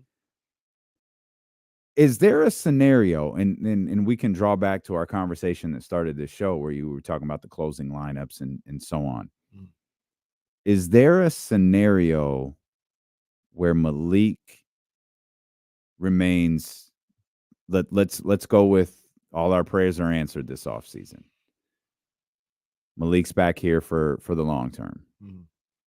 Is there a scenario where Malik is the third best player moving forward? Yeah. Like, I think that's okay. Walk me through this then. Like, if Malik is back next year, Malik enters the season as the Kings' third best player, just based on what we've seen this year, right? It's fine. Doesn't mean Keegan is trash. It means he might be a fraction, if you're making rankings and you're using numbers or whatever, might be a fraction of a bit below Keegan.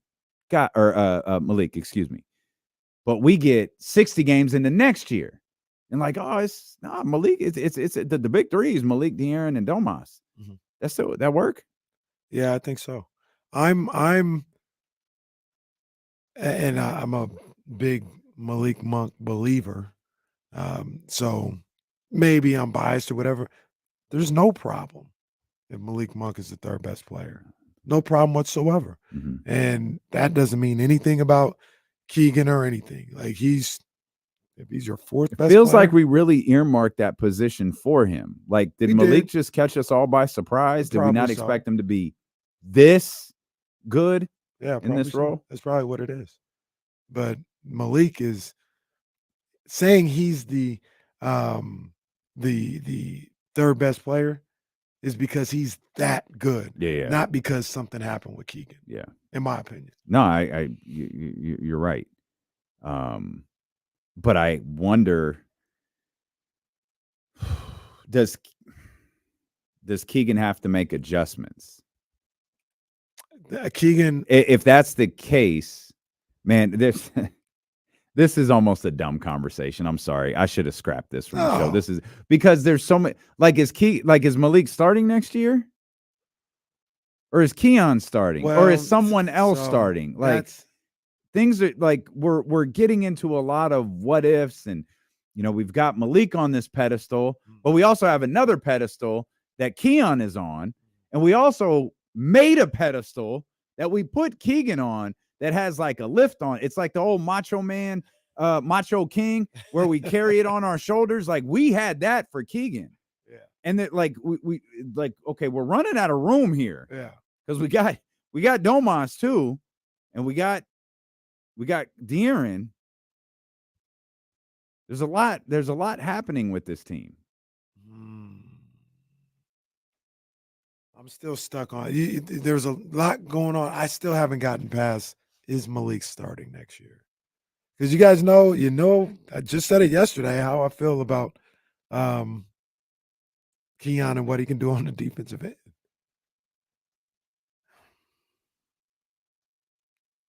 It depends on Malik. That's how bad I need him to come back. Like, if that's an X factor, then the starting lineup is yours, and we'll figure out whatever we got to do with Keon.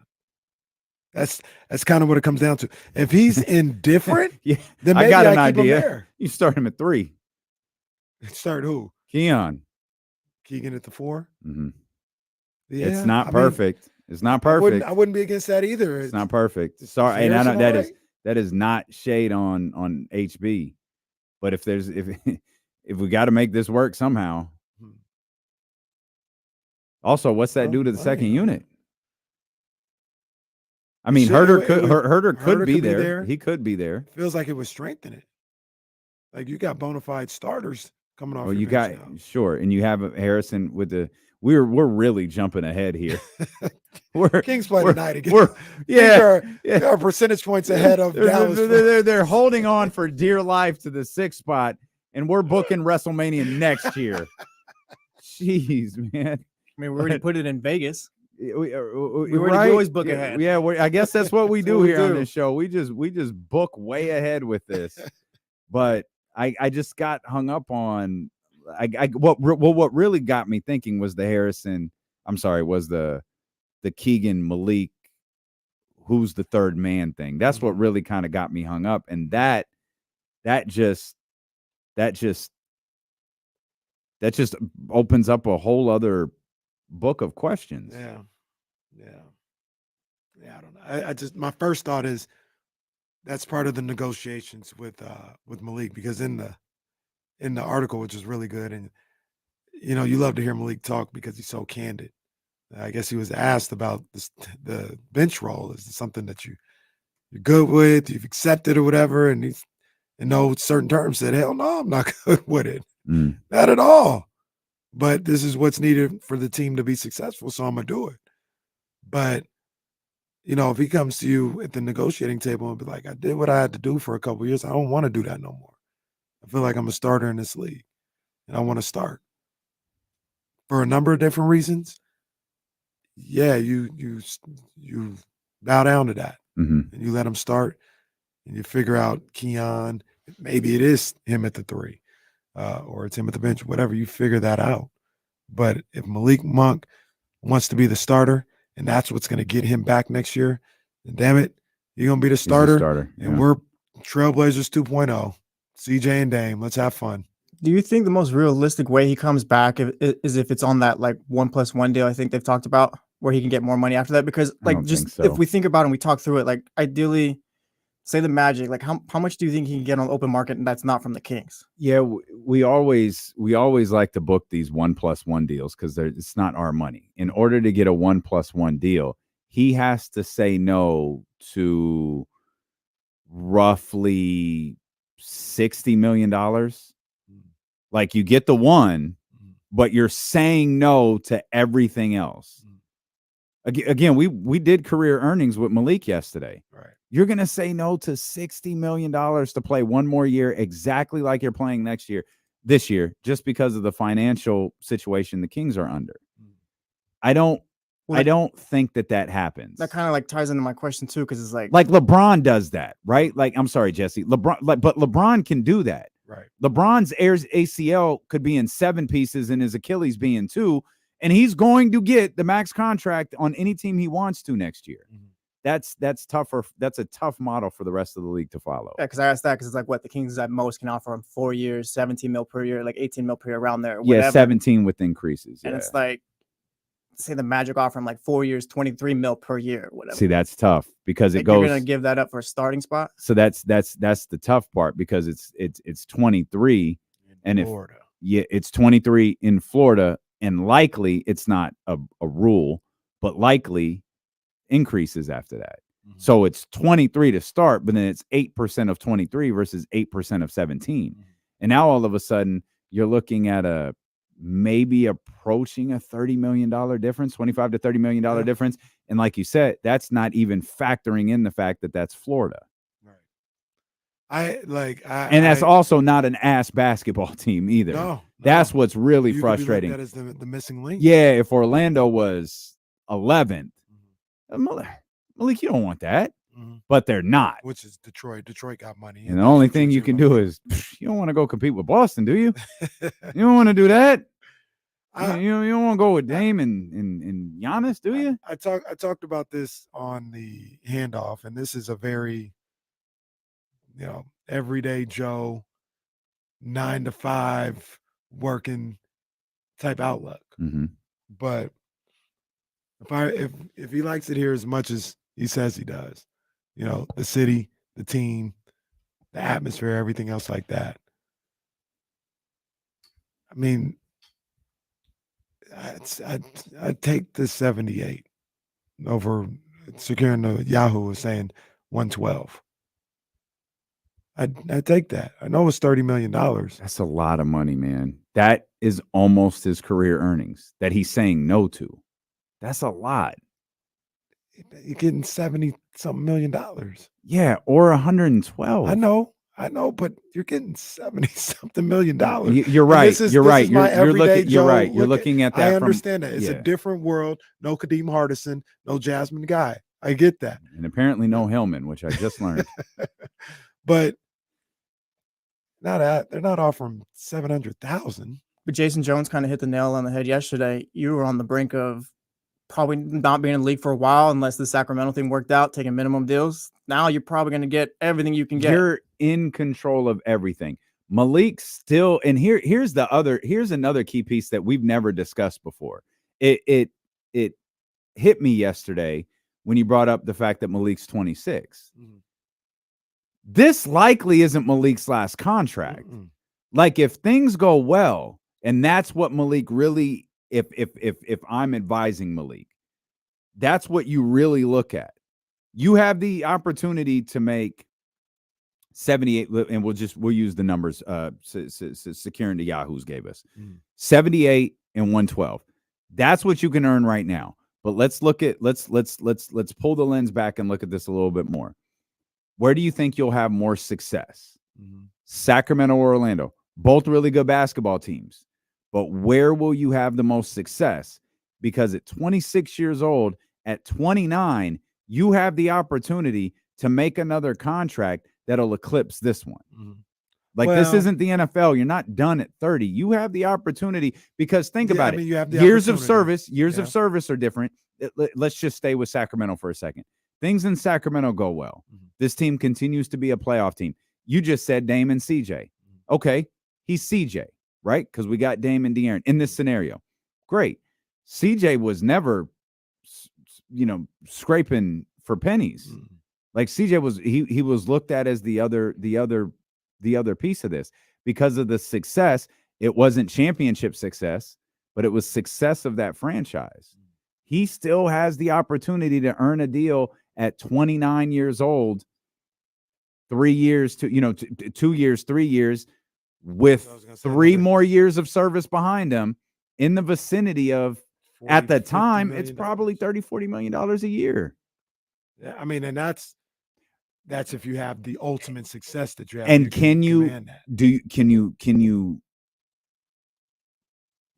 feel the same if you go to Orlando? Can you reach that level of success to get that level of a contract in Orlando? Because you're not with neither franchise, because you're not the Warriors, you're not the Lakers, and you don't have on either franchise right now, you don't have, and maybe this is probably going to change in Orlando, you don't have that league changing that ABC primetime game player on it. Hopefully that changes for both franchises. It's almost certainly going to change for Orlando at some point in the next few years. But you're fighting the same battles with both franchises. And where can you have the most success that will lead you to that contract you could get at 29 years old? If you go to Orlando, do you think this is what I'm talking to him about if we're debating this? If you go to Orlando, can you average 21 points a night? Maybe. Yeah, I was going to say, why couldn't he? Well, so you look at France, he's averaging 19.9. Okay. Paolo's averaging 22.7. Okay. They're gonna have 3 20-point per game scores. Well, you have Domas and De'Aaron. That's what I would ask here too. Yeah. Though. But and you don't know, right? Like you don't. I mean, you don't know in Orlando, but we've seen increase in minutes in the last month plus for Malik, starter type minutes. You're putting up 21 a night here. So I think I can what were make the numbers argument, we ran yesterday? It was like March? 21.6. It was March, right? Yeah. I can make the argument. You can do that here. Are you sure you can do that in Orlando? Because that 21, that's what it's going to take for you to cash out again at the age of 29. Because Paolo's ascending. He's ascending to him status. Like he's one of them young dudes. Franz, I know you hate Franz. Well, that is slander. I've never heard of. I bet you wish the Kings had drafted Franz Wagner, don't you? He's a young star too. He's a really good young player. He's a really good young player. 20-point per game scorer in this league. Domas is more established, right? Like Domas can continue to get better, and he can continue to be better than he is now. But this is who he is, meaning he's always going to look to get 9, 10, 11, 12, 13 assists. He's always going to look to get 14, 15, 16 rebounds. What he does on the offensive end is going to come second. It always comes second. And then you got your boy. Very literally your boy. Right. With Domas, we talk about. If I'm representing Malik, I'm telling him to stay in That's Sacramento. what I'm telling him to do. That's for sure. If you look at Franz's 20 and Domas's 20, and they're different in that Domas almost, I don't want to say because it sounds disrespectful to his offensive game, but he gets 20 almost by happenstance. They're not running isolation post-ups for Domas. He damn near doesn't even want any plays around for him. He gets him off pick and rolls. He gets him off offensive rebounds, dump downs, things of that nature. Franz is probably getting it within the offense. Like they ran an ISO for him, or they drew up a play to kick out to him for a three or something like that. That's your shots. It's your shot attempts that go to Franz, that have to go to Franz. Sabonis doesn't seem to affect Monk's shot attempts because he's not calling We're for the ball in also that respect. really hyper-focused on Orlando. San Antonio is another one. Yeah. James said San Antonio might get a bad review from some of the people that he would ask, like Trey Lyles. He said Chemesi meant to. I don't know if he'd ask Chemesi, but he said Trey Lyles might get a bad review. Turning it around to like these teams, if they're paying Monk what we think, like you're not paying them to come and just, hey, come be our starting two guard. Like you're paying them like come make an impact or whatever. Well, and you kind of turn it around to like don't you think like Malik, the player he is now, he'll play up to that, I think, too. Like I don't think his game's really gonna be shut down with how he looks now. The kind of guy he's turned into now, the player he's turned into now. James believes, and I think I'm just listening to James. I respect what he says. He says San Antonio might put a cap on his game. They wouldn't allow him to be Malik Monk that we see. Orlando, I don't know what they would do. There's one there could be a wild card to that though. That big guy. No, not that guy. Oh. The other big guy. Pop. Because you said, James, to talk about Malik calling Trey Lyles or Chemezi Metu. I don't know why I find that funny, but I'd imagine Pop calls Mike. Now I don't know how that conversation goes if both teams are trying to sign Malik Monk. He sucks. You don't want him. Yeah, but we obviously feel the way that we do. I don't know how that. I genuinely don't know how that conversation would go. But I don't believe there would be any I believe Mike would be honest with he'd want what's best for Malik too. Like he's not going to sabotage Malik's opportunity at another team. But I believe that call would be made. And I think part of what Mike would say is you've got to let him be him. Yeah. And if him being him is like he got to be able to get at you, you got to let him get at you. Yeah. But I'd also ask too if I'm Malik, if we're using San Antonio as the other team. Hey, because the San Antonio is Greg Popovich. How long Pop staying around? You signed a 3-year deal? Pop gonna be around all 3 years? That's what I tell him. I know everyone says that he's gonna be around. Well-run organization. No, that's fine. You ready to break in a new coach? Yeah. He ain't gonna be around, Lee. He ain't gonna be around. That's what I tell him. I'm telling him right now. Hey, Malik, Pop ain't gonna be there. Pop gonna run for senator or something. Yeah, he out of here. He out of here, or he's not gonna answer your questions. One of the two. He might not vote for you for All-Star team. Once again, I'm extremely biased here. I think we're we're objective. I'm extremely everyday pros versus Joes here. But if I really like it here, if I really enjoy my time here, and they can be successful, I'm taking the 78 over the extra 30 million. 78, I'm good. And to your point, you brought up a great point. Where can I set myself up to get the next contract? If I go to San Antonio, my next contract might be around 2 years, 25 million, 30 million, because they stymied my game a little bit. If I'm able to cook out here in Sacramento, that next contract might be 4 years, 100 million. 78's probably closer to 40. Yeah. And 112 is probably closer to maybe 100, a little over. Yeah. Okay. Which team is closer to a ring with Malik? Wemby is a game changer. I'm talking Magic and Kings too right here. Paolo, like, yeah, it's tough. It's like, what's Paolo? Like, how much more growth is there for De'Aaron and Domas? And you don't know. Like, that's the thing. Like, we all think something about Victor Wembanyama. Hadn't been wrong yet. And I think most of us think something about Paolo Banchero too. Like both of those franchises, and that again, one of the many, many frustrating components to all of this is neither one of those franchises are going to stink. The other San Antonio might have a little longer to go, but like Orlando's good today. The other thing about it is, and I know we'll be right back, but I want Malik to get every dime that he wants.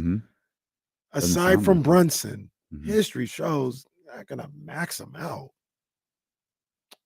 Oh no, I don't. You know what I mean? Like, no, I don't think that's like we're happening. talking. Like, can you compete with 25 I million? think and the all this other numbers stuff? we're using are fair. I think it's 17 to 20. I think it's a little higher than 20. I think it's closer to 22. Max. Is it? Because isn't 25 like a max for somebody that you can give a regular free agent, no all NBAs, all this other stuff? Let's look it up. Steeler and KC brought to you by Sky River Casino here on Sacramento Sports Leader ESPN 1320. Kings play the Raptors tonight. And they play again. They were talking about the Raptors too. Raptors have some money and stuff. Who does? The Raptors have money. That's what the streets are saying. Well, was it Darko? Yeah. Yeah. Well, we got to talk about it. 13th round with your main man, Kenny Caraway. Shout out to the dope ones. Big ups to him doing what he does. Shout out to Jordan Brand and shout out to Cola Sea Moss. I just put my order in. New shipment of Cola Sea Moss coming soon. We got to talk about your boy, Jesse. I'll let you comment afterwards, but got to talk about it because it's getting embarrassing. It really is. Canelo Alvarez had his press conference with Jaime Munguia for their May 4th fight coming up very soon. He was asked by reporters about David Benavidez. Canelo said he would want $150 to $200 million to fight David Benavidez. And he says, quote, if some promoter, not him, because he has nothing to offer me.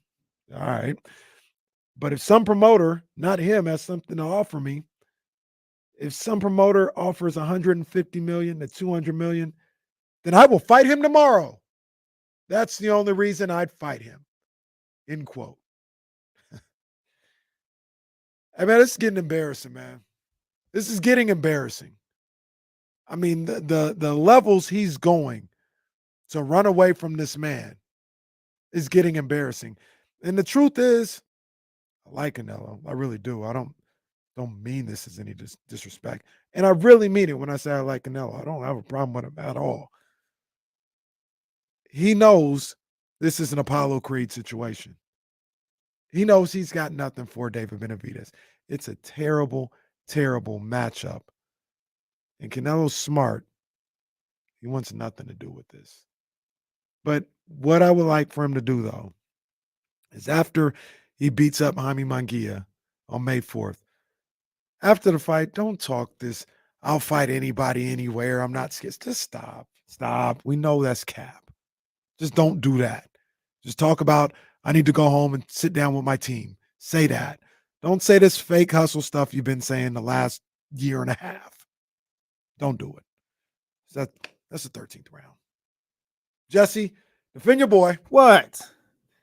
He said he wants 150 or 200 mil. What do you want? Pay him.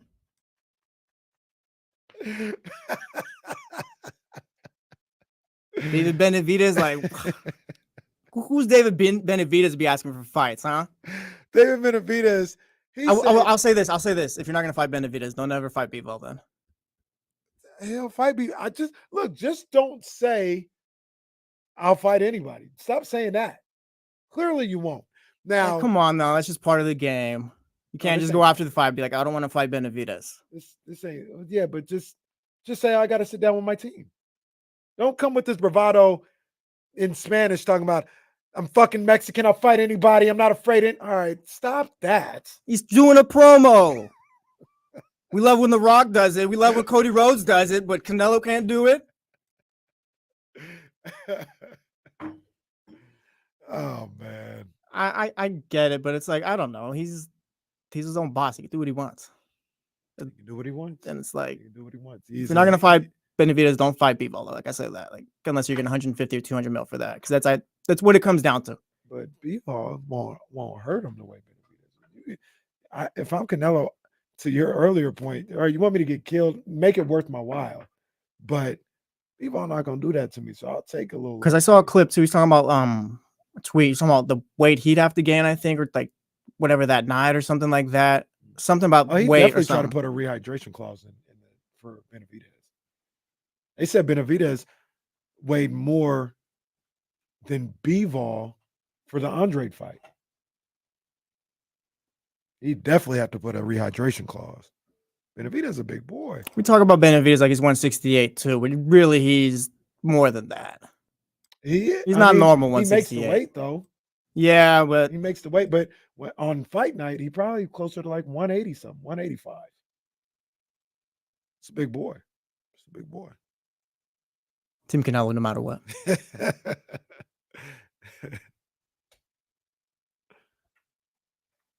We good. Oh, the light bulb went off in my head. Oh boy. When we come back. Playing pocket watchers? Since they want to sell something so bad. Golden One Credit Union sitting right there for you. Patelco sitting right there for you. I want the people love the game too. Like, this is legit. Like, it's a legit Every segment. damn day. Woody Page. Bro, we brought up, what was it, Morris Peterson earlier, his name? Imagine we played pocket watchers, Morris Peterson. We can find a way to get one every day. It don't have to be 20 minutes. It could be 2 minutes, real quick. Brought to you by money's just laying on the ground. Like, this is KOD. Money's just laying on the ground like it's KOD. Can you cut a pocket watcher segment for me? Or is there one that's already been cut? Yeah, cut that. Cut that. I'll use that. Man. Who was the player? It was The Malik. player. Oh, it yeah, was with Jason. Oh, yeah, I won. Yeah, cut that. Cut that. I won. Cut that. Yeah. No, I'm going to go look at one of me and Keddy's matches. Sorry, Jason's going to have to wait. Complex has updated some of the gold records in here. Oh. I'm trying to get things set for tomorrow. And I saw a salt shaker. I can't wait to hear what the 2024 version of that sounds like.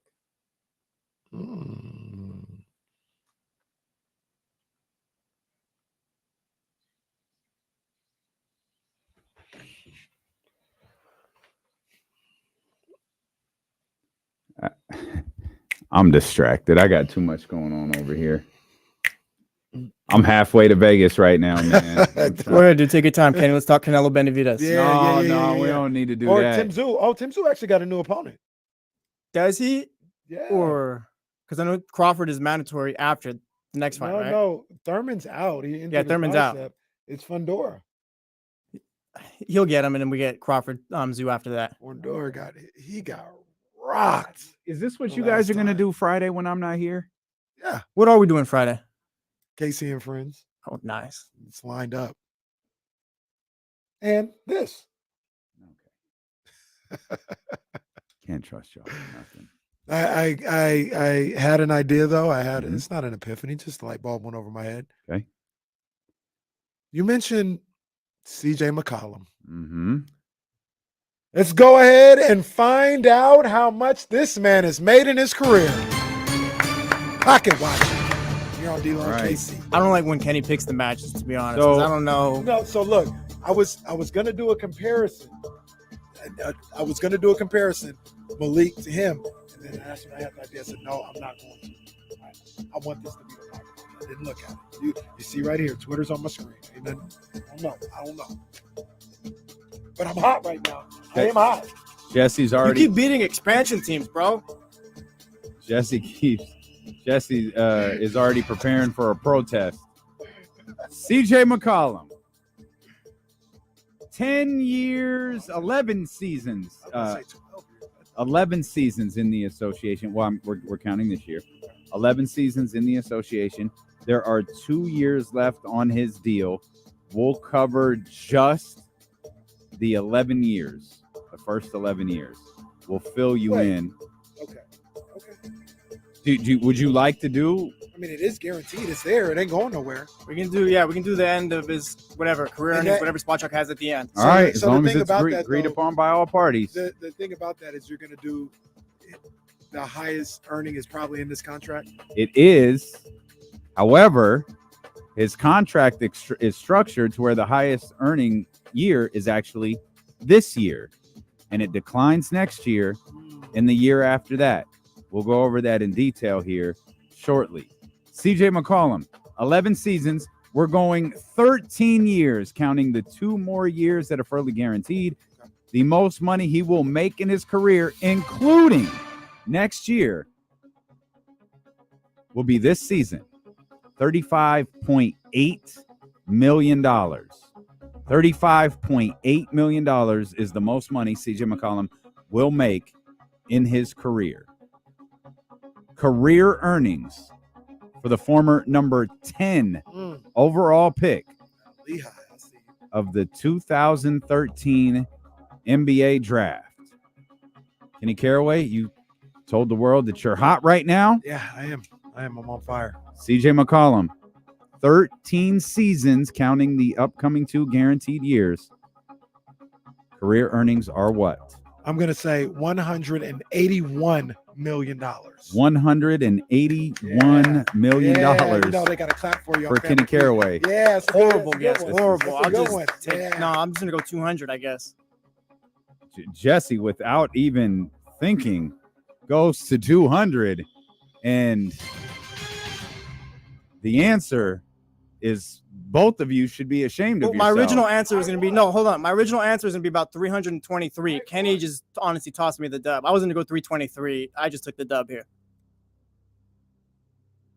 So his answer was 200. The career earnings is 279.3 million. I could have did my original guess and I would have won. No, I think you would have lost. What did you say your original guess was? Original would have been 323. That's not a The thing. gone over rule does no not matter matter. how many Stop. times you Stop. try to make that a thing. I'm going to tell Jen. It's I'm not going to a tell thing. HR. It is not a thing. Jesse grabs another victory. Kenny Caraway, Well, I'm only 1 game under. So it's okay. including his victory against the expansion franchise from the Athletic. The LA Joneses. The The LA 95 Toronto Raptors. The BJ Armstrong Raptors. Despite his assertion he's a game under 500, he's actually 4-8. Hey, what? You're 4-8, sir. What's my record? Well, you're 8-4. Unless No, we he's not 8-4 because he didn't even play. I feel like well, then he's 9-3. okay, fine. Then he's 8-3. Yeah, 8-3. That feels right because I didn't play That's yesterday. fine. If you want to do that, that's fine. He's No, 8-3 then. Yeah, if I don't get a guess, I'm not. You playing. won. Like you got credit for that. It He's actually 8-4. no, you're 4-8. He's 8-4. Okay, now you Give want him to argue. No. I did not. I was on a Jason's bye loss. yesterday. I was on a bye yesterday. I was That is 8-3. true. It's like when UFC has title fights, but like the guys like don't make weight or whatever, or Exactly. can't fight. Like, and Jason was the substitute. Both said KC barely in the play. Man, KC's counting lottery balls at this point. Casey's like Anthony Davis. We're not even worried about making the player top 6 at this point. We know what we do. Goodness gracious. The playoffs are going to be when free agency starts. That's the playoffs. Oh my God. Casey's gonna hire Keith Smith to train him next summer. It's gonna be like the guys when they used to work out with Hakeem. Lethal Lethal pocket numbers. watcher. Lethal numbers. CJ's contract does decline. Did you say 35 mil this year? So it started at 33.3. It's peaking this year at 35.8. It declines next year back to 33.3. And then, well, I know. And then it ends at 30.6. Damn, he stays in the 30s the whole time. The whole time. Boy, oh now boy, CJ oh is a boy. very different type of player than Malik is. CJ's still a problem. So not saying No. that, I'm trying to figure out. That's not what I meant. I meant I know, like I got you. Yeah. So here, riddle me this because you got it up in front of you. What did CJ make the first time he can make big money with the Blazers? Because that's kind of what we're talking about with CJ. I Like, don't think you're gonna like this answer. well, no, because this is what I was thinking with Malik. Because you talked about he could get another contract at 29. Mm-hmm. That's got to be your, where can you have the success to get that big contract, which I'm assuming was like $100 million deal, huh? So let's start here. Okay, let's not. I'm going to answer your question. The 2017-18 season, that year he earned $23.9 million. He being CJ McCollum. I'm sorry? A year? No, that's what he made that year. Gotcha. Let me click this tab and I should be able to tell you that second contract was for 4 years, $106.6 million guaranteed with an average salary of 26.6. There's obviously very different circumstances here as he was coming. That was his rookie extension with the team that he had played for. To potentially drive home the point I was making about what's next for Malik is let's look at his current contract. We mentioned the $35.8 million he's earning this year. CJ McCollum is 32 years old. So let's move back a little bit. At 31, he made $33 million. That's when he signed that contract with the New Orleans Pelicans, which, according to Spot Track, was worth unlisted. They did not include the contract that he signed with the New Orleans Pelicans. I can't find the total details. Sorry. So the 3 years. Yeah, maybe I'm off, but this is the last year of the deal. 3 years, $100 million. Contract extension. Yeah, 3 years, $100 million was the contract at the extension age of he 30. signed. So that's what I was looking for, right? Like, if you're Malik's agent, or if you're negotiating, to get Malik, if you're like the Kings, this may be you're taking 77 here. I understand. I get it. This, I get it. But this is your best opportunity and the best place for you to, at 29, get that 3-year 100 or 4-year 120 or whatever the something numbers like are. Yeah, at exactly. The time. They're going to be whatever crazy, the numbers right? are. Yeah. Like, you could get 4 years 160 or something like that here in Sacramento, where your game might be stymied a little bit in San Antonio. It may be stymied in Orlando because that's Paolo and Franz Wagner's teams first.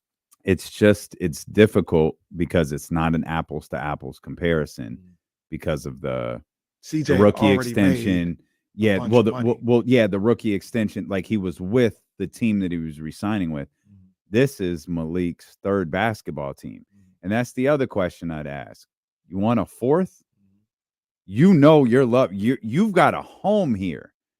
You could sign in Orlando, and that's the tricky part, right? Because if this is all about money, it doesn't matter because you could sign in Orlando. Oh, this didn't work out the way we thought, and they could trade you anywhere. As you're paid, it don't matter. But if the money is all that matters, then that's all that matters. Right.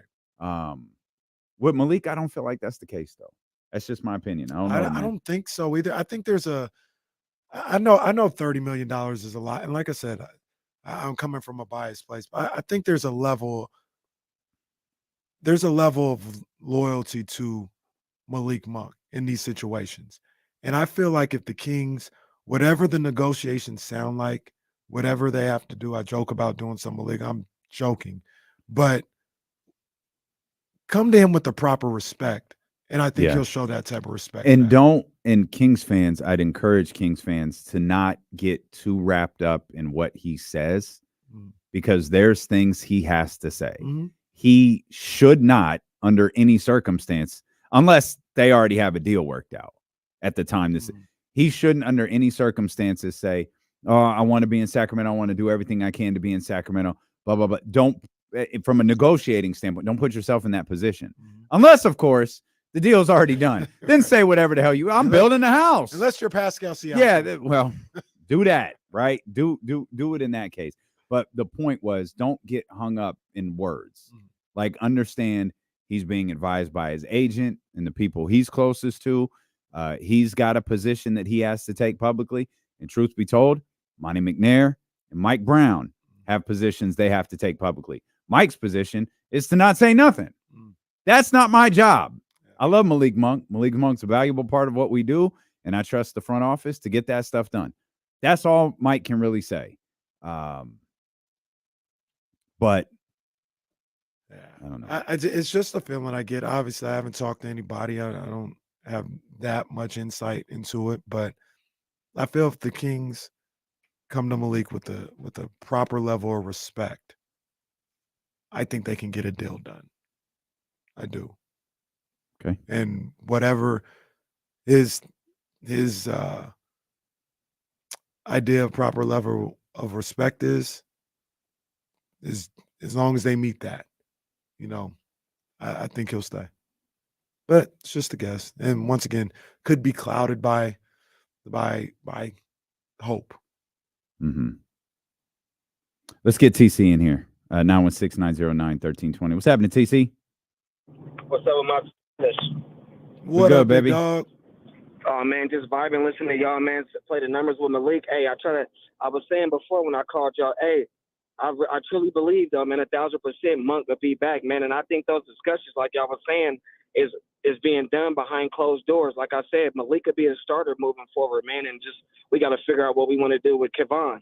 If we, you know what I'm saying, if we want to move him or if we want to keep him on the bench, you know what I'm saying. But I think that's what that's coming from. So like you said, D-Lo, don't get too caught up in the words, Kenny. You know what I mean? Like y'all saying, don't get too caught up in the words. For sure. Monk can be back. He gonna take the money, bro, that we gonna give him. He gonna have his starting role, man, and we gonna have something special brewing. We got something special, man. He ain't going nowhere, man. Like the theme, y'all. Yes, Yes, indeed. sir. Yes, indeed. Yeah, Casey, don't get too caught up in the. Why'd I catch that? Well, I don't think you did. I just think that's the way TC talks. He just acknowledged. Yeah, he just acknowledges both of us and keeps it moving. When he told you to be real with yourself, though, that was that was an all-timer. Definitely. No, that directed. That was not in any way, shape, or form directed at me. What was I trying to be? Something with Kyle Shanahan, huh? Oh, that to be real. It was 100%. Like that's all it could possibly be. I keep looking at my phone. Chris Biederman is tweeting about the wrong thing. Is it Starbucks over there by the arena? No, he's in the venue. Like I mean, the game starts in 2 hours. Like he's probably going to talk to Mike in what is Mike? 10 minutes. Yeah, I'm about to say, what is that? It might be different on the road. I can't remember, but Isn't relatively it, soon. An hour and a half, typically. Is it a 4:30 start? It's a 4:30 start. 4:30 start. Yeah, it's a 4:30 start. So, but he's at the arena, so we should. All I'm really trying to find out is if we know Herter's not playing. I'm just trying to find out if he's on the trip. Right. Is he in the building? Did he get on the flight? Is he a part of their plans for Washington or Orlando or something else coming up? Or is it just, nope, Kevin's back in Sacramento. He's working on getting healthy, and we'll see when he's available next, because we still have nothing definitive on Kevin Herter's availability past tonight. Right. Of course, the injury report could come out for Washington, and he's ruled out, and that'll start answering some questions for us. So, I'm not sure that we got anywhere with this pocket watching. I think we did. Yeah, well, I mean, I think that 29, 30-year-old contract was the number to look at. And that was a good point by you. That could be a big selling point. Where's the best place for you to get that contract? So that's a big selling point, and this is where it comes to. This is where agents have to know their clients, and general managers have to know the players that they're talking to.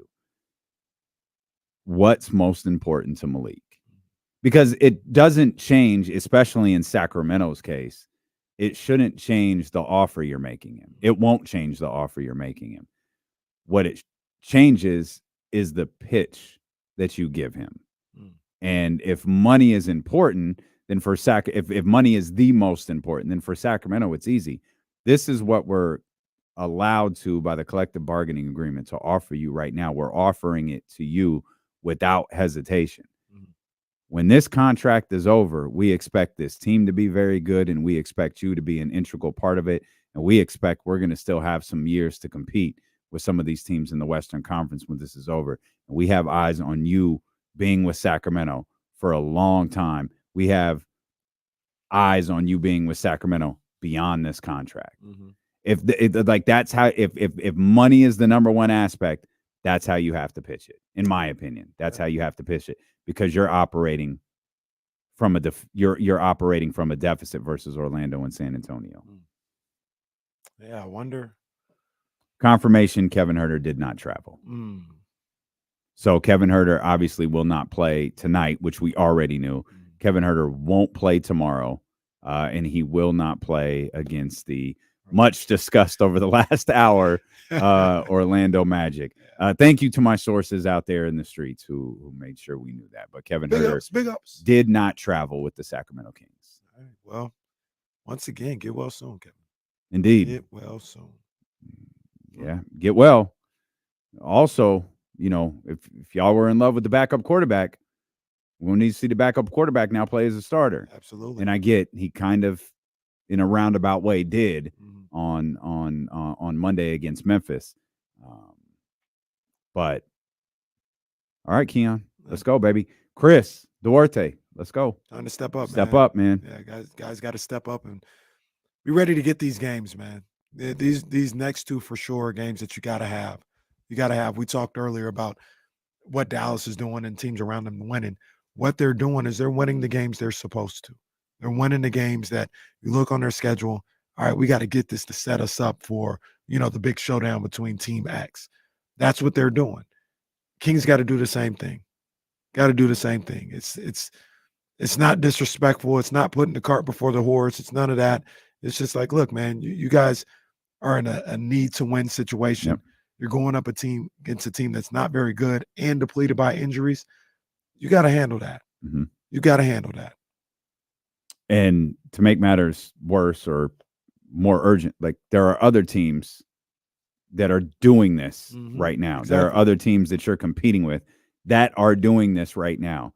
You need to keep up with them. For sure. If they can beat these depleted teams or bad teams, you should be able to do it too. These are the teams that you're competing with. 100%. And I can't even remember what the games were tonight. I have them in our notes. Oh, it was Grizzlies, Golden State Warriors, and Memphis. Yeah, we were talking about that one. Suns.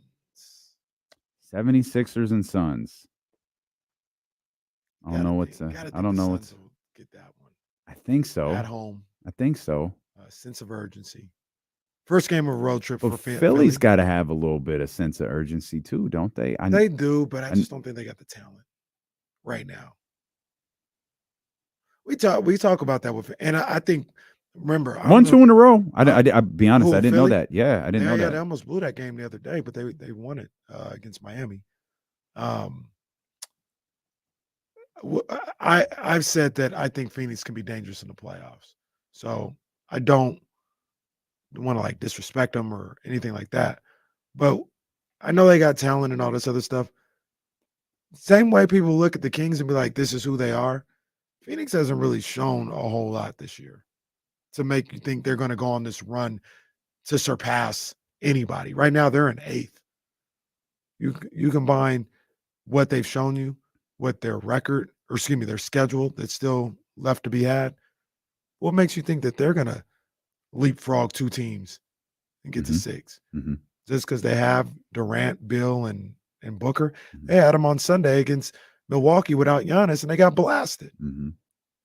So I think the thing with Phoenix. Well, to be fair, it was Bobby Portis over there. Bobby Portis was looking like Dr. J. Thing with Phoenix too, and I think maybe we ignored it, not us, but media, all that, during the seasons. Phoenix is a team mainly built for the playoffs. Just hope you're healthy for the playoffs. Get in there, and we got KD, Book, and Bill. Hopefully that works.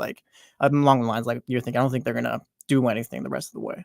Yeah, and I think that is true. They are built for the playoffs. They dug themselves a hole because of injuries and stuff like that. But the idea for this team is a playoff team. We'll come back. James Ham will join us at the top of the hour. We'll talk more Kings basketball. It's the Kings and the Raptors coming up in just under 2 hours here. We'll get you ready for that. We got NCAA tournament action on the way as well. Stilo and KC brought to you by Sky River Casino. When we come back. Okay. I just saw some. I got a question. All right. I'm ready for it. It's ESPN 1320. You're not going to be ready for this question. Oh. Eddie, we won't ever get bumped. It'll just join the games in progress if so. Yeah. We don't. Dilo and KC don't get bumped. No, sir.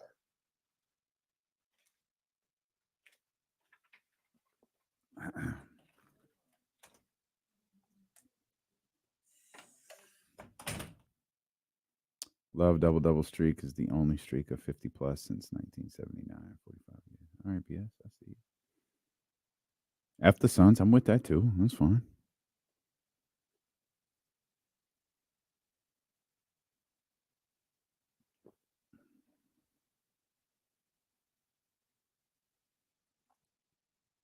I don't even like that. I don't even fucking like that.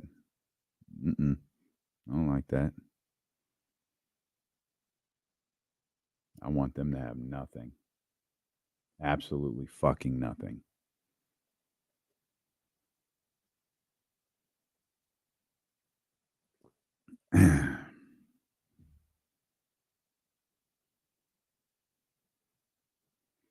Hey, D-Lo, you think the new Netflix lost you? Netflix deal, WWE finally leave the PG era and go back to... I don't think so, Aldrin. I think that era is a little romanticized. Yeah, I was going to say, does it need to go back? I feel like it's fine the way it is now. No, it doesn't need to go back. Like that was an era. Yeah, that was an era we do not need to live in again. If they want to create like separate programming that's a little more risky, that's fine. But I feel like they're in the right spot that's right ever now. coming back. I feel like they're fine. Yeah, I feel like they're fine. D'Lo, any tips or recommendations? Headed to NYC for my first time. Oh, very nice. Catch Knicks. Oh, very good. Man, Miles, don't be afraid to be a tourist. Your first time out there, man. Go to the Brooklyn Chop House in Times Square. And or I don't know if it's Times Square, it's Manhattan. I think it's Times Square. It's an amazing restaurant. Obviously, New York City's full of amazing restaurants, but don't be afraid to be a tourist, man. Go see all the stuff while you out there. Yeah, walk around. Go to the Brooklyn game a little early. Walk around Brooklyn, in the area where the arena's at. We're a big rat show too, so we're gonna need a rat report when you come back. Yeah, let us know what the rats look like. Now you're gonna have a great time, man. I remember my first time in New York City. It is just Raw. It's just Raw that's moving to Netflix. I remember my first time in New York City, man. Took the train in from Connecticut, Penn Station, took that escalator up, and I just remember like seeing New York City and feeling it for the first time. It's a one of one, man. Man, there is absolutely nothing like it. I've never felt that way. Even when I saw the white sands and turquoise water last year, I've never felt anything like the first time I laid my eyes on New York City. New York City is a one-on-one. I love that place. I love it. It is an amazing place. If you got a chance to see a show, do it. Oh yeah, you going to the Yank? Oh man, you're gonna have a good time out there, Miles. Yeah, you're gonna have a real good time, man. Send us your social media tag. We'll follow you and keep progress on what you're doing out there. How long are you out there?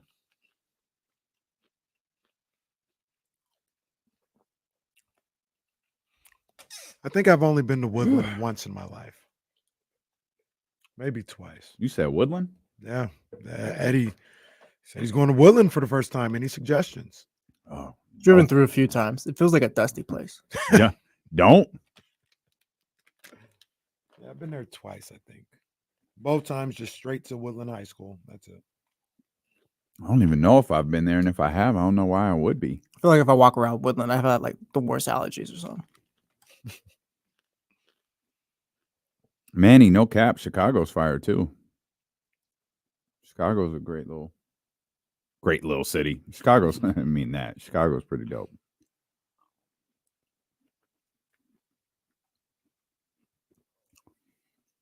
Payne, I know Ramsey been to the new Costco. April 2nd through 9th. Oh, that's a good trip, Miles. That's a good chunk of time. You're gonna need every second of it. Mm-hmm. All right, you had something that's got me curious. Oh, but this is even better with who's on the line. They may have more knowledge about this, but it's really random. It really is because it just came up on my timeline, and should you give us the randomness first, or should we go to Mitch first? No, the randomness first because Okay. he may have something to say about it. Okay. You think those people really escaped from Alcatraz and made it out alive? I feel like you would have found their bodies at some point. Or maybe the sharks got them. That's one thing they say. They never found anything about them. You think the sharks got them? I really don't know. I think from everything that I've heard about what that the hell trip, are we talking about? Did they make it out of Alcatraz alive? I heard it's also too cold. I thought Alcatraz was close. It This is is way, like in the 40s or something. I think. in the 60s. 60s. What? Three what? people Okay, escaped. stop. Just take it in stride, bro. It's D'Lo and Stop. Casey. Come on. What just popped up on your screen? A photo of the fake, like the dummy heads that they had. It's like a mask to fool the guards while they escaped. What account is that? Fascinating. I don't even follow it. Somebody reposted it. Hey, those are the best accounts on Twitter. Dude, I just found that account like 2 days ago. Somebody, I don't. You're I not don't know gonna how- like that account. No, There's some very weird. I zoom past a lot of the stuff, and I There's don't know why some- they keep coming up because I don't follow any of these. Yeah, that account must be paying to like hit the because something popped up on the screen the other day. I was like, what's that? And it was fascinating. I was like, oh. So I started scrolling through it. Oh, I know what it was. It was Mike Tyson. Apparently, Mike Tyson took a picture with like a serial killer. Oh, I saw that too. He took a picture with a dude who killed like 8 people or something like 2 days later. Oh my god! I'll tag you in it. Well, don't get them on my algorithm even more. Well, you just got to learn how Twitter works. Unrelated, 916-909-1320. What's up, Mitch? Wow, that's a shock. How you doing, Damon? Casey? What up, man? You know, maybe Major League Baseball will bring out base with Alcatraz. You know, bring it to every single continent, every other country, all opening days. Because I thought that was kind of comical. They think they're making the world better. But you're talking about the fact that they had opening day in were they in Japan yesterday? This morning? But you know, you saw the game. It was 6 o'clock my time, I guess. Yeah, I didn't watch the it. Giants, I'm It was sure 3 you a.m. were out here. I didn't watch. I don't want to watch the Dodgers that bad. Did you see that shot that went through the first baseman's glove? Yeah, that was a trip. That was wild. The Herbie Merson episode when he gets signed by the Dodgers, and he could just play a great center field. I know I'm like a box of chocolates. You never know where you get with me. Do you think those guys escaped alive from Alcatraz? Well, did they ever pay taxes? I mean, if they wanted to have productive lives or some kind of life, sooner or later you got to pay taxes or something. When you're buying a car, paying rent, or having a mortgage. It's a good point. I don't know. No, you nailed it. Bitch, you low-key sold me on that. I think they're gone. That's a good point. You know, that's I'm point. sure they didn't think that through. I'm sure when they escaped the most dangerous and secure prison on the planet, they just grabbed their American Express when they got to shore. It started. They knew their social security number, I'm sure. That's what it was. Appreciate you, Mitch. You got anything else going on, Mitch? What's up?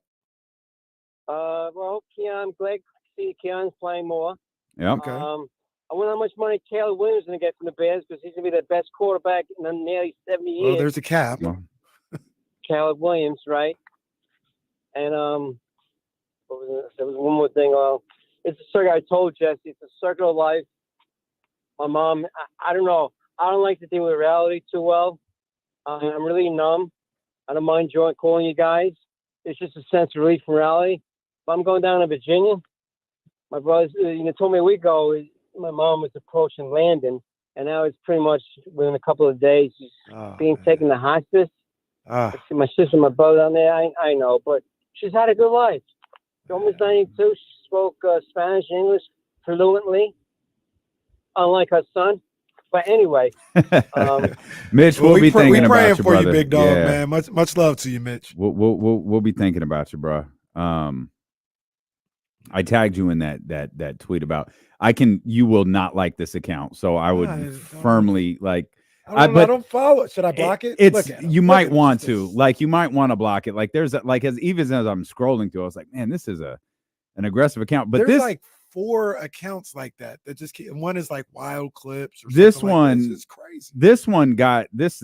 I had to stop on this one because it reads, in the 1980s, musician Daryl Davis set to understand the Ku Klux Klan. So he started befriending members at a Klan rally and joined an all-white country band. He's black. Yeah, I think I saw this one. Then he met the Imperial Grand Wizard. And didn't he turn him? Davis spent years building a relationship with Kelly, establishing trust and eventual friendship. They ate meals at each other's homes while Davis listened to Kelly, seeking to see how he could hate a person like Davis without even knowing him. Eventually, Kelly started listening to Davis and left the Klan altogether, Yeah, he turned him. I remember giving Davis his robes and hood. And over the past decades, Davis has now convinced over 200 former Klan members to walk away. That's really good. It's fascinating. That's the name of this is the name of the account. It's fascinating. And the picture is him and the dude with the Klan outfit on in front of a burning cross. Well, I'm just telling you what it is. So Alcatraz, huh?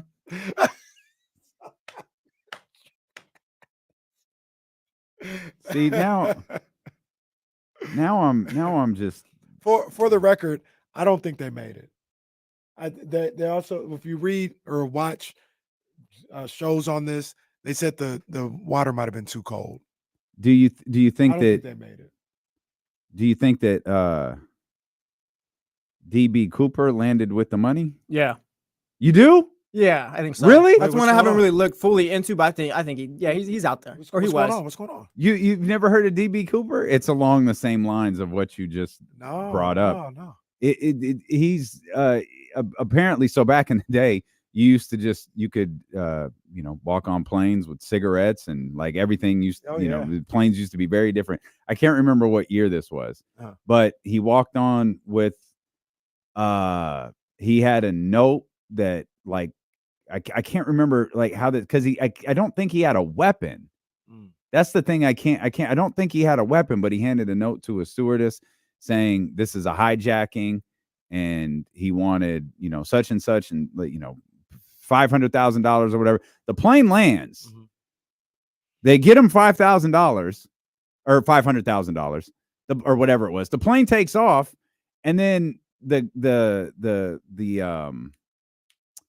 pilot notices the pressure changes, and the guy jumped out of the plane because he had a parachute, and he's never been found. Yeah, they don't even know what the guy looks like. I don't think they have like these sketches. Yeah, so that's why I think idea. He's not. Either the lady was just tripping because it's the 60s or 70s or something, or like that happened. If you don't have a picture, like he's gone. How did he get the money? Where did he get the money from? It was a ransom. He said I think he said he had a bomb or something. And so it was like he let everyone off the plane except like maybe a stewardess and the pilots, and they got him the money, got him back on. The plane took off, and at some point over Portland or something, or somewhere over the northwest, he jumped out of the plane. And it's the 70s. It's not like they have. And they've never found him. Like they never found him. They've like found traces of money at various times, but they have no idea if he survived or that's bizarre. He didn't. And I doubt they had like DNA and all that high tech stuff back then. It's no, they're trying to do that now. His footprints aren't there anymore. He's gone, I think. like DB Cooper's name comes up in the media once a year. Oh, new DNA evidence says the the cufflink that he was wearing was specifically made in, and it's like, oh, all right, bro. I had never heard this one before. Yeah. Oh, Dr. David.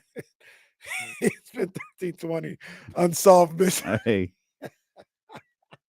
Do you think the Alcatraz guys made it? So I'm looking at the heads resembling their likeness in the beds, broke out of the main prison via ventilation ducts, an unused utility corridor, and departed the island aboard an inflatable raft That ocean's too cold. to an uncertain fate.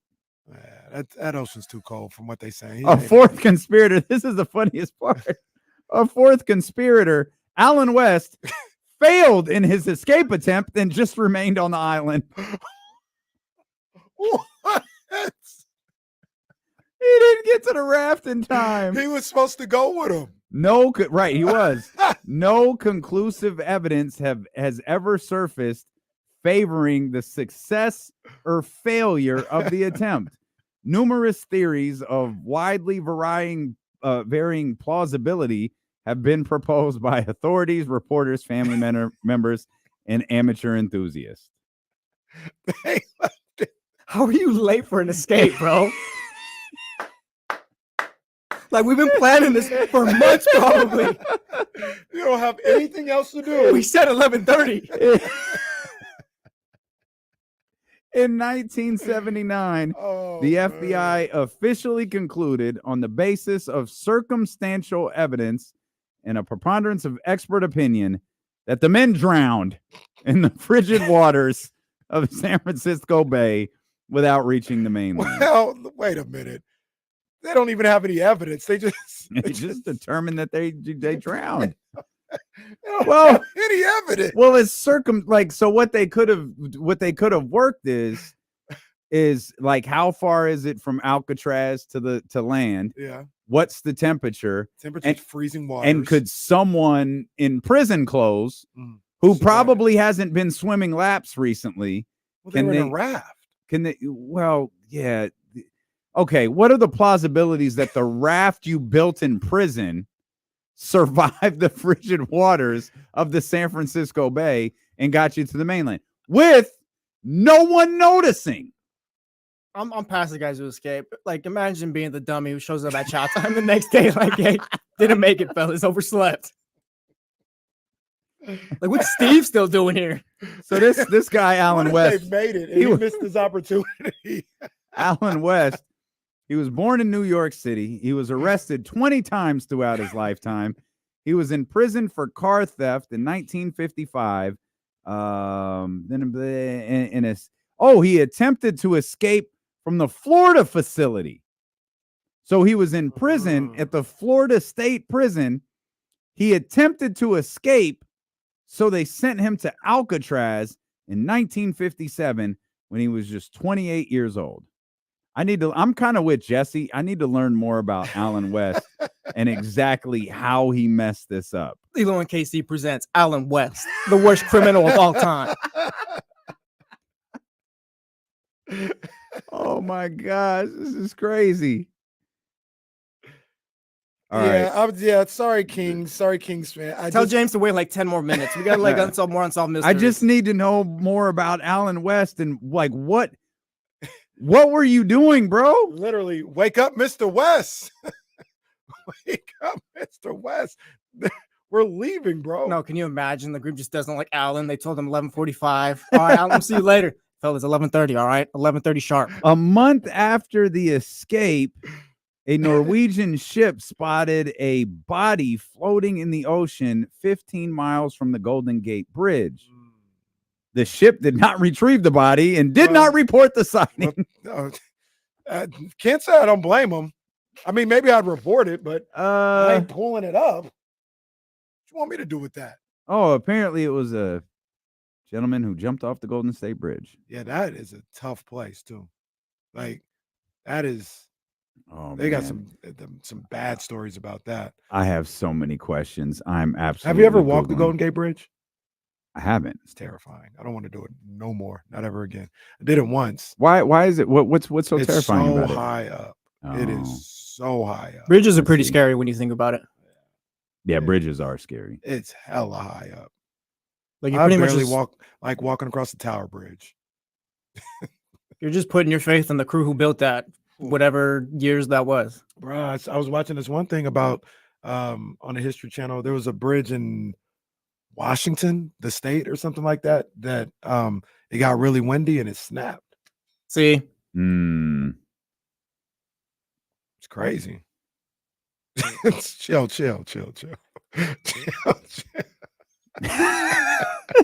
Jazzy 510 says, "Oh my God, bro, you are scared of everything." That's funny. That's funny, man. That is a marvel, though, how they built the Golden Gate Bridge. Where the hell is James? James is James listening ain't to here the show. today. Oh, he told us that. Yeah, James I ain't here forgot. today. Wait, I James forgot. out? No, Yeah, James James isn't here. He's got I a doctor's completely forgot James isn't here. So we can keep talking. So we about could go. Alcatraz. So I can keep looking up. What, Where's what Jimmy the hell Hoffa? Where's happened Jimmy to- Hoffa's body what at? the hell happened to Alan West? Oh, Johnny says, Johnny G Yahoo says Netflix has a documentary covering the alleged escape. Supposedly they had help, escaped up to Oregon, and two of the guys ended up supposedly murdering one of the other. Oh my Oh, gosh. goodness gracious. maybe one of them was going to snitch. Cancel Christmas. Maybe Alan knew. Yeah, don't rock with those guys. Maybe Alan was like, nah, y'all are a little suspect. Y'all are murderers. One of the you're in Alcatraz. Like, I stole a car. Y'all are murderers. I'm not going nowhere That's with fair you. too. Maybe Alan gets the benefit of the doubt. I think one of the shows I watched said that one of them wrote a letter. Allegedly wrote a letter. And I think I'm gonna have to watch this again. I think they said they were somewhere around San Francisco, but it's all alleged. There's no proof. Does Johnny G have that Netflix documentary name? Yeah, put that in the chat, Johnny. Yeah, G. I we will need to definitely see check that out. Yeah, game. It's a 4:30 game tonight. I might watch it tonight. Many details about the plot were supplied by Alan West, an inmate who was an active participant, but had failed to get out of his cell in time to join the others. What a loser. This is the worst criminal ever. West helped build both the raft and rubber life jackets using a makeshift workshop on the cell block roof, which had been assigned to paint, which he had been assigned to paint by the guards who did not monitor him. The plotters used the same roof to store other equipment, such as the makeshift drill that they used to remove the cover from the ventilation shaft. Bro, I'd be so mad if I built a raft and a life jacket. Like I put all this together. I built all this. And it's like I slipped coming out of my cell and they caught me. Oh man. Oh man. Yeah, there were reportedly several sightings of the escapees. There's a Clint Eastwood movie, Escape from Alcatraz. This is it. You ever been to There's also Alcatraz? The Rock. No, I've never gone. I'd like to go one day. I've never gone either. Yeah, I've never voluntarily gone to a jail, period. No. When you put it that way. Yeah, I've never. No, me neither. Yeah, No, that's just not something I've done. Hope I never see jail. Only on jailbirds. That's it. All right, let's regroup. I'm The Raptors. You think DB Well, Cooper's they're a in better Toronto right now? basket. Huh? You think DB Cooper's in Toronto right now? Well, DB Cooper would have to be dead at this point, right? How old is he now? Well, no, this was like what, 70 something, 71. He wasn't He could young. be 80 something. So He he was disappeared when he was 52. No, he was 52 at the time. Oh, he could be 100. I mean, I guess he could. That should narrow it down, right? Hey, how many 100-year-old guys are around here? Do you think Now, how many 100-year-old guys are around the Pacific Northwest? now I'm stuck? Like imagine if DB Cooper's like had a kid. Like you think his kid knows his dad is DB Cooper? Wait a minute. Did you just say that the Alcatraz guys went up to Oregon? That's What they are the said in chances thing. they linked up with Yo. Yeah. Wait, when did the Yeah. Come on, man. DB Cooper and the Hey, bro, Escape we- from hey, we Alcatraz might have solved guys. This whole thing, bro. I'm telling you, we might have solved this whole. Well, we didn't solve because we don't know where they're at. Hey, D-Lo and Casey, your favorite true crime podcast? All we need is some suspenseful music behind us, man, and we're cooking. Who can sponsor this? Man, I completely forgot James wasn't here the today. Bail Bonds place on downtown. Maybe they could sponsor this segment. I don't understand how our account team can't sell this. Like, who can't do this? We're just ahead of our time, to be honest. Number one home of prison talk in Sacramento. Come on, man. That's the title. Hey, remember before the show? Yeah, no, look, I didn't even go say my man's name. But remember, we did get a call from jail. We did. We did get a call. That was an all-timer. We did get a call from jail. Are you? He said, "Oh, hey, the guards are coming." I got. Man, he used his one phone call to get off a Luke Walton take. Before the show, I'm talking to Dan. I'm like, hey, so what do we do for Twitter today since the Kings are playing? Oh, I don't do anything unless we get like a rodent segment or something like that. We got it. We got it. Well, we don't post clips on days that the Kings play at like 4 or 4:30 because of the way algorithms work. It'll become so dated for people scrolling. Previewing the Raptors. So I was like, yeah, don't worry about it unless something veers off. And well, something veered off. So the Raptors. I thought that was going to be a yes or no question too. I didn't expect it. Corners of the convicts. Oh, snap! That's a win.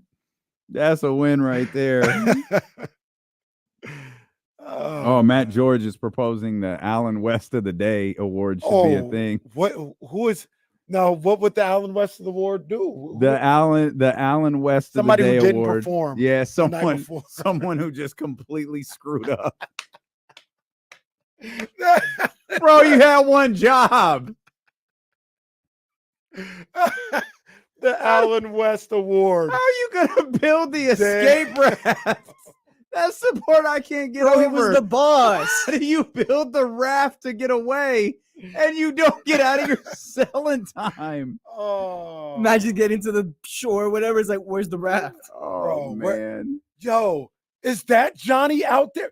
You can't yell because then you'll get caught. Everybody will get caught. Oh, man. Jeez. Oh, goodness gracious. Final verdict, they didn't make it, in my opinion.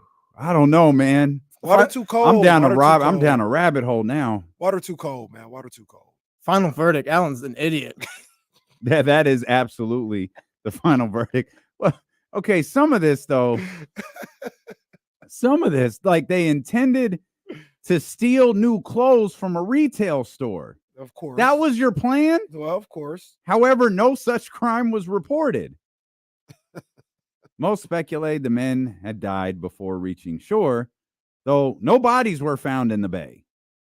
So they could have easily been swept out by the sea. The sharks might have got them. Do we have sharks? Are there sharks in the bay? I think so. People swim from like short something to something over there. Bay to breaker? No, that's the run. That's a run, yeah. I'm not swimming. They have they have the America's Cup there, like all those fancy boats and stuff. That doesn't mean there can't be sharks, but my geography teacher, history teacher in like 7th grade said he swam, I think, like near the Golden Gate Bridge or something like that. So that's where I'm thinking he's of it. tripping because in the middle of the day that water is free. Here's the tip of the day. I don't think sharks eat 100% of the bodies. I mean, that's a good point too. I was gonna ask, like, what if the bones are around? And Like, stuff do like they that? You'd get find full? that? Like, do sharks get full? Like, do they just take one bite and keep it moving? Like, is it like a piece of like rich dessert where you just take you just get a leg? Yeah, because it's sharks. They just you're like, rip it I'm apart. good. Yeah, there's gonna be like, but like flesh and stuff like that. But they made it, bro. They made it. They made it. Unless the sharks got him like completely or whatever. If there's no body, they made it. Because it's the 70s. Like, of course, they didn't make it on that little raft. How do you not find the bodies then? Because they just go to the bottom of the ocean. Alcatraz. Take the boat. How far is Alcatraz from land? It's only it's swimming. No, it's hella far. No, it's a mile and a half. You know they're In the doing middle burpees. of the Swimming, but swimming, swimming is. You're doing that's burpees in different. prison, getting ready for it. Yo, what's imagine Alan trained for like 3 months. Dude's ready to come out like I've been ready. Coming out like just like a pure boxer, just ready to go. Dude's been doing like 1,000 like arm swirls a night. Been leading the burpees class for the last 3 months. No, they trained for this for like 2 years probably, and he lost his opportunity. What's the temperature of the water at night? It's I think it's freezing. Okay, so I have a Alcatraz facts. It's located 1.5 miles offshore. I think it's too cold. Yeah, I feel like it is. Now I have to Google something else. What is the temperature? What do I ask of the Bay? Of the Bay, of the- San Francisco Bay at of night. San Francisco Bay This is riveting. at radio. night in the 70s. I don't think it's gotten warmer. How cold is the San Francisco Bay water?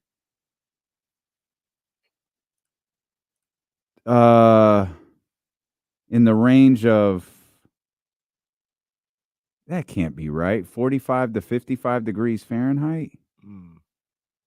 That can't be right. That's probably in the I middle. guess it could That's be. probably in the middle of the day too, though. That's at night. You probably take 20 degrees off. They make it through. San Francisco seawater temperatures. Another update on Allen too. He was doing the most time. He was at Alcatraz the longest. Is that for real? Yeah, he got there in 58. Everyone else was there from 60 to 61, and they escaped in 61. Loser. Oh my God, this guy sucks. I just saw it on the Wikipedia right now. Worst inmate ever. Oh, by far. Oh, well, Brian says the ocean temperature doesn't change like that. So, no, maybe. Yeah. Well, but yeah, I mean, all right. All right. Is Zay on the line? Let's Yeah, get do we Zay just want to in go here. to 28 here? I don't. Oh, Jesus. Yeah, I don't care. Yeah, I we'll wanna go hear to from 28. Zay. Like, Yeah, why we'll are we keep hanging out. pretending like it matters at this I point? want to hear from Zay. What's Zay, up, what up, Zaybo? though? Hey, what's up? I got some more Alcatraz information. Okay, come on. Okay. I guess so. Apparently, according to one of their sisters, because two of the escapees were brothers, apparently they dressed up in women's clothing to attend their mother's funeral when she died. That's only reported, so maybe they made it. Who knows? But yeah, it's coming from the sister, so you gotta made it. Interesting. They made it, bro. That dude died in jail because I'm stuck on Allen West, man. I Bryce says you go into hypothermia if your core temperature drops from 95 to 90. That's only 5 degrees internal temperature. Well, you got no. So Well, it's prison too. These guys, like, they're resourceful. They know hardened they were. But how long does it take to get to hypothermia? Like how long does it take to get your, like, we see it's only 5 degrees, but how long does it take for your temperature to drop, your internal temperature to drop 5 degrees? I don't know, but I wouldn't imagine they got warmer once they got to shore. If Well, they I got don't to think they shore. did. Because I'm sure Like, if there's not blankets waiting for them. well, you got to plan for this out. You got to create like just some type of suit. Like you got to be resourceful. Allen did. Yes, Allen created all. If they created a raft like to go across, I'm sure you could create some type of bodysuit or whatever where you can make it.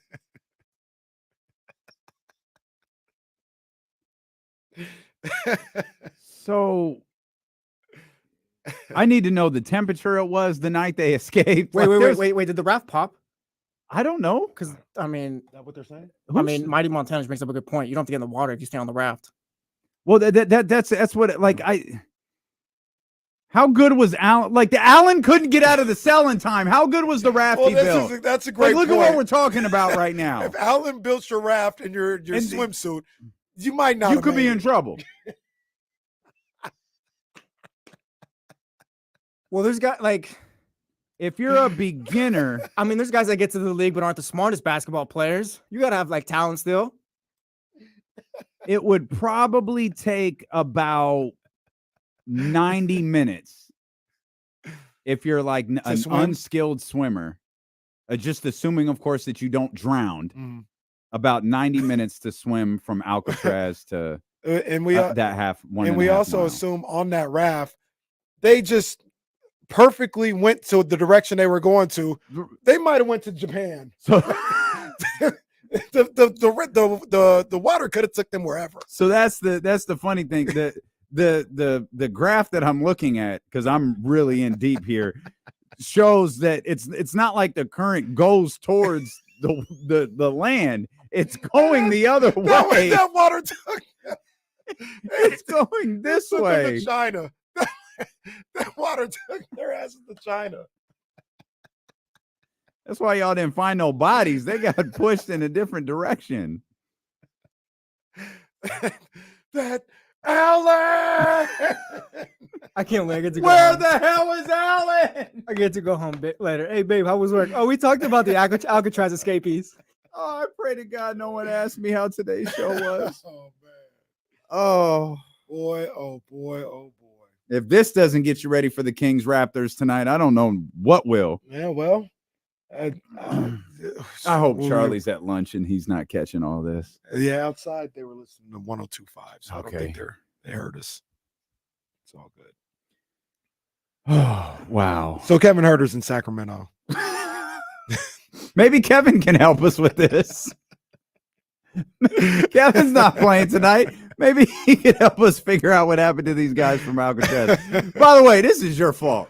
Oh, it's not. I thought it was just going to be a It's not real a quick fault. yes or no. No, it's not a fault. This is why we're the best. We got 2 callers who want to talk about Alcatraz. All right. We got Glenn on the line first. All right, let's get Glenn. Glenn, what's going on, man? You guys are cracking me up. Oh, well, appreciate you. At least somebody's happy with this. All right, so Alcatraz. All right, so we used to go there in graduated Del Campo '83. So we used to go out there as a field trip. Shout out Del Campo. Back then, you could actually, when you toured it, you could go down in the exercise yard. Nowadays, I don't think it is because the ocean, it just wasted the exercise yard. But where those guys escaped from, with the current off the Golden Gate, they could have made it to Tiburon. That's a long ways away too, though. Yeah, but the current was from It was where- going in that where they- direction. where they supposedly put the raft in, it was like heading towards the Bay Bridge. So they would have to go almost south to get to the Cisco, left to get to Tiburon. That's a long ways for nobody to notice them. Yeah, right. But it's the 70s, bro. I seriously, like, fellas, the footprints aren't here. Like, I think that's what they were on back then. Guys just walking around, soaking wet, shivering. Are you guys okay? You guys need blankets? You guys swimming? What are you guys doing? I saw a video the other day of a cop talking to an escapee. Like, yeah, we're looking for these guys. Like, if it can happen now, why not back then? Well, it's certainly good. We got Jeff next. Let's talk. I wonder is that that's got to be he just said it. That's part of the tour. It reminds me of that scene. You ever seen the movie Zodiac? Let's just bring another serial killer into this. Oh my god. Where the dude the cops pull up on the killer. Hey, have you seen any such and such?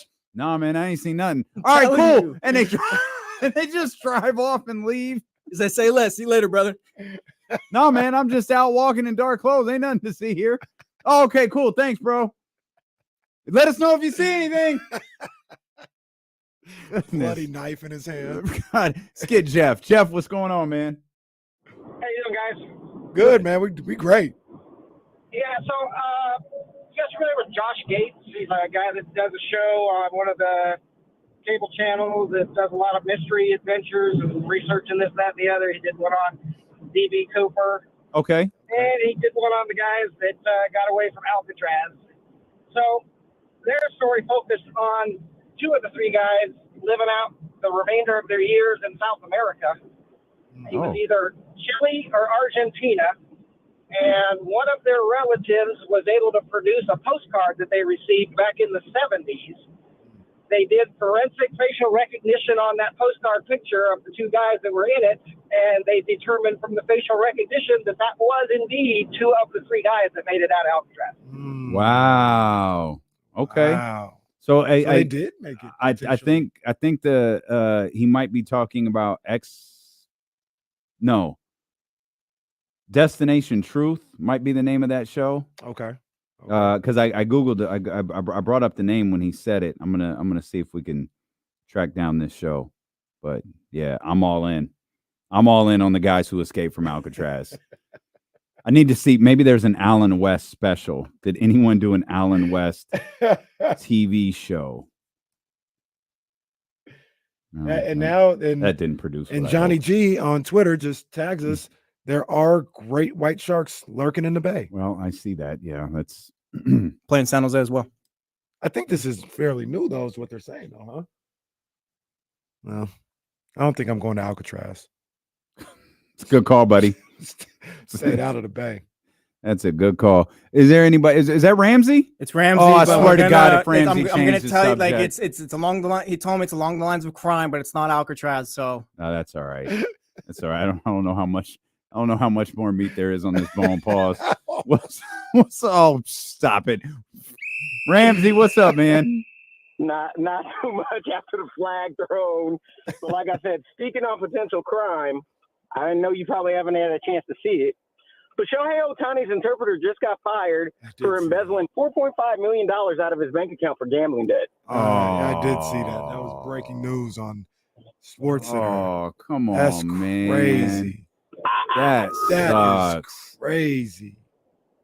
Said Wow. He embezzled $500,000 in September and October.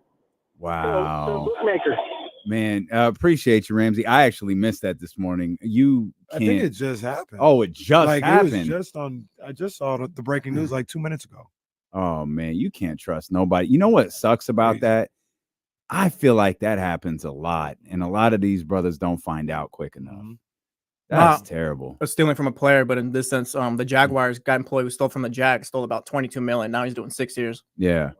Well, I mean, yeah, he was right like, here, fudge. It happened here, right here in our backyard. Yeah. Who's that? What's his name? I have no clue. I don't remember. I feel like that story was like, hey, this guy invested. Wasn't it like $14 million? Yeah, I thought it was closer to 20. Oh, maybe it was. I just remember like, okay, yeah. So about Luke Walton. Oh, how the hell Luke's did the this problem happen? with this organization. Yeah, like how the hell did this happen? That was crazy when that happened.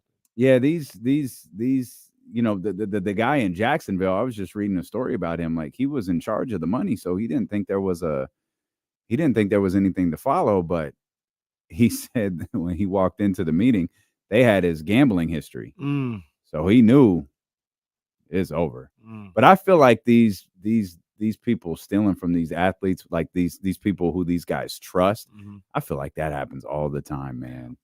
You just like you think you're hiring someone you trust, like you're trying to keep someone around you that you trust. Right. And it's like when you have that level of money, you're like damned if you do, damned if you don't. And those guys, everybody's out to get you. Yeah, and unfortunately, those guys probably treat it like he won't miss this. it. He won't even notice it. Yeah, he gonna notice it. All of his money is deferred for 10 years. Yeah. How you thinking? That's more than he makes this year. That dude makes $1.50 every year. Like, how? What you mean he ain't gonna notice? Yeah, Shohei's account probably hit double zeros. And that's how we know. Dude tried to buy, I can't get the large head Dude McDonald's. tried to buy some dog food and was like, didn't let him. That's awful. That's awful. Yeah, he's got to go. I'm glad he did. Hey, why don't we step out and just reset things a little bit, huh? Yeah. We really solved the Alcatraz mystery, though. We did. Like, Did seriously, we? we did. No, That's we a did. team effort. Like, we did. I'm pretty definitive. So they wait a minute. survived. What did we boy determine? He's alive? At least two survived. They survived. They made it. Yeah, They survived. I was wrong. Jesse was right. Wow. They made it. Like, we had callers, secondhand accounts from documented. We had the they were telling us the current. Yeah, you know what I mean? like it's crazy. There was some details here. That's good stuff. we Shout get out to things the chat done. house and the radio people that listen. Big ups. And Alan's dumbass just kept going back to jail. Poor Alan spent the rest of his life in Alcatraz. Elevator didn't go to the top floor with Alan. But damn it, could he build a raft? See, this dude was stealing cars. He got so frustrated after the failed escape. He started stabbing people. Oh, he started killing people in jail. Yeah, he did not. Yeah, he did not. Yeah, get this guy out of here. You imagine before, yeah, baby, I'm gonna get out. We're gonna escape this day or whatever. Poor girl was at the bay just waiting. The other guys come. Guys, where's Alan? Where's Alan? Calls back the next Tuesday. I overslept. I was on my way out and I dropped the mug and the guard came. He made some noise. Dummy. We'll come back. Okay. We've got it all out of our system. Oh, Preview come Kings and back. Raptors. It's the Kings and the Raptors. We'll talk about it next here on Sacramento's sports leader, ESPN 1320. Yeah. That was amazing. That was absolutely incredible. Oh, man. His girl was the getaway driver. They hop in the car. Who the hell are you guys?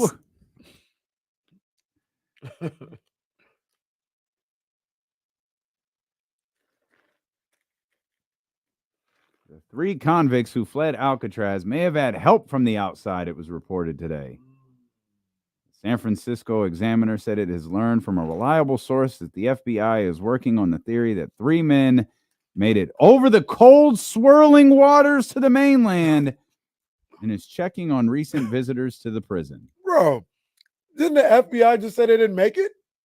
I'm telling you, the way it gets painted is like, yep, they died in the water, guys. Sorry, that's what happened. Like, it's not making sense. There's more details from the chatty house than there is from the feds. Well, because the feds aren't going to be like, hey, we fucked this That's up what I'm so saying. bad. That's what I'm saying. You can't even tell me a full story here.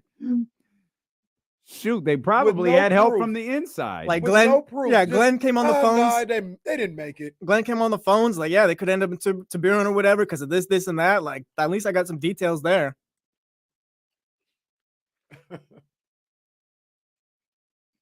They escaped to Tiburon. Can you imagine the guys who escaped, created EA Sports?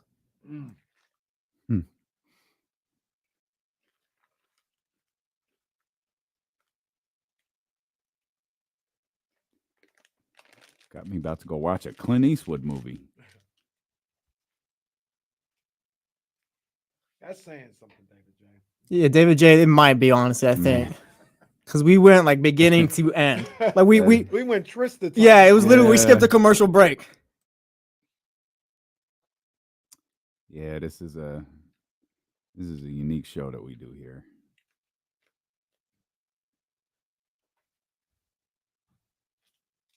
See, if I were to take the $100 million to go to Orlando, I wouldn't be able to do this. I'll take the 70 and I can do this. Orlando Sports Talk paying me 100 something. I'll take the 70. I can do this. Take the 70 million. I can do this. Honestly, Keon, you can't leave us. Malik. Hey, happy birthday, Kevin Nagandi. I think it's Kevin's birthday.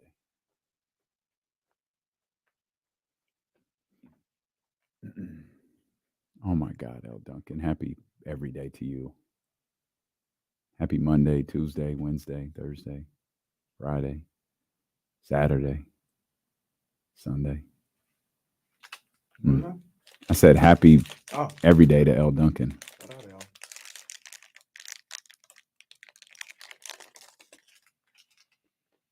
Kevin's a big shoe guy. Big Eagles guy, too. Wow. Temple grad. Nobody's perfect.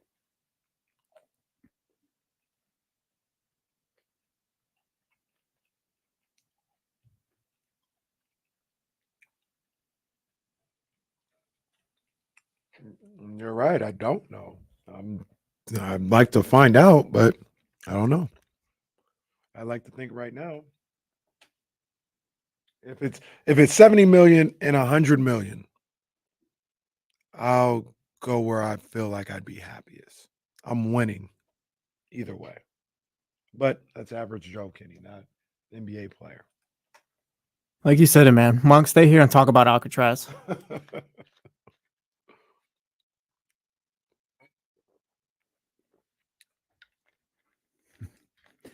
Do we know if Monk likes money? That's a fair question. That's a fair question.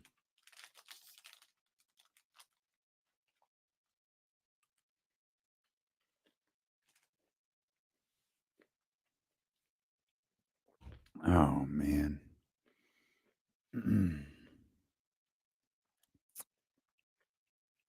I put that Cash Money Essentials on that you were talking about yesterday. It's deep. Yeah, pause. It hit. It was solid. And I got these boys. I stepping up for my little BGs on the book, putting out cigarette butts. I absolutely forgot Rashawn Holmes was on the Wizards. Mm-hmm. He was on the Mavericks this year, or he got traded? When? He got traded. Yeah, he was on the Mavericks. Yeah. Absolutely forgot he was there.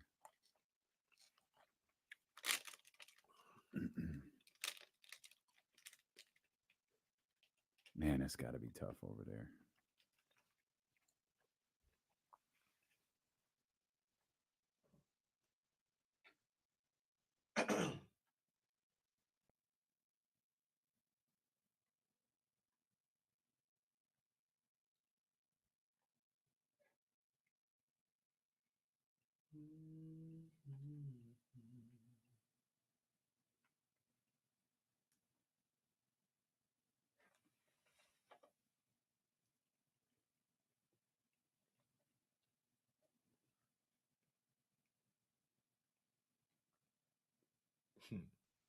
My boy Lamb just texted me, said he's been on the tour. They show you the cell where they supposedly escaped from, with the remake of the dummy head still in the bed.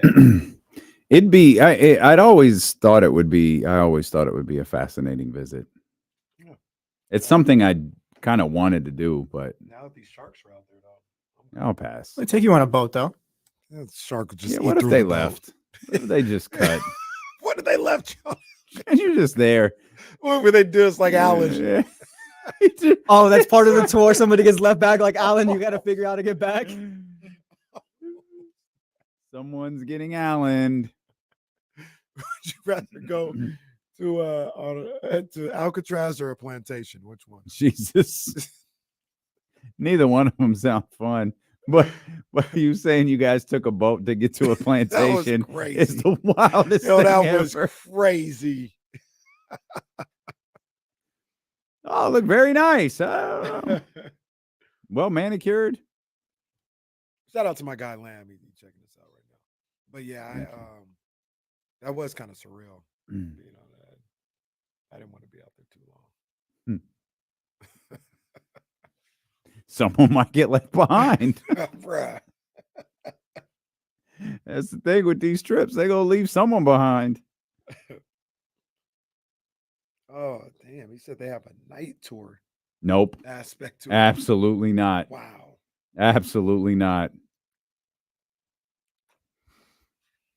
Totally normal show here today with D'Lo and KC. Perfectly normal. Before we get to did you know you could put sports franchises on layaway?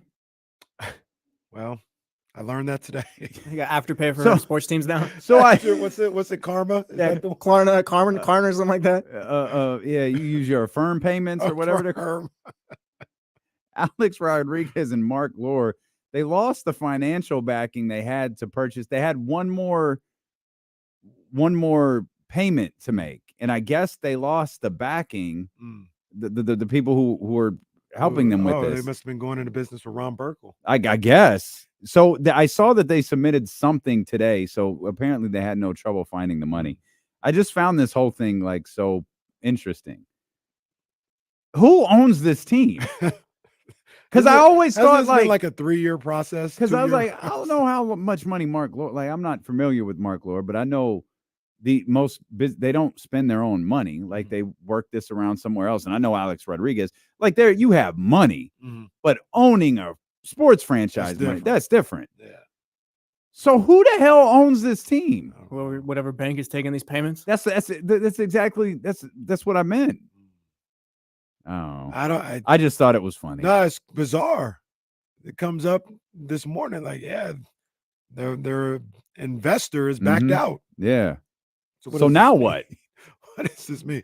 Clearly, they didn't have any problem finding the money, but Yeah, I guess I was kind of flummoxed. One other piece of ownership news before we get back to who am I kidding? Before we get to the Kings and Raptors. The NFL owners are meeting this week, and I saw a report from Mike Florio that they don't intend to vote on Brady's ownership deal. They don't intend to vote on that this week, and apparently, and you'll be stunned to find this out, NFL owners are pissed off about it because apparently Mark, he wanted to give Tom equity in the Raiders for being an employee, but you're not allowed to do that. So he's selling him an ownership stake, and this is one of the first times I've seen an athlete tied to a percentage. He was going to sell him a 10% ownership stake. Nothing wrong with that. It has to be approved by the league, except he was selling it at a steep discount. And the other NFL owners are like, that devalues the franchise. We make money off your franchise. You're not going to devalue it, and we don't want you selling Tom Brady a discounted 10% rate of this franchise, especially this one that has the following that it has. We're not doing that. So they haven't come out and said that, but that's the belief as to why they're putting off this vote with the hopes that they think Tom or Mark will come up with something else and not do this because they don't want to be the bad guys who say Tom Brady can't have an ownership stake in this franchise, at least not at that price. Is this like a NFL owner version of the Rudy Gobert trade to a certain degree? Like maybe it sets a precedent. If somebody else, wants yeah, to come yeah, in. yeah, yeah, sure. And then it's up to them to be like, yeah, no, we're not doing that. Sure. Yeah. That was their own thing. We're giving you 2 first-round picks. not Completely 4. fair. Mm-hmm. I understand. I do understand. Yeah, I do too. Yeah, I understand. Because now, then at that point, You're protecting your assets. Alex Caruso will be asking for the same 10% price. Well, the problem isn't Alex Caruso asking for it. The problem is someone giving it. Mhm. And then now you've thrown the whole market off. So in the case of the NFL, you have Brock Purdy wants 10% of the 49ers when he retires. And he's led the 49ers to 8 Super Bowls by that time. Yeah, and so they're like, oh, yeah, sure. You know what? Well, here, we'll do it at a nice steep discount for you. Now, all of a sudden, you start to have multiple franchises doing this for different people. And now the value of your league, the value of your teams become less because it's like when you buy a house, they look up what the neighborhood is sold for. Right. And if you have a $1 million house in a neighborhood where homes sell for 200,000, you probably don't have $1 million house because no one's going to buy $1 million house with $200,000 houses around it. You devalue everything. The answer to this would be allow him to do the equity thing. Allow him to do what's not. Yeah, I don't understand why the NFL. Well, equity is ownership. True. So true. Maybe they're still angry about Spygate and Deflategate and all that stuff. Maybe. I mean, you see these dudes, they're mad about the dynasty. So one of the 50 Patriots things that they did, I think it was Rodney Harrison was one. I saw something with Rodney. I didn't see what he was saying though. What was he talking about? Who was the other one? Oh, the NFL Network guy. He's got a brother. They get twin brothers. What is his freaking name? No, McCautry. Oh, Devin McCautry. That's on NBC, right? Yeah, he's on NBC McCourty, in the NFL. McCourty, thank you. They're like, yeah, this was dumb. This wasn't about the Patriots. This was about Bill and Tom and Robert Kraft. Like, this wasn't about us. They were both like, we were interviewed for 7 hours, 6 to 7 hours. The only clip they took, and Rodney Harrison was talking, and he's like, the only clip they took from me was the one I said, F y'all. It's like the only clip they used. They didn't use anything else. It's like, oh, I was like, oh, now you guys are mad. Oh, that's unfortunate. I like, what would you say? What's it? McCourty. McCourty. I like McCourty. I don't care for the other guy, but nah. They have the Apple one. Is that the one they're talking about? I think that's the newest one. Yeah, I think that's the one. Well, whatever. The Patriots are boring. Facts. Like that's why they were focusing on those 3 individuals. Even those guys are boring. Yeah. The Patriots dynasty, I'm glad it's over. It was a boring dynasty. It was worse than the Spurs. True.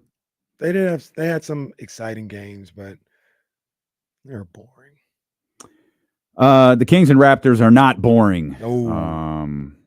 Actually, it'd be great if that game was boring. I'd love for the Kings to win by 20. Oh, it'd be so great if that game was boring. I would love that.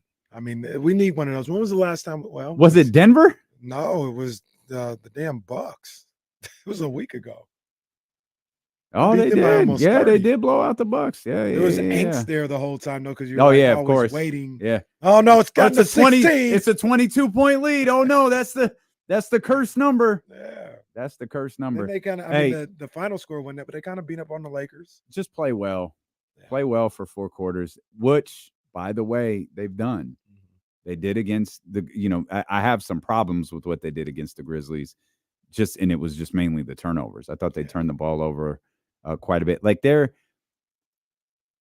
at some point, I do think a sense of urgency is going to set in with this team. And when I say like urgency in the sense of, all right, we have to attack every game like it's the Bucks or the Nuggets or whoever we play well against. We have to approach every game like that because you don't see them as careless against those teams. And a lot of those turnovers they had, like I'm not in. Like I know Domas called it careless, the miscommunication with De'Aaron and that little play late in the game, but I can't remember what team it was. Everyone remembers that Malik Monk pass. The Nuggets. The Nugget. No. It wasn't the Nuggets. It was against a bad team. I think it was Detroit. It was much earlier in the season. He threw he was just lazy and just chilling, but the whole team was just kicking it. And we've seen them do that a couple of times this year. Yeah. Don't do that.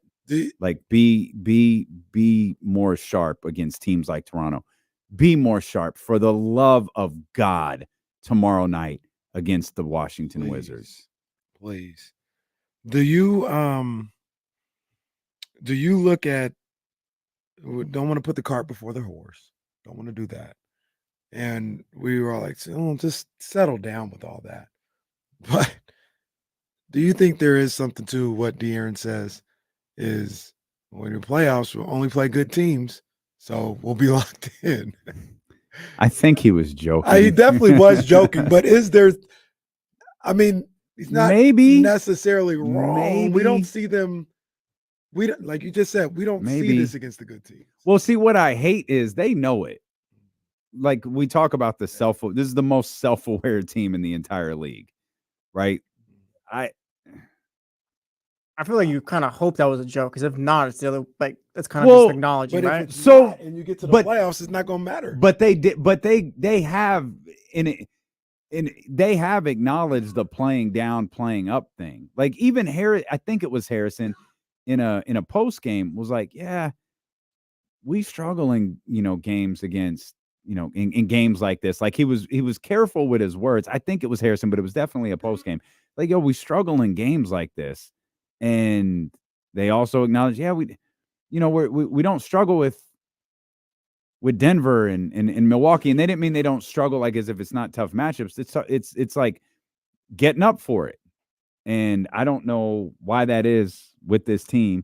I don't know why they're so aware of it, and I don't know why they can't correct it. But you hope that it's not an issue tonight. You hope that it's not an issue tomorrow, because you have a very good Orlando team that you're going to be competing with, and they're going to probably be chanting for Malik Monk that night. There's going to be Malik Monk signs all over the arena. And you've got a couple of really difficult games ahead, with obviously the two against Dallas. You got the one against Philadelphia here at the Golden One Center. Like, you've got a really tough stretch of games coming up.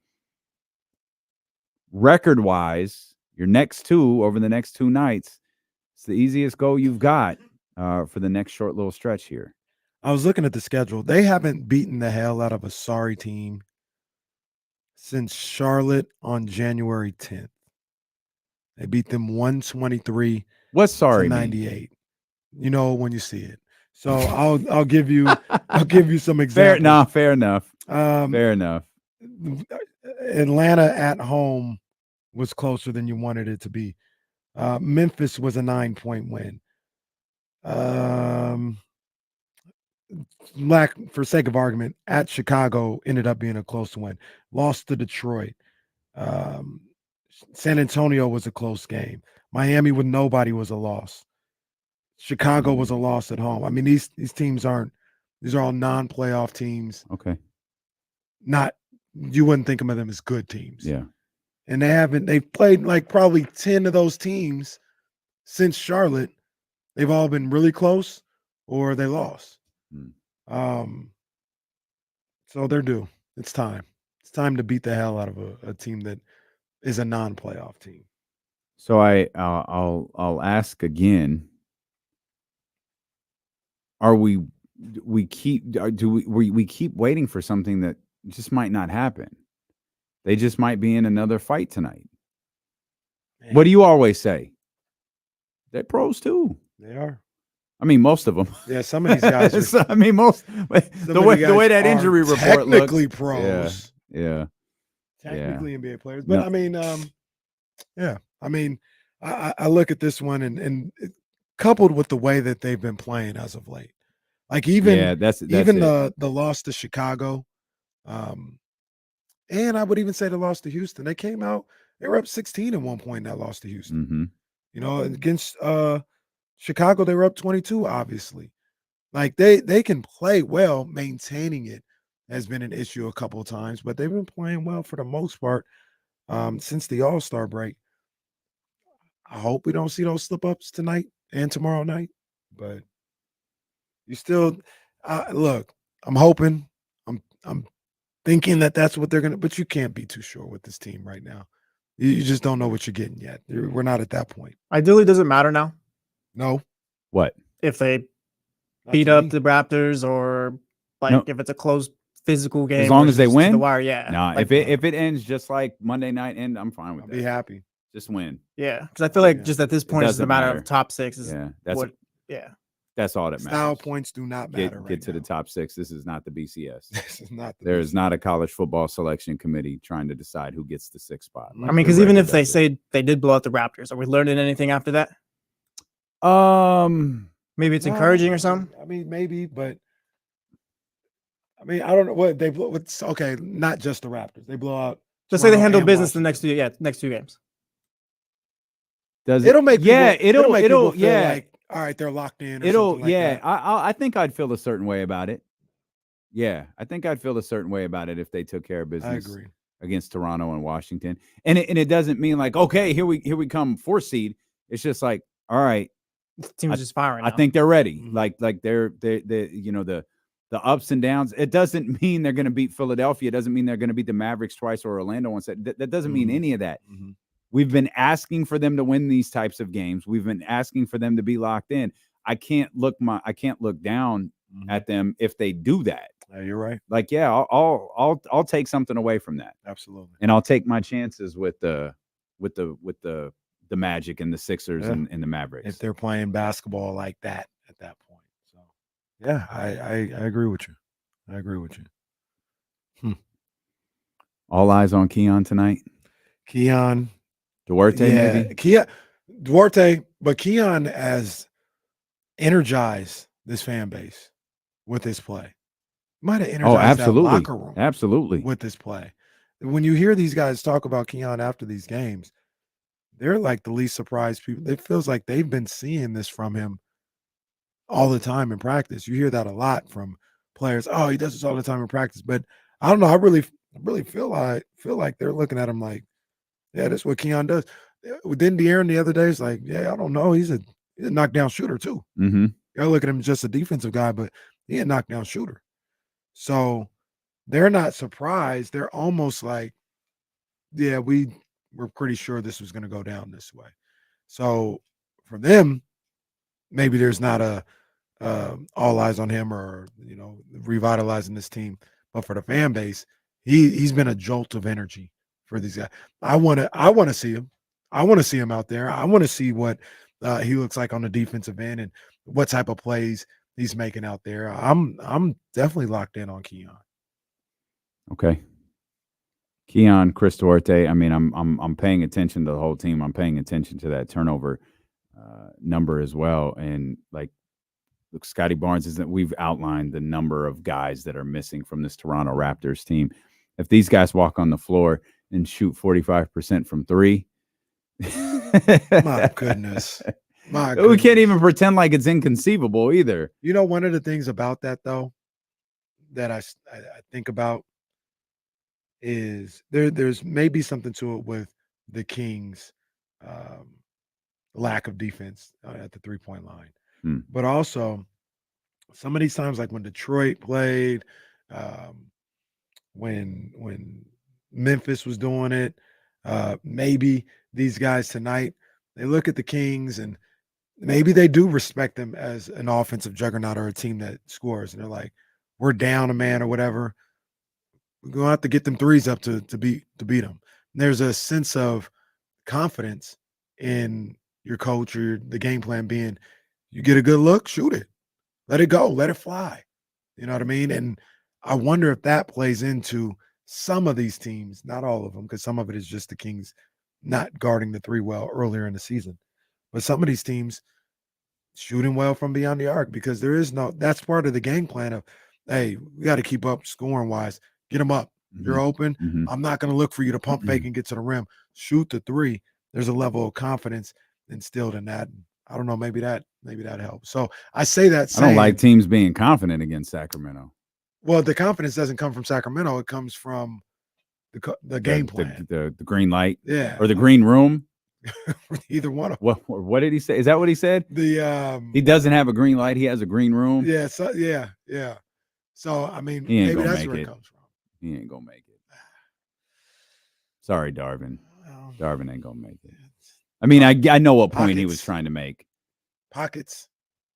Well, that's his name. That's what they call him. Like they call him a lot of things. That Twitter account, does Darvin Ham have his hand in his pockets? It's hilarious. That's a real account? Yeah, I saw it once. Hey, Hey, Laker fans go at their own like no other. Should we start an Allen West tribute account? Oh. Should we start an Allen West account where we just post somebody screwing up that day? We do need to think shop this or whatever, brainstorm this thing. Like, We work through this. Some shirts. Put it on a shirt. Allen West fan club. Who's Allen West? Well, he killed a few people, but only after he didn't escape from Alcatraz on time. Allen's ghost has just been trying to escape this, and just Was some he- radio show in Sacramento brought it up today. Was he a murderer? Or Not was before. He was just stealing cars, huh? That like he That's kinda had been. That's he kind had- of harsh to put him in Alcatraz. for Well, that. he had been arrested like 20 times. He had I been don't know if he needs arrested to a go to lot. Alcatraz. Well, he went to Well, Alcatraz because he tried to escape Oh, in Florida. in Florida. Loser. And they were talking about Uncle Allen today. We got 30 seconds. Who's the Allen West of the NBA? We can go all time. Oh man, I'd have to think. All the tools just couldn't realize the end or whatever you want to call it. Oh no, man. no, man, because it's. No, I know what you. I know what he was thinking. I know what you were thinking. I know what you were thinking. Don't say it. No, I know exactly who you were thinking. Mrs. P, where you at? Oh no. Where you at, man? We got to go, folks. Okay. College basketball next. Vamos Kings like the beam. That's amazing. Greatest show in history.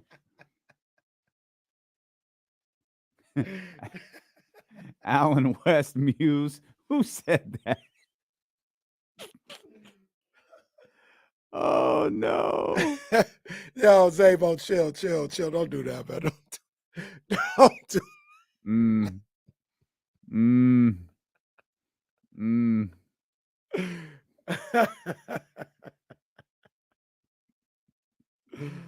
Yo, they need to stop making the Kings a double-digit favorite. They were a 10.5-point favorite against Memphis. They almost covered. It's because everyone keeps resting their guys. They almost covered that because overtime. All right, guys, we got to shut down. We've got a lot of work to do on the other station. So we'll man, we appreciate you guys. Thanks for having fun with us. You know, that's pretty accurate.